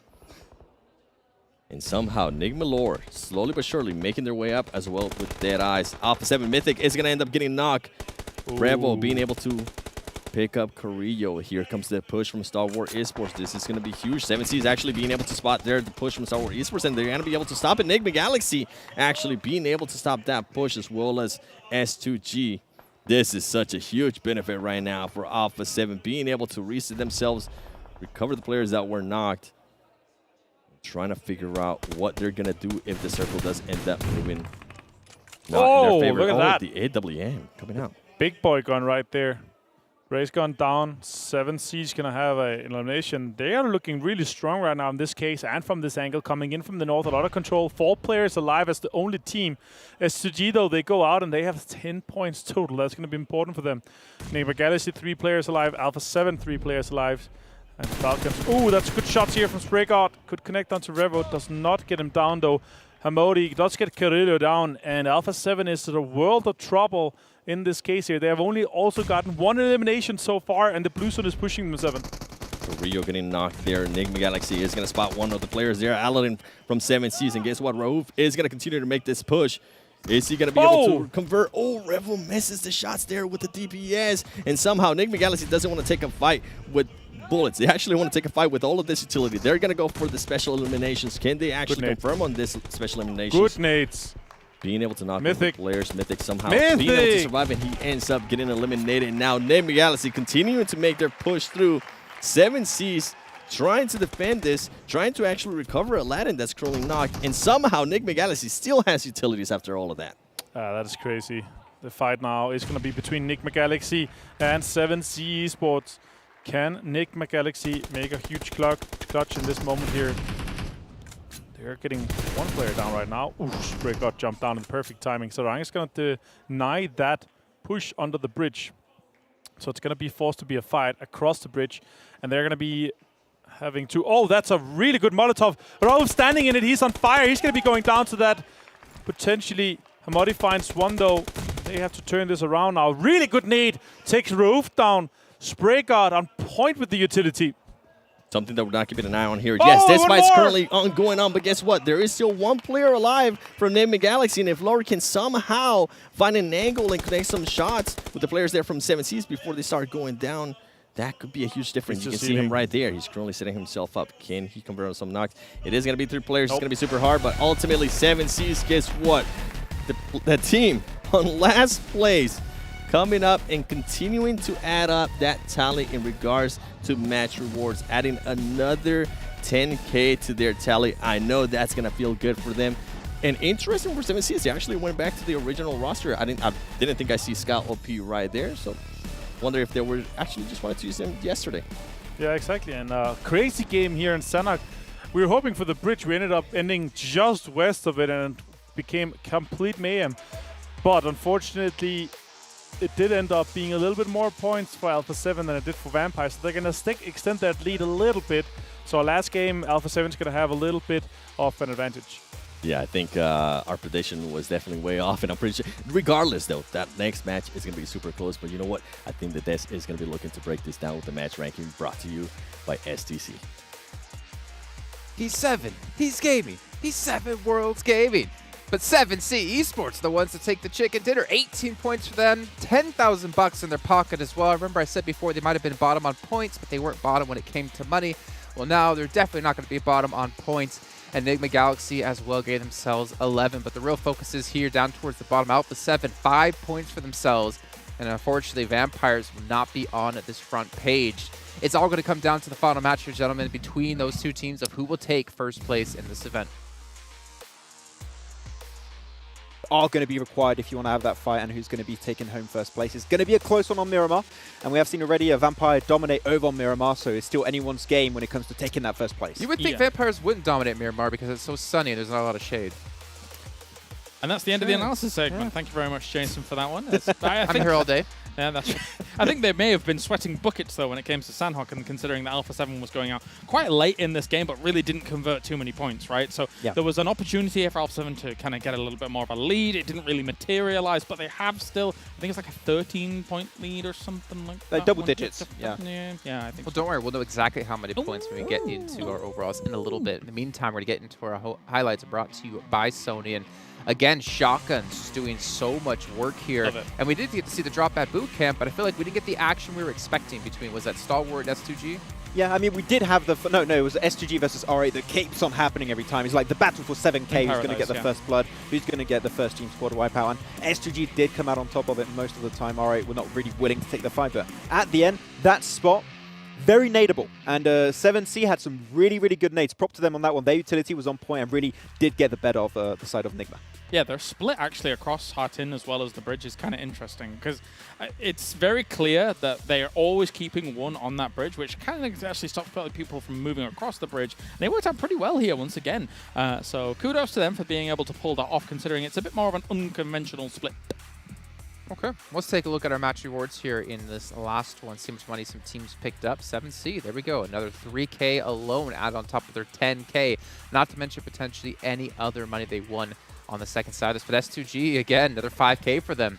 They're really not that high up when it comes to overall rankings, but in terms of money rankings, I think they're like 3rd place. Yeah, I think they could potentially also get really close. I don't think they can breach 100K, but I think they could get at least really close if they convert a win in this last game. I think they would breach 100K at the end, potentially. With also the prize pool added to it. Yes, I feel 100%. Like they got 15K for free here on Sanhok, all things considered. They were good in Paradise Resort, oh my gosh. You know?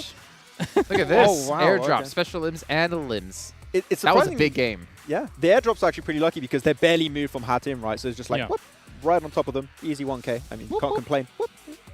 They won over 20K that game. They definitely doubled their money up. Actually, yeah, they definitely doubled their money. I think they were like maybe 22, so maybe just under doubling. Yeah. That's ridiculous. Again, from one match, ladies and gentlemen, they just went up from like 22 to like $40,000. Yeah, the match before that they won was a duos, right? So you don't get that extra 10K for the chicken dinner. So they're definitely making bank on that game. Yeah, I mean, I think we expected to see potentially this a little bit more from 7C. But you know what? They find some success, and it's still, India slowly coming back in the competitive scene, in these kind of tournaments. It would have been interesting on Sanhok to see what they would have to have done if they had to move away from a decent chunk of Hartin, because of course the last two Sanhoks we kind of ended up around this location for them anyway. They didn't win the previous Sanhok, if I recall correctly, but because I think it was Vampires at the very end. But I mean, they were still very high up in the Sanhok, for sure. Okay, let's take a look actually when it comes to our overalls with money, how much each team has won and where they currently stand. 89K for Alpha 7, 88K for Vampire. Look at this, 7C on the 6th position now. Yeah, I mean, that's what it does, like one big game, and you can definitely try and climb up the rankings in terms of money alone. BTR did exactly the same thing before that game over on Karakin, so no big surprise. You can still see a big leap forward from Damwon and Stalwart if they can close it off, but as we said, this last game, big focus on Alpha 7 and Vampire. And besides Vampire doing what they did at the beginning of today, there has been a far more varied day compared to our previous 2 days. Of course, we saw multiple chicken dinners from multiple teams in the previous ones, but today, this time around, new winners, good opportunities. Yeah. Always happy to see that coming on through for some of these guys. Down at the bottom, though, anyone can still potentially take home like 15, 20k. No, R8 Esports, Rad, Deadeyes Guys, not the best presence in this event so far. But if you can get a little check for 20k on the one game alone, it will be fantastic to see. Yeah, it would be, and we are going into the last game of the day as well. So if you want to have any chance to pick up any extra moolah, it's got to happen right now. It's got to happen over to Miramar, which maybe we should turn our eyes towards, but not before taking a look actually at Vampires and guess who? Alpha 7. Alpha 7 in their head-to-head across this entire event in terms of totals here. And you can see Alpha 7 definitely winning when it comes to eliminations and the damage. But the thing is, Vampire Esports, they've been putting themselves in those positions to win games much more often than Alpha 7. Yeah, and I think we also saw, especially at the start of the day, that in terms of damage, a lot of that coming from the utility. They threw like, what, 40, 50 more grenades in second place at one point at the start of the day. Like, their utility game is on point. If you breach them, they're always going to have nades available, and that is why a lot of their breaches work out, is because they have that utility from the start until the very end of the game. Yeah, you're right, actually, now that you make me recall that, because I think at the start of today, I think it was 136 grenades thrown. And that doesn't even count smokes, which was 100 and some as well, where Alpha 7 have been using them very effectively to make crosses on roads, etc., and things like that, as Jason drops his pen in the distance, and we continue on here. But Vampire, as Jason astutely said before, they have been looking far more to find a location to stage their game from, where Alpha 7 has fought into some of these situations very, very well.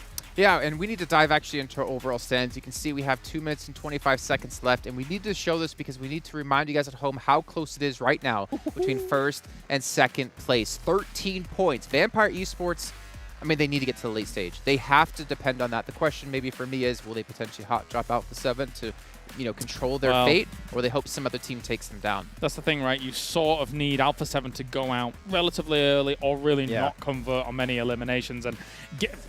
It's going to be difficult. That's the thing, like a Vampire, even if they get a win and Alpha 7 get nothing, they're still not going to be able to overtake that position. So they need to have a big conversion game in terms of eliminations. If you're a hot dropper team that has not been able to find early fight success, you can do that. Some teams have been doing it in the past few games, but it's going to require a big performance from Vampire and also a bad performance from Alpha 7. You know, looking down, though, towards the bottom teams, right, Riyadh and R8, in terms of money, what stops them from hot dropping one of these top teams just to mess with them? Because for them, realistically, moving up the leaderboards isn't going to make you as much money as getting some of these match rewards for your team. And that's what you should be focused on right now if you're one of those two teams. So potentially dropping in on one of them, potentially dropping in on a weaker team that they perceive, they can make some extra moolah. Yeah, I don't know. I would not expect a team to go for a hot drop to try and mess with one of the top teams, right? I think you want to maybe make sure you can get the win and get... I think those Chicken Dinners 10k is very appealing. So I would think that teams will mostly focus on that instead of trying to ruin a chance for Vampire or Alpha 7. I mean, you're not wrong, but we haven't seen them even really get close that many times, if any at all, of getting a chicken dinner here. But with 50 seconds left to go, I'm going to remind you guys once again, Aramco, Saudia, Dr. Suleiman Al Habib, all big sponsors here to make this event possible for us, as well as a Savvy Gaming Group. Because without them, this would not be possible. These teams, or Alpha 7 in particular, would not be able to make over $100,000 for just one tournament. Vampire Esports would have been possible to make over $600,000 from one tournament. Well, technically, yeah, it's technically one tournament, but two little events inside of it. Right. But it is time to head into our final match of the day. But really quickly, you have one match left to get your favorite moment screenshotted and posted with the hashtag PMWI shots and potentially win yourself a PUBG mobile statue. So Avenger and Seven Worlds Gaming for the last time today, take us away. Ladies and gentlemen, it is going to come down to the last match. It's not the 10-point gap or less that we're talking about or predicting, but it's still possible, okay? As they were saying, if Alpha 7 goes off early and Vampire Esports goes to having a great game, as we have seen over and over again from this team in the past 2 weeks, I think Vampire Esports might be able to pull it off. But the question becomes, Martin, is anybody going to hot drop Alpha 7 or Vampire Esports? Yeah, that's a big question, but with all those things you just said, the only thing going on in my mind was just this, and it's just this annoying jingle we've had, and it's 7. He's gaming. It's 7 Worlds Gaming. He's 7. He's gaming. It's 7 Worlds Gaming. We are here on Miramar, though, for the last game of the Afterparty Showdown. But the most important thing I want to point out here is 3rd place and down to 8th place is 12 points difference. And that is going to be huge in terms of how many placement points you can get out of this game and how many elimination points you get out of this game, because that is going to jump you up potentially $25,000 if you're able to skip over 5 teams, or 4 teams for that matter. And that's a really huge one. But of course, the fight at the top is interesting. And I think there's more to it than just the match elimination and match rewards you're going to be able to get. Being able to get a win in a tournament size like this here with $1 million on board, I think that is the prestige of it, the pride of it is bigger than the money they're able to pick out of just last game here. So I definitely think our 2 top teams is going to be looking at fighting out to the very end. But for me, the most important thing is obviously that fight at the top. But those 5 teams in our mid-pack, within 12 points difference, is huge. And another thing that's huge is that huge circle, super far east, that only has right now a team and a half inside. A lot of water on that circle. And I'm glad you mentioned that too, right? It's not just about getting first place. It's about the prestige of being able to win an event like this. And from me being able to talk with Alpha 7 Esports, this is something that they've been looking forward to do. Just getting their first global LAN under their belt. They have felt like it's a curse for the longest time. I know Carrillo's looking to just establish himself as this dominant feature. He wants to be just compare a little bit with Paraboy, at least the Paraboy of the Americas, you could call Carrillo. So it's going to be interesting if they are going to be able to do it. But you know what? This is the last match. Don't forget, watch PMWI together in-game esports center with your friends to win PMWI special sets. And while you're at it, PMWI packages are on sale for a limited time. And you can also win PMWI treasure crates if you play PUBG Mobile during PMWI. And talking about match rewards, I think Team Falcons, never alone, going to be looking to collect that 2K. And he's going to be able to do just that. He is able to eliminate one of the players there from R8 Esports. But with Alpha 7, what happened before is like, I felt like they were just so cursed in global events. I mean, it's not over. It's still, it could still happen to this team. I'm not hoping it does. And you can see the way they're going to be playing, they're currently doing a big rotation from the south. Going to be trying to make it all the way up to Impala. And ultimately, where is the circle going to end up heading? That's a big question. I obviously love this map for all the macro that it has, but this is going to be really rough. A lot of pressures coming in from that west side. But right now on Falcons and R8 fighting each other. Damar, Yusuf setting them up for this push onto ID7.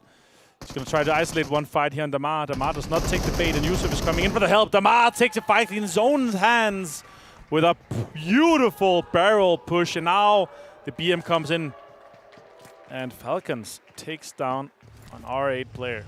And while we had that fight going on, Bigetron does end up losing one of their players to 7C. 7C is feeling a little bit confident there after that last match. They are currently in Picado.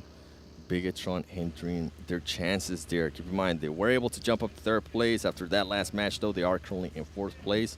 And you were talking about how close, I mean, honestly, how close it is from 3rd place all the way down, you could say, to 7th and 8th place. Having a good game here can definitely change it. I'm looking at them one Kia. They're currently sitting in 7th place with 109 points. Yeah, I could see them possibly surprise Team Falcons. And I mean, going from 6th to 3rd, you know they're going to love that, and they're going to be able to put it on their Twitter bio. Yeah, exactly. That's the big thing, right? The Twitter bio. The trophies that you're able to put in the bios is the most important thing. This flex. Now, yeah, it's the flex, the good flex. 7C. Really love what I've been seeing with the comeback here, especially today with the amount of prize pool that we're able to snatch out of the match rewards. That's beautiful. And here you see the Afterparty Showdown points, as we were talking about again and again and again. Alpha 7 and Vampire in the very top with Falcons, Bigetron, S2G, Stalwart, Damonkia, and Nigma Galaxy fighting for that huge middle pack. And again, we're talking $25,000 price pool difference. It is huge if some of these teams are able to have a big last game here. Yeah, it is, and I'm pretty sure with the last game, a lot of these other teams are going to be looking to get at least some of those match rewards. It's not as important as the fight currently going on at the top, but, I mean, it looks Vampire Esports is going to be a little bit towards the center there of the circle that we currently have. Alpha 7's already in the circle, and looking at the rotation, if for some reason the next circle does end up going a little bit towards the north, they might end up running into Deadeyes, and depending on where Bigetron is going to end up rotating here, it could be a bit of a hard rotation for Alpha 7. We'll have to wait and see. I'm getting a little bit ahead of myself here, trying to figure out what all these teams are going to be doing. It's going to definitely be a nail-biter, and I'm glad to be here with you, Avenger. Yeah, it's going to be a huge game. Happy to be here as well with you, my friend, and we're going to be seeing some absolutely insane fights here for the next couple of minutes. So you guys just hold out and hold on to your horses. Let's see how this one ends up being wrapped together. A lot of teams are prioritizing the loot right now outside the zone. Not that many teams trying to get into the first zone because it doesn't matter too much. The third zone is where it's at. That is the important one, especially for the settings we're playing here. The players are not as used to these circle sizes as the Arsenal one. As they has been adjusted, now they're only playing 12 teams, so they are faster, they're smaller, and they do more damage when they're staying in blue for too long. Nigma Galaxy inside El Paso, one of my favorite places to loot. There's so much loot in there. You get absolutely stacked to the teeth with everything you want and need. 4 smokes, 4 grenades, and 1 Molotov here for Hamodi. Full level 2. We didn't find any level 3 key, unfortunately, but still, most preference setup here is definitely in hand on him already. Nigma Galaxy definitely one of those teams that can make the push to the top 3 as they are sitting in 8th place with 109 points, tied with M1 Kia. And now let's see what this circle is going to end up going. I was talking about it earlier. Alpha 7 making a rotation north. They're going to end up running into Deadeyes. East. Freak to see if they're going to end up fighting. Into the water. Into or the water. Alpha 7. Into the water. Into the water. Oh, Further east. You're the one that's being toxic now? Okay, I'm with it. I'm with it. Let's see if we actually end up getting an east. Oh, and we do. Oh, look at that. We might end up getting an Impala finish, which for this, I mean, that's going to be wild. Yeah, and with Alpha 7 already in there, you know, Jason, he wanted to give them the trophy already on one of the first days. I believe the second day when they continued to win. I really love what we've been seeing from Vampire, them being able to jump back into things, being able to try to take another trophy, and that would be insane for them to do. But right now, it's definitely looking like an Alpha 7 advantage. 13 points ahead with Circle center advantage for Alpha 7. Vampire sitting on the west side of Impala, so if the circle goes a little bit slight further to the northwest, they would have a huge compound here to be able to play. And Alpha 7 actually deciding to kind of back off from Impala. I think they might have heard Deadeyes there. Or they're afraid that it goes to the islands in the water. Yes, that, or they might be afraid too that it might go down to Puerto Paraíso. So they're currently positioning themselves between those 2 cities and also right next to those islands. And guess what? I was talking about it earlier. Bigetron is going to position themselves now between Alpha 7 and Deadeyes. Deadeyes currently just looting everything going around.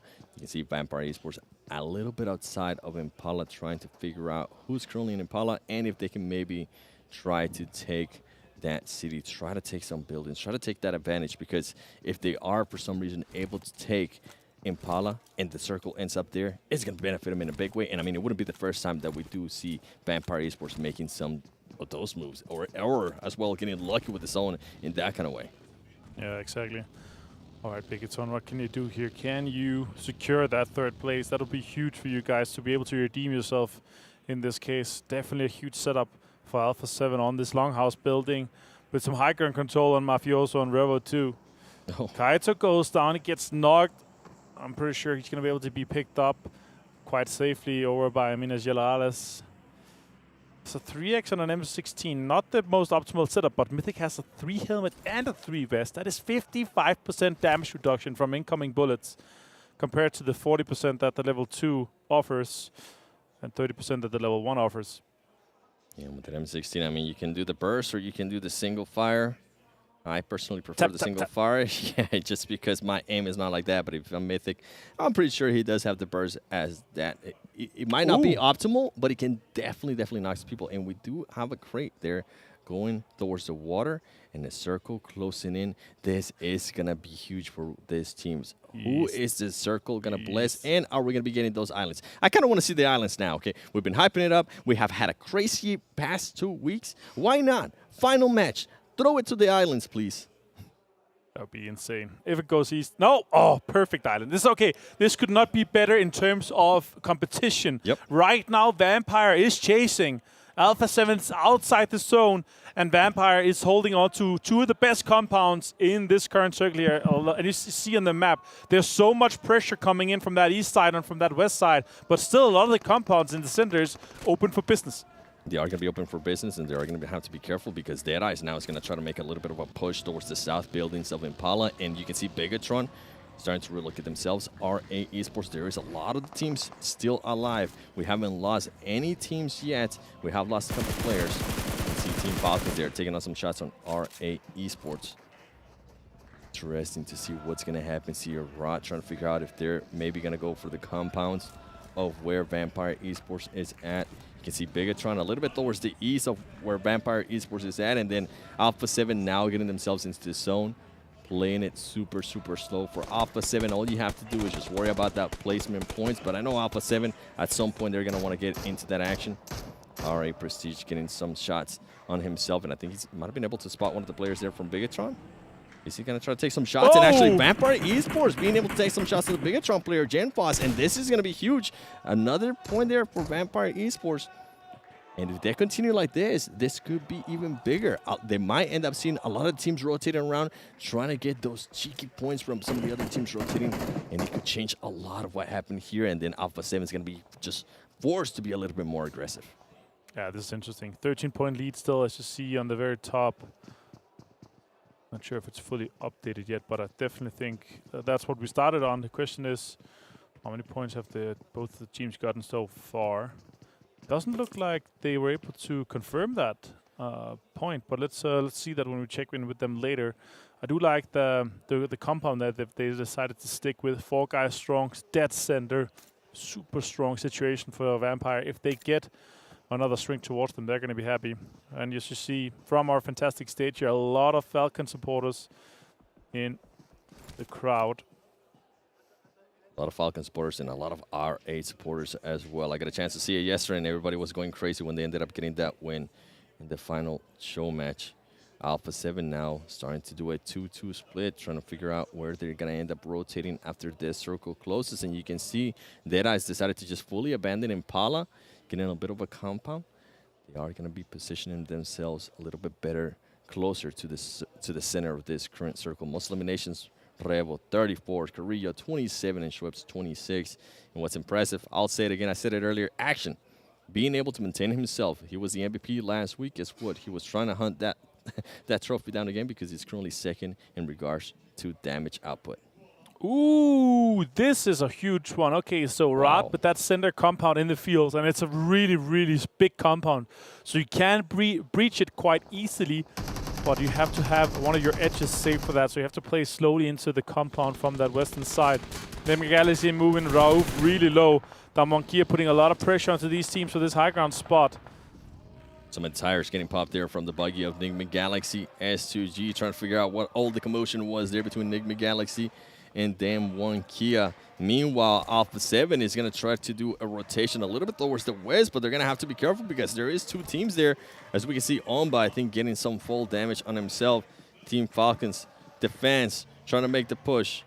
Even though they might not be able to get that first place, they want to maintain the top 3 once again here in Saudi Arabia, Riyadh PMWI After Showdown Party. This has been just an amazing tournament, and it's going to be even a better finish.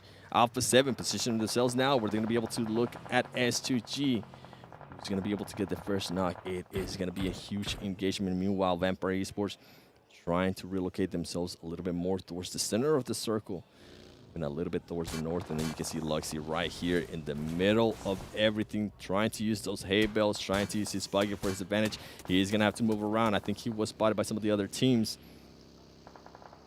Luxy and Suxy, the twins. We have seen them clutch it before when it's just them 2. And I'm pretty sure Vampire Esports and Alpha 7s, the ones that are currently fighting for that top spot, are going to be looking at this. Luxy not being able to currently find a spot where he's just fully covering. I think Alpha 7 is becoming a little bit impatient here. They are going to try to find a way to get inside that circle. Taking out some shots, and Bigetron getting eliminated by Nigma Galaxy. Yeah, that's huge because they're defending that 4th place from all the other teams, just a few points from them, so they could be falling down super far with that. If we see S2G, Stalwart, or Damonkia, or Nigma Galaxy even have a big game, then they could take over that spot from Bigetron. Shot from Vampire. They might have an idea that this could be Alpha 7, so they're focused on that. Alpha 7 fighting with S2G now for this terrain. It's important. Huge fight right here. Mephisto was being able to hold the off angle earlier when S2G was trying to just knock Carrillo. They weren't able to. Is Mafioso going to be able to survive this? You can see Vampire Esports trying to figure out, are we going to third party this? Are we going to go for the extra points? And they might be thinking about it because they're going to go up this ledge. Alpha 7 trying to be careful here, getting some shots. Revo almost getting knocked. S2G is going to have a bit of an advantage, and the grenades are going to start raining down. Revo getting knocked by S2G, and they're going to be looking to confirm that Ilum. Ray C, can he connect with this other nade? I don't think he's going to be able to. Mythic also getting knocked from now. Damn one Kia. Alpha 7 finding themselves in a horrible spot. All the players from Alpha 7 currently going down. Alpha 7 sitting with 0 points. There you go. Kasi being able to get the finish. Vampire Esports is looking promising as Alpha 7. All of the players continue to go down. Vampire, they are lurking. Alpha 7 was ready with the wooden stick to pump it straight into the heart of Vampire. They're saying no. They want to finish this off and try to go for the win. Shrebs gets a Revo knock, or the finish I think it was, yeah. Carrillo, Mythic, last two players. Can they finish this one out? That smoke is about to go away. 2 players now alive from Alpha 7. Can they defend this push from Vampire Esports? They're also getting third party, but damn one Kia. S2G still on the horizon too. And the circle starting to close in, which is going to make Vampire Esports back off a little bit. Is going to force Damwon Kia to also go down from that mountain that they were on. This might be the opening that Alpha 7 is looking to have. You can see Carrillo trying to get some shots, and S2G just waiting patiently. Alpha 7 making a push on a buggy. Mythic, the only player alive from Alpha 7. Is he going to be able to survive this? I don't think he's going to be able to survive this. Currently 5 HP for him. The car is smoking. He needs to get out of that vehicle and find a place. Alpha 7 gets eliminated with 0 points. Vampire Esports, this is your game to win. The only problem is with that was how much time they took to see what was going on with that fight. Now they're going to have to push onto this circle, and it's going to be very difficult because that one Kia is going to have some angles on their rotation as well. Oh, Stone gets knocked, and this is exactly what you're talking about here. This delay could mean that Vampire does not have the time to do so. Hams is trying to do everything he can to do this off. Let's see what happens with this case. Fluke trying to defend this angle here, in this case here. Let's see what happens. Vampire with 3 eliminations so far. Vampire Esports, 3 eliminations, and they need 13 points. So that's something that we're going to be looking at very, very closely. Can they confirm on that? Can they somehow be able to make 13 points? I mean, 3 right now. If they're able to get some kind of chicken dinner, they might be able to. We see some of the other fights going on. Them one Kia, Nigma Galaxy. This is going to be huge for Vampire Esports. On by coming in late. Schwepp trying to throw down some smoke. Ravenclaw as well. Looking to third party anything here. Then able to actually collect another Ilum. Vampire Esports continues on, and now they're going to have to make another push towards the circle. They've been blessed with the zone many times, and guess what? Right now, it's not blessing them. 7Cs, a team that got a chicken dinner earlier today. They're trying to continue on that hot streak. They're trying to continue to add those match rewards. Sweps go down. That is huge. Sweps goes down. Vampire Esports trying to recoup from this rough situation on that southwestern side. Stalwart out in 8th place, and now the placement point starts coming in here. We see a little bit of replay while the rest of the fights are coming in. It is Deadeyes Guys on Riyadh in a huge fight with a lot of utility being spent. Sadat with a good push from that replay. Now really the fight here with Riyadh. Munir is the last player alive. Falcons trying to push, he's trying to defend. He finds one, but he gets taken down. And that's gonna be Riyadh taken down. This could be the game that Vampire is able to close out and win the PMWI Afterparty Showdown. 3 players alive, 5 eliminations, and there's only 4 teams left. That means they have 9 points total so far. Vampire Esports trying to get those 13 points that they need. Can they clutch it out? They were able to reset. They were able to pick up that player that was knocked and take advantage of the fight that was going on earlier between all of the other teams. You can see Team Falcons there using that pickup ability to relocate the player. Vampire Esports trying to find a way. They are now at least on the edge of the circle here, trying to get some shots into people. 7Cs now making their way up. Vampire Esports, the composure. Are they going to be able to keep it here when it matters the most? They have 5 2 players points inside the already. circle. Yep. 2 players inside the new circle here. This could be insane for them. While all the other teams trying to fight for that northern side terrain. They're just holding on. Ravenclaw also has a bus that he could potentially be... Ravenclaw going to actually make a little bit of a push there with the bus. They need to be careful. 7Cs is very close. Meanwhile, some fights between RA and Falcons. This is going to benefit in a big way for Vampire Esports. I'm pretty sure they're looking to see what's going to happen with that fight. And if they can somehow possibly third-party this, and that's exactly what they're going to be doing here with Shweb. Looking to third-party this. He's able to spot Damar. Can he get the knock on Damar? That's going to be an extra point if he's able to knock him and confirm on that too. Yusuf gets knocked by the play zone. Damar, last player. Prestige. Sarang getting knocked there. Yusuf getting eliminated. Vampire Esports getting closer and closer to that first place, ladies and gentlemen. Vampire Esports getting even more elims. Now in third place, at least third place guaranteed. 13 points. Remember, that's what they need. 13 points to be able to take first place away from Alpha 7. Can it happen here? Can they win week 1 of PMWI? And can they win week 2 at the Afterparty Showdown? RA Esports now going up against 7Cs. Second place. Can Vampire Esports win this game? They need to win. They need to win this game for them to win the whole thing. Can they do it? They only have 6 eliminations. It's second place. It's 12 points total. They need 2 more eliminations all the way. They find one. Ravenclaw finds Spray God here with a huge knock and a headshot. Ravenclaw being able to get a knock right there. Salmon is going to be by the ankles. He's actually going to end up knocking Ravenclaw. Now it's going to end up at 2v2, and here comes the push. Oh, he finds Luke him. getting a knock on 7Cs. Now they're going to make a full push here to 7Cs. Can Vampire Esports close it out with the win? You can see them trying to actually confirm that elimination. Schwab, Fluke, Ravenclaw is currently down. Can Vampire Esports connect this? It's going to come down to a 2v2. Here comes the utility from 7Cs. Ooh, connecting barely there with Schwab. You can hear the crowd going crazy. We're going crazy here. 7Cs is going to end up getting pushed by the circle here. Vampire Esports is going to have a bit of an advantage. You can see Fluke looking around, making sure he evades all of that utility right now by 7Cs. Ravenclaw still knocked. It's a 2 versus 2 effectively, and utilities coming out here. Fluke and Shrep both on half HP. Sarang and Spraygard is trying to make this clutch happen, but if they can confirm... Oh, Ravenclaw getting knocked there by Spraygard.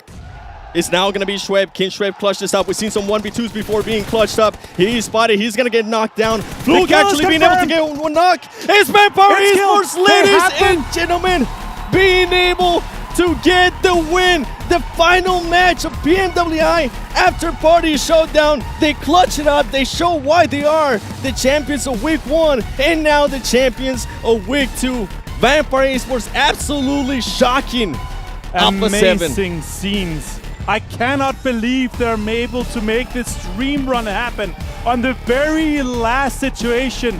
Vampire Esports back-to-back PMWI main event and Afterparty Showdown winners. I can't wait to see what the desk is gonna have to say. It's been a pleasure to be here casting this last game. Jason, take it away.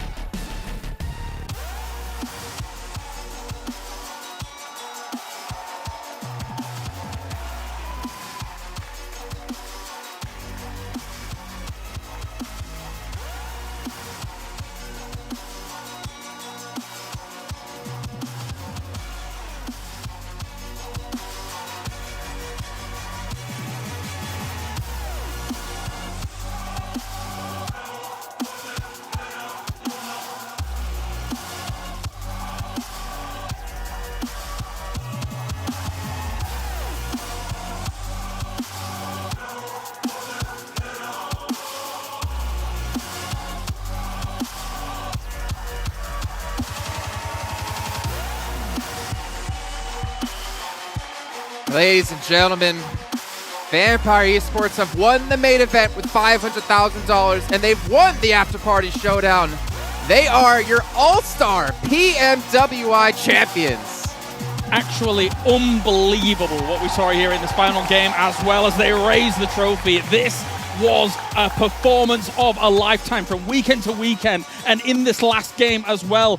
tense moments, were able to provide them the victory with all of this. We were screaming in the back room here. They just technically needed that one last flush, even if they didn't get the win, but still they went for all the marbles. Absolutely amazing. I have never felt this much pressure in one single match of PUBG Mobile Esports in a long time. And for Team, we didn't know how they would perform on this international stage. They get the 2 trophies back to back, and they put their region on the map when it comes to international play. Vampire Esports, congratulations. You are the PMWI Afterparty Showdown champions here at Gamers8. First of all, I have to say, an incredible story to come back from 27 points down at the beginning of the day to now the victory of the entire competition. I have to ask you, what does this mean to you and your team? ก็มันมีความหมายกับเรายังไงก็สำหรับถ้วยนี้คือหรือว่ารายการเนี้ยมันรายการของผมครับผมพวกผมคือพูดกับตัวเองเสมอครับถ้วยนี้จะไม่ให้ใครทีมหรือว่าทีมไหนได้ไปแน่นอนครับ So he said this tournament is our tournament so this trophy belong to us so we don't give anyone else except us ألف مبروك الفريق فامباير اي سبورت. زي ما احنا عارفين هم كانوا الفائزين معنا في بطولة البي ام دبليو اي الأساسية، والآن مرة ثانية كانوا هم الفائزين معنا في الأفتر بارتي شو داون. سألناهم السؤال الأول، قدرتوا ترجعون من 27 نقطة إلى المركز الأول وقدرتوا تاخذون الكأس المرة الثانية، وش الشيء هذا يعني لفريقكم؟ جوابهم كان بيتركز على نقطة إنه احنا بالعكس التروفي هذا ينتمي لنا احنا وما حد غيرنا بياخذه، ما بنسمح لأحد غيرنا ياخذه، وفعلا قدرنا نسويها مرة ثانية. I think I speak for all of us and for the casters and everyone who's worked on this show for the last 2 weeks, how impressive this display of PUBG Mobile has been. You've not only won the Afterparty Showdown, but you also won the main tournament last week. What is your secret? ความลับของทีมเราอะไรที่ทำให้แบบได้แชมป์2รายการส่วนหนึ่งเลยคือเงินครับผมมันนี่ ก็ส่วนที่2คือความมั่นใจครับแล้วความเชื่อใจความไว้ใจคนในทีมครับ First thing is as he said is about the money because we have a lot of big supply pool and also it's about the team confidence and the last thing is the trustworthy of the team. They trust each other. They play with the confidence in on the same chemicals. So that's why it's improved the team confidence and also the moral of the team. And we just play for fun. So that's all. سألنا فريق فامباير اي سبورت السؤال الثاني اللي هو قدرتوا تفوزون البي ام دبليو اي الاساسيه وايضا بطوله الافتر بارتي شو داون مرتين على التوالي، ايش السر حقكم انكم تكونون مستمرين لهالدرجه بالفوزات؟ كان الجواب حقهم انه احنا دائما نوثق ببعض وقت ما احنا نلعب المباراه، والتيم كونفدنس اللي موجوده عندهم ما بين بعض جدا جدا عاليه، وهذا هو سرهم الاساسي، وايضا الجائزه مبلغها كبير فكان حافز كبير انهم يقدرون يفوزون البطوله. Well, Vampire Esports, you have earned the lion's share of $1 million. The PMWI trophy once again, and you've also cemented your names in, the history of Gamers8. What an incredible performance. Is there anything that you would like to say to your fans who have supported you throughout this entire tournament for the past 2 weeks? ก็ก่อนอื่นเลยครับผมขอบคุณซาอุดิอาระเบียครับผมที่จัดงาน PMWI แบบนี้แล้วก็ขอบคุณแฟนๆทุกคนครับผมที่แบบว่าคอยเชียร์คอยให้กำลังใจครับผมครับ So first thing, thank you the crowd of the Saudi Arabia to warmly welcome us. Everything is good, like greatest country ever seen, and also the good food. Thank you so much for support us, and also the fan all around the world. We are the new team in the global stage, but we did it 2 wins in a row for the champion of PMWI. So thank you so much for support, and see you next time. Thank you. حبينا نسألهم السؤال الأخير إنه إيش يعني لكم الشيء هذا وإيش الشيء اللي ودكم توصلون للجمهور حقكم سواء هنا في المملكة العربية السعودية معنا في الرياض أو حتى في الجمهور العالمي. كان جوابهم إنه أول شيء إحنا نبغى نشكر الجمهور ونبغى نشكر السعودية وجيمرز 8 على الضيافة الرهيبة اللي إحنا شفناها وأيضا الأكل الرهيب اللي إحنا أكلناه مع بعض. زيادة على كذا يبغون يشكرون الكل الناس اللي اشتغلوا معنا في الإيفنت، وأيضا يقولون إحنا أثبتنا أنفسنا في ستيج عالمي للمرة الثانية على التوالي بعد ما فازوا البطولة الأولى، فألف مبروك لهم. Now, you know what we've said, congratulations so many times already, but you know what? It doesn't help to do it one more time. If you are at home watching or if you are in the Gamers8 arena, everyone please put your hands together for your PMWI champions, Vampire Esports. What an incredible showing. Back-to-back competitions, congratulations. From all of us here at Gamers8 and from the main stage, from myself and Fancy, it has been an incredible 6 weeks of competition. We've had 5 esports titles that we've gone through, and we've given out $15 million worth of prize money. So I guess the only thing that we can say is thank you so much for tuning in, and we'll see you next year. شكرا لكم اعزائنا الحضور والمشاهدين على تواجدكم معنا. زي ما احنا عارفين بطولة PUBG موبايل كانت هي البطولة الأخيرة اللي معنا في بطولة جيمرز 8. $15 مليون على 5 ألعاب قدرنا نوزعها خلال ال6 أسابيع الماضية، وكانت فعلا أشياء كثيرة تحققت فيها البطولة هذه، وأيضا حلم الكثير من المعجبين في الإي سبورتس معنا في المنطقة. فشكرا لكم على تواجدكم معنا، شكرا لكل الناس اللي اشتغلوا معنا في الإيفنت، وهذه الكلمة الأخيرة لنا أنا وبانكس على المسرح، فعلى طول نخليها للاستديو التحليلي. Thank you. Thank you.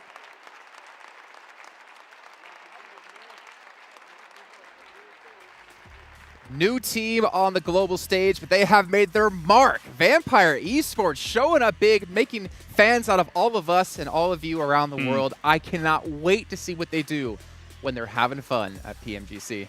If they make it into PMGC, man, I think they are a very clear contender. And I tell you, like, Nova Esports shivering in their boots right now, a little bit spooked after that performance. But, like, I think that, and you said it earlier, right, and I think that this is true not only for us on the desk and casters, but also everyone around the world. I think that they've got a lot more new fans now after this kind of performance. Absolutely. Like, this has never been seen before, this level of dominance. 2 tournaments in a row like this. And I think that they're going to be seen as clear favorites in the next event. I mean, when you see them on the stage there as well, their uniform, their clothes are embellished in gold, and that's all they produce throughout the 2 weekends, just gold after gold after gold. And especially what we saw from them the latter half of yesterday, as well as coming into the start for today, just constant gold, constant gold. It's amazing to watch them play here on a stage when they're going up against, arguably, some of the world's best. Yeah, and the best part of it was it came down to that last match, and we need to check in with our overall standings so you guys at home get an idea of how close it was. Remember, Alpha 7 had a 13-point lead going into that final match. We were watching, John Allen was running the numbers, the statistics man himself, trying to figure out every possible situation of how they could win. And I want to know, how close was it in the end? Well, considering they got the win, when they only needed a second place as well as 1 point, it was definitely enough with the win as well as the eliminations that they were able to get from this. 180 points, being able to take out Alpha 7 here towards the bottom. Yeah. Well, by the way, Max, just to point out really quickly, it's not just 107K, it's 167,000 added on to the 500,000 they got before, because we can't forget about that 60K for first place. That's what I was going to say. 600. Oh, well, you know what? I took it. I'm the number man here now. But yeah, okay, and we said it. They wanted the mansion. Their dream has come true. Their mansion, they got it right now, okay? They definitely got the money for it. The Vampire Esports training facility, brand new, brought to you by their PUBG Mobile division. You'll be there in February. Like, it's not. In my head, I have. In my head, I have like they all get summoned from the corners of the city. Oh, the vampire signal's up in the air, and they all kind of flock towards the vampire complex.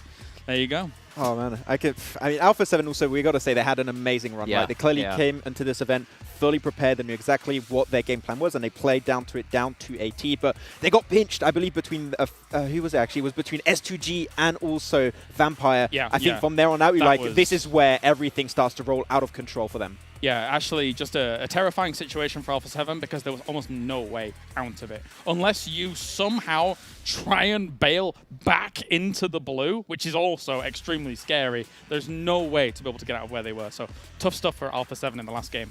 Well, credit here to S2G as well, able to rise through the ranks, able to put up 71K of their own earnings, not including the money they get for their placements. But Team Falcons, we're talking about teams here. Yeah, Team Falcons didn't fare too well. Oh, I mean, let's be honest, they fared extremely well here again. This is the first time playing on a global stage, out of land with international events. They did exceptionally well when it came to the main tournament. They did fairly fantastically here in 3rd place overall in terms of points. Like, this team is another team to watch out for. Team Falcons, excellent team. I've said it all throughout this tournament. Ultimately, they didn't really even need the home crowd advantage, I feel. Watching their gameplay, it transcended having the home crowd advantage, transcended having those cheers available to them. An excellent team to watch on the battleground, especially from those edge plays moving in against the rest. Yeah, I would say that all the fans at home that have been watching Team Falcons in spring of PMPL Arabia, compared to what this team has been able to bring to the table in the fall season and this event in particular, they feel like a completely different team. This is a team that is ready for this level of gameplay, and especially the addition of Powerful to the roster was massive. And I think that give them even more time, if they potentially also do make it to PMGC, they could be very big contenders on that stage. Yeah, but it could definitely be very big contenders, and there's a lot of like questions now going into PMWI when that happens later on in this year. But we still have obviously a couple of months to go. You can see though, as we go down the list here, Damwon and Kia able to get 42K, 113 points for themselves. Nigma Galaxy getting 46,000. Like a lot of money being won here by these teams. What's up, Max? I was going to say, 7C Esports actually a really good rise towards these last 3 games, right? They got themselves the chicken dinner, they got themselves a second place in that game. Like, they were stuck in, what, 12th for the longest time when it comes to overall points. So, big step up at the end. Unfortunately, a little bit late, but at least they do take some extra money on top. 51K, not bad at all for just the kind of, from the overall stipulations in the games themselves. I will say 9th through 12th, it's our teams that kind of got here via those invites as a whole.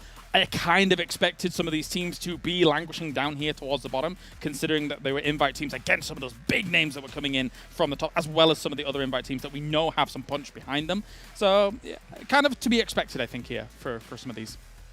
You know what I think we overlooked, by the way, when it comes back to Vampire Esports, is to bring it back to them once again, because they are champions. They had Double 2 champs. days back-to-back. Well, yeah, that. 2 days back-to-back with 3 chicken dinners out of our 6 matches. They had a 50% win rate in the last 2 days. Who even does that? Especially, and we talked about it earlier, right? In the format where every single game is a different map. Some of those never yet seen in competitive, even less at this level of play, right? Because their game plan was so good. The execution was so clean, and other teams just fell behind and could not replicate what Vampire were doing. So I think other teams are going to look at what Vampire did and learn a lot from it, because their macro was just so damn good. I think a lot of teams could learn from it. Just not being the blue. I mean, clearly, as you pointed out, right? 5 minutes. Go center. Woo. All right, well, we actually want to take a look at the rewards rankings as well. Obviously, we saw how the points worked out for the teams, but how much money in terms, or where they ranked in terms of money. We obviously know Vampire Esports is going to be first. Alpha 7 should be second. 7C, as you pointed out, 51,000. They were a little bit lower on the leaderboard when it came to points, but they should be pretty high, as you can see here. 5th overall when it came to just money earned. I think that's a big win for them. I really do. I had some question marks about 7C Esports coming in. I mean, I even had question marks about how Scout was going to fare coming in, to be perfectly honest, you know, when he joined along for the team. But it's been successful. I think this has been a great outing for them here for 51K. And I think overall, they're sat amongst giants here when you look at the names that they're sat with. Yeah, I think this is going to be a really big learning experience for them, and we'll see what they can potentially bring to the table in the future. I mean, most teams that are playing for the first time internationally in this lobby will definitely take a lot of learnings from this as a whole. But yeah, S2G, I think I'd love to know exactly how much of the money from S2G is from, keep on getting those eliminations in Paradise Resort on R8 Esports. I think like maybe half of it is from R8 alone. They were good in Paradise. They knew what they had to do. They had a plan. They committed. Yeah. All right, we can see here, R8 ending things out 6K, but again, they get money for participating, for being here in the event, so each team, each player going to get a pretty decent payout, and hopefully for them, a good amount of experience to take back, more importantly, for the future events. I guess for me, R8 is probably the one main underperformer. I think I have a lot of reverence for these players, considering what we've seen from them in the past. If you think about Global Esports Tour that you and I covered before, this is a strong team, and I don't think they quite got opportunity to shine here on these 3 days. I think we wanted to see more from Prestige in particular, right? He was our big standout player from the Global Esports Tour. So I think R8 knows just one event didn't quite work out for them, but there's still a lot of potential this team can achieve. So it's just a question of time. Well, gentlemen, we did have a lot of money to give away in this event. And if you guys remember back to the first day, we had these team intros where teams could win a good amount of money based on how good their introductions were when they came out on stage. And I'm ready to present to you our 3rd place team here. Let's take a look. Who's it going to be? Oh, it's going to be Alpha 7. All right. I think a lot of us are actually fans of this, if I'm not mistaken. Yeah. The reason why I voted for them for this one is because nobody uses the feature in-game, so it's like they use it outside the game. That's my that has my vote. You know, yeah, good theming, I think is fair to say. And just for you, Max, I actually picked up Blank yesterday in-game, carried him around a corner, and rezzed him. Wow, that's so nice of you. You're such a saint. I am. Oh, they won 4,000 for this. Nice. I would imagine you actually would have put Blank out in the open to potentially get shot. Actually, that's a good idea. I should have done that. Oh well. We'll play some tonight. Next time. Yeah. I'll put you out. No, thanks. All right, well, now it's time to see who is our 2nd place team when it came to introductions. There's a couple that stand out in my mind. Let's check out who it's going to be.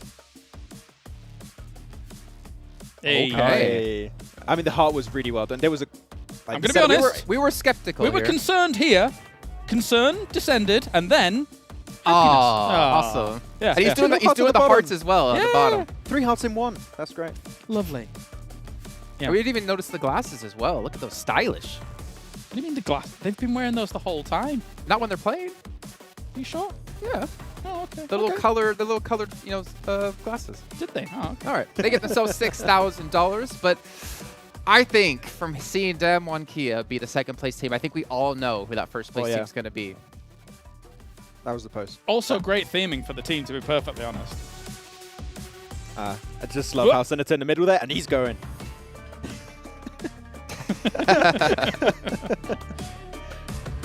Proper commitment, I think, to the whole thing. See, they had hearts as well, right? So they had the dance and the hearts. I think that's what won us all. But Stalwart Esports, they're going to take home some extra money for themselves for pulling that off. Very original. I liked it. I loved it. I loved the little dance. I was expecting them to maybe pull out some Michael Jackson Thriller, but, Happy they have the coach in there, too. Yeah, everyone's a part of it.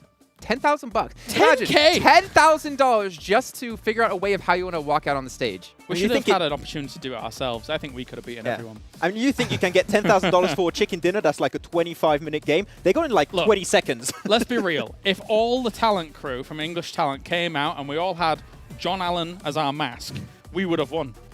And the real question is, who's the real John Allen? Who is the real John Allen? You'll do the voice like, I think that one. Find out next tournament.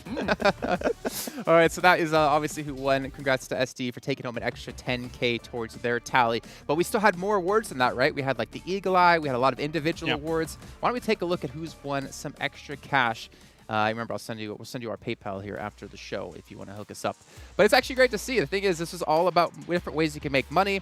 And it's going to be our favorite player, a Scout. What a surprise! What a surprise! It was really funny when I was looking on socials because he didn't even comment yet, and the comment of his fans got more likes than most of the other players. So I think it was pretty much a given, but Scout out there with the fans. I feel like even 7C taking on Scout alone for this moment, this one slide, is like, it's worth it. Oh, great, cool. Yeah, we'll bring him over 10K easy, man. That's not too bad at all. Yeah. There you go. Good job, Scout. The thing is, right, we've been told, and I don't remember if it applies to this one, that the teams actually get the money.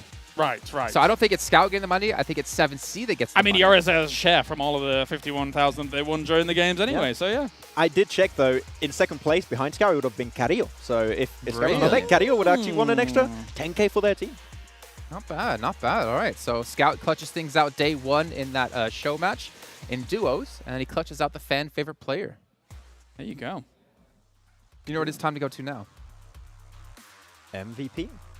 I can always bait him to saying that. No, it's actually our award winners. I said before here when it came to like Eagle Eye and things just like that. Let's actually take a look at what our award winners were. We know who our duo winners were, as we did see before with Stalwart Esports. We're going to have Eagle Eye go into Stone. So Vampire Esports taking even more money here. You know what's interesting? We didn't see these stats throughout the... Because normally we've been showing them, I guess. Like in terms of especially the Eagle Eye, we were watching it throughout the main tournament. And actually, 397 meters is very far here when it comes to elimination coming in. So impressive. Not really surprised to see most special eliminations go over to Revo, to be honest. Like, they threw, at the start of the day, 130, so many nades. So, like, eventually you're going to hit them. Right? So I'm not surprised we've seen an Alpha 7 player get it. But Mythic there was most headshots. Also impressive. I reckon they're probably above 200 nades thrown by the end of today. Because we saw it was 136, right? Like, maybe they thrown quite a lot. Close to 200, yeah. Probably, I would say like 180, something like that. We'll check it. Okay, Max, you know what time it is now, right? MVP. It is, but wow. Before seeing it, prediction. Okay. I don't know if you have the same. I'm going to go with Revo. I'm going to go with Stoned. Good pick. I mean, it's going to be pick. It's Alpha 7 or it's a Vampires player. So. Okay. Let's see. Revo's a good shout. I'm the host. I don't have to actually use my prediction. No, Revo's a good shout. Hey! Why did I go with that before? I don't know. Yeah, I don't know. Because he was the MVP at the start of the day, if I'm not mistaken. Yeah, we did, yeah. Yeah, a bit stupid. It feels weird to see an MVP, though, with an average survival time of like almost 16 minutes. Yeah. Did you hear that? No, what is it? Stoned was actually 7th. Ooh. Oh, really? That's actually, well, I guess it was an entire team effort. Because, I mean, when you look at Vampire, second place was actually Schweppes from Vampire. Oh. Oh yeah, because he was third at the start of the Yeah, he halfway was through up the there. day. Ah, okay. I've not been quite my observant self here today, Jason. It's I'm fine. sorry. It's been 2 weeks we've been here. Not Been a quite as while, long yeah. as obviously ESL with over 6 weeks, but it's still great to Yeah. see. And gentlemen, I mean, I think everyone should be extremely happy about this. I actually love the fact that we're able to give out so much money to these teams, help them laser focus in what's coming up down the line in the end of the year, because you have PMGC right around the corner. A lot of regions have PMPL as well. It's going to get very scary for some teams. What's up? Yeah, we have PMPL in 3 days for us, basically. Yeah, Or 4 or something. It never ends. You know, this was a warm-up event for us, actually, to go into the PMPL. But to be fair to us, we got some really exciting teams going into that. But obviously, we'll talk more about that when we do have it happen in a few days. But a big shout out here to MasterCard and to Saudi Investment Bank, because again, this would not be possible. This has been an extremely long event. Takes a lot of resources to make it possible, and well, they have been able to help us do just that. But it's been an extremely intense event, I think, is one of the best things to say here. Not only for the players, not only for talent, but definitely for the production crew as well. We've had, what was it, 6 weeks of competition, 5 different games, $15 million in money awarded.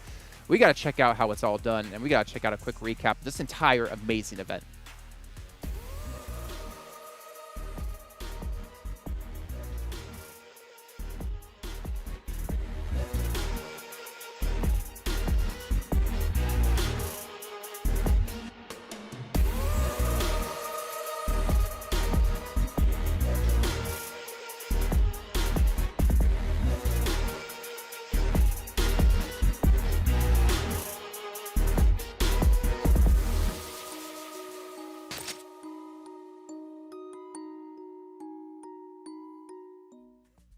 Best part about that is the fact that you can just copy-paste that winning moment for Vampire Esports because they're able to win. Saves the editors a lot of time, which I'm sure they're extremely happy about. But gentlemen, I mean, we've been here for 2 weeks. We've had some really new up-and-coming teams able to show what they're able to do. We've had our eyes opened, and I guess our excitement levels pushed through the roof with what's coming up now down the line here for PMGC. I want to ask you really quickly, Max, highlight from the event for you. What was it? I would say mostly coming back to offline. I think this is like the biggest event I've had the chance to work on, like for PUBG Mobile Esports in particular. We know that PMGC Grand Finals are going to be over in Indonesia. The fans are also insane over there. It's great to see. So I'm really over the moon with this event in particular, and hoping to see more offline events coming up. For me, I love esports, and I love it when I get to study all of the regions coming into a tournament like this, seeing kind of the playstyles mesh, and then the playstyles even kind of be stolen from some of these other regions by the other regions as you enter these kind of moments. So for me, yeah, all of it, just all of that kind of journey to here and then the finish at the destination. Yeah, for me, I definitely was a big fan of. Well, the fact is, the last couple of years have been extremely hard when it comes to esports, having like proper tournament environments. It's been really frustrating not to get to hang out with the lads here on the desk, and obviously the talent as well from other languages that we've never actually got to meet in person. It's been great to know a lot of individual players as well, and getting to chat with the different teams and really get to, solidify the friendships you make along the way here within esports, and specifically within PUBG Mobile. But before we do end out everything completely, I have to give a big thank you to obviously Maxman and Colaris for putting up with me on the desk, to John Allen, Blank, Avenger 7 Worlds Gaming for bringing us all the action when it came to casting, Banks and Fancy over on the stage. But my biggest thank you goes out to the staff here, the production teams, everyone involved at ESL to make this event possible. Not only was it 6 weeks for this event, we also had weeks and weeks before this to set everything up to make this possible. Last but not least, a big shout out to all of you guys at home who have watched the events these last 6 weeks. But remember, PUBG Mobile might be done for now, but we have more action coming up in the future, and we'll see you then.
levels up, take them to the way beyond. All endeavors never settle when the play is on. Turning measures from a little to a major one. Activated like lacking patience, decision made it. Gymnasticated so innovative can't be debated. Flow aquatic, don't know a challenge, it been amazing. Fact of the matter, got the pattern to be the greatest.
We the future.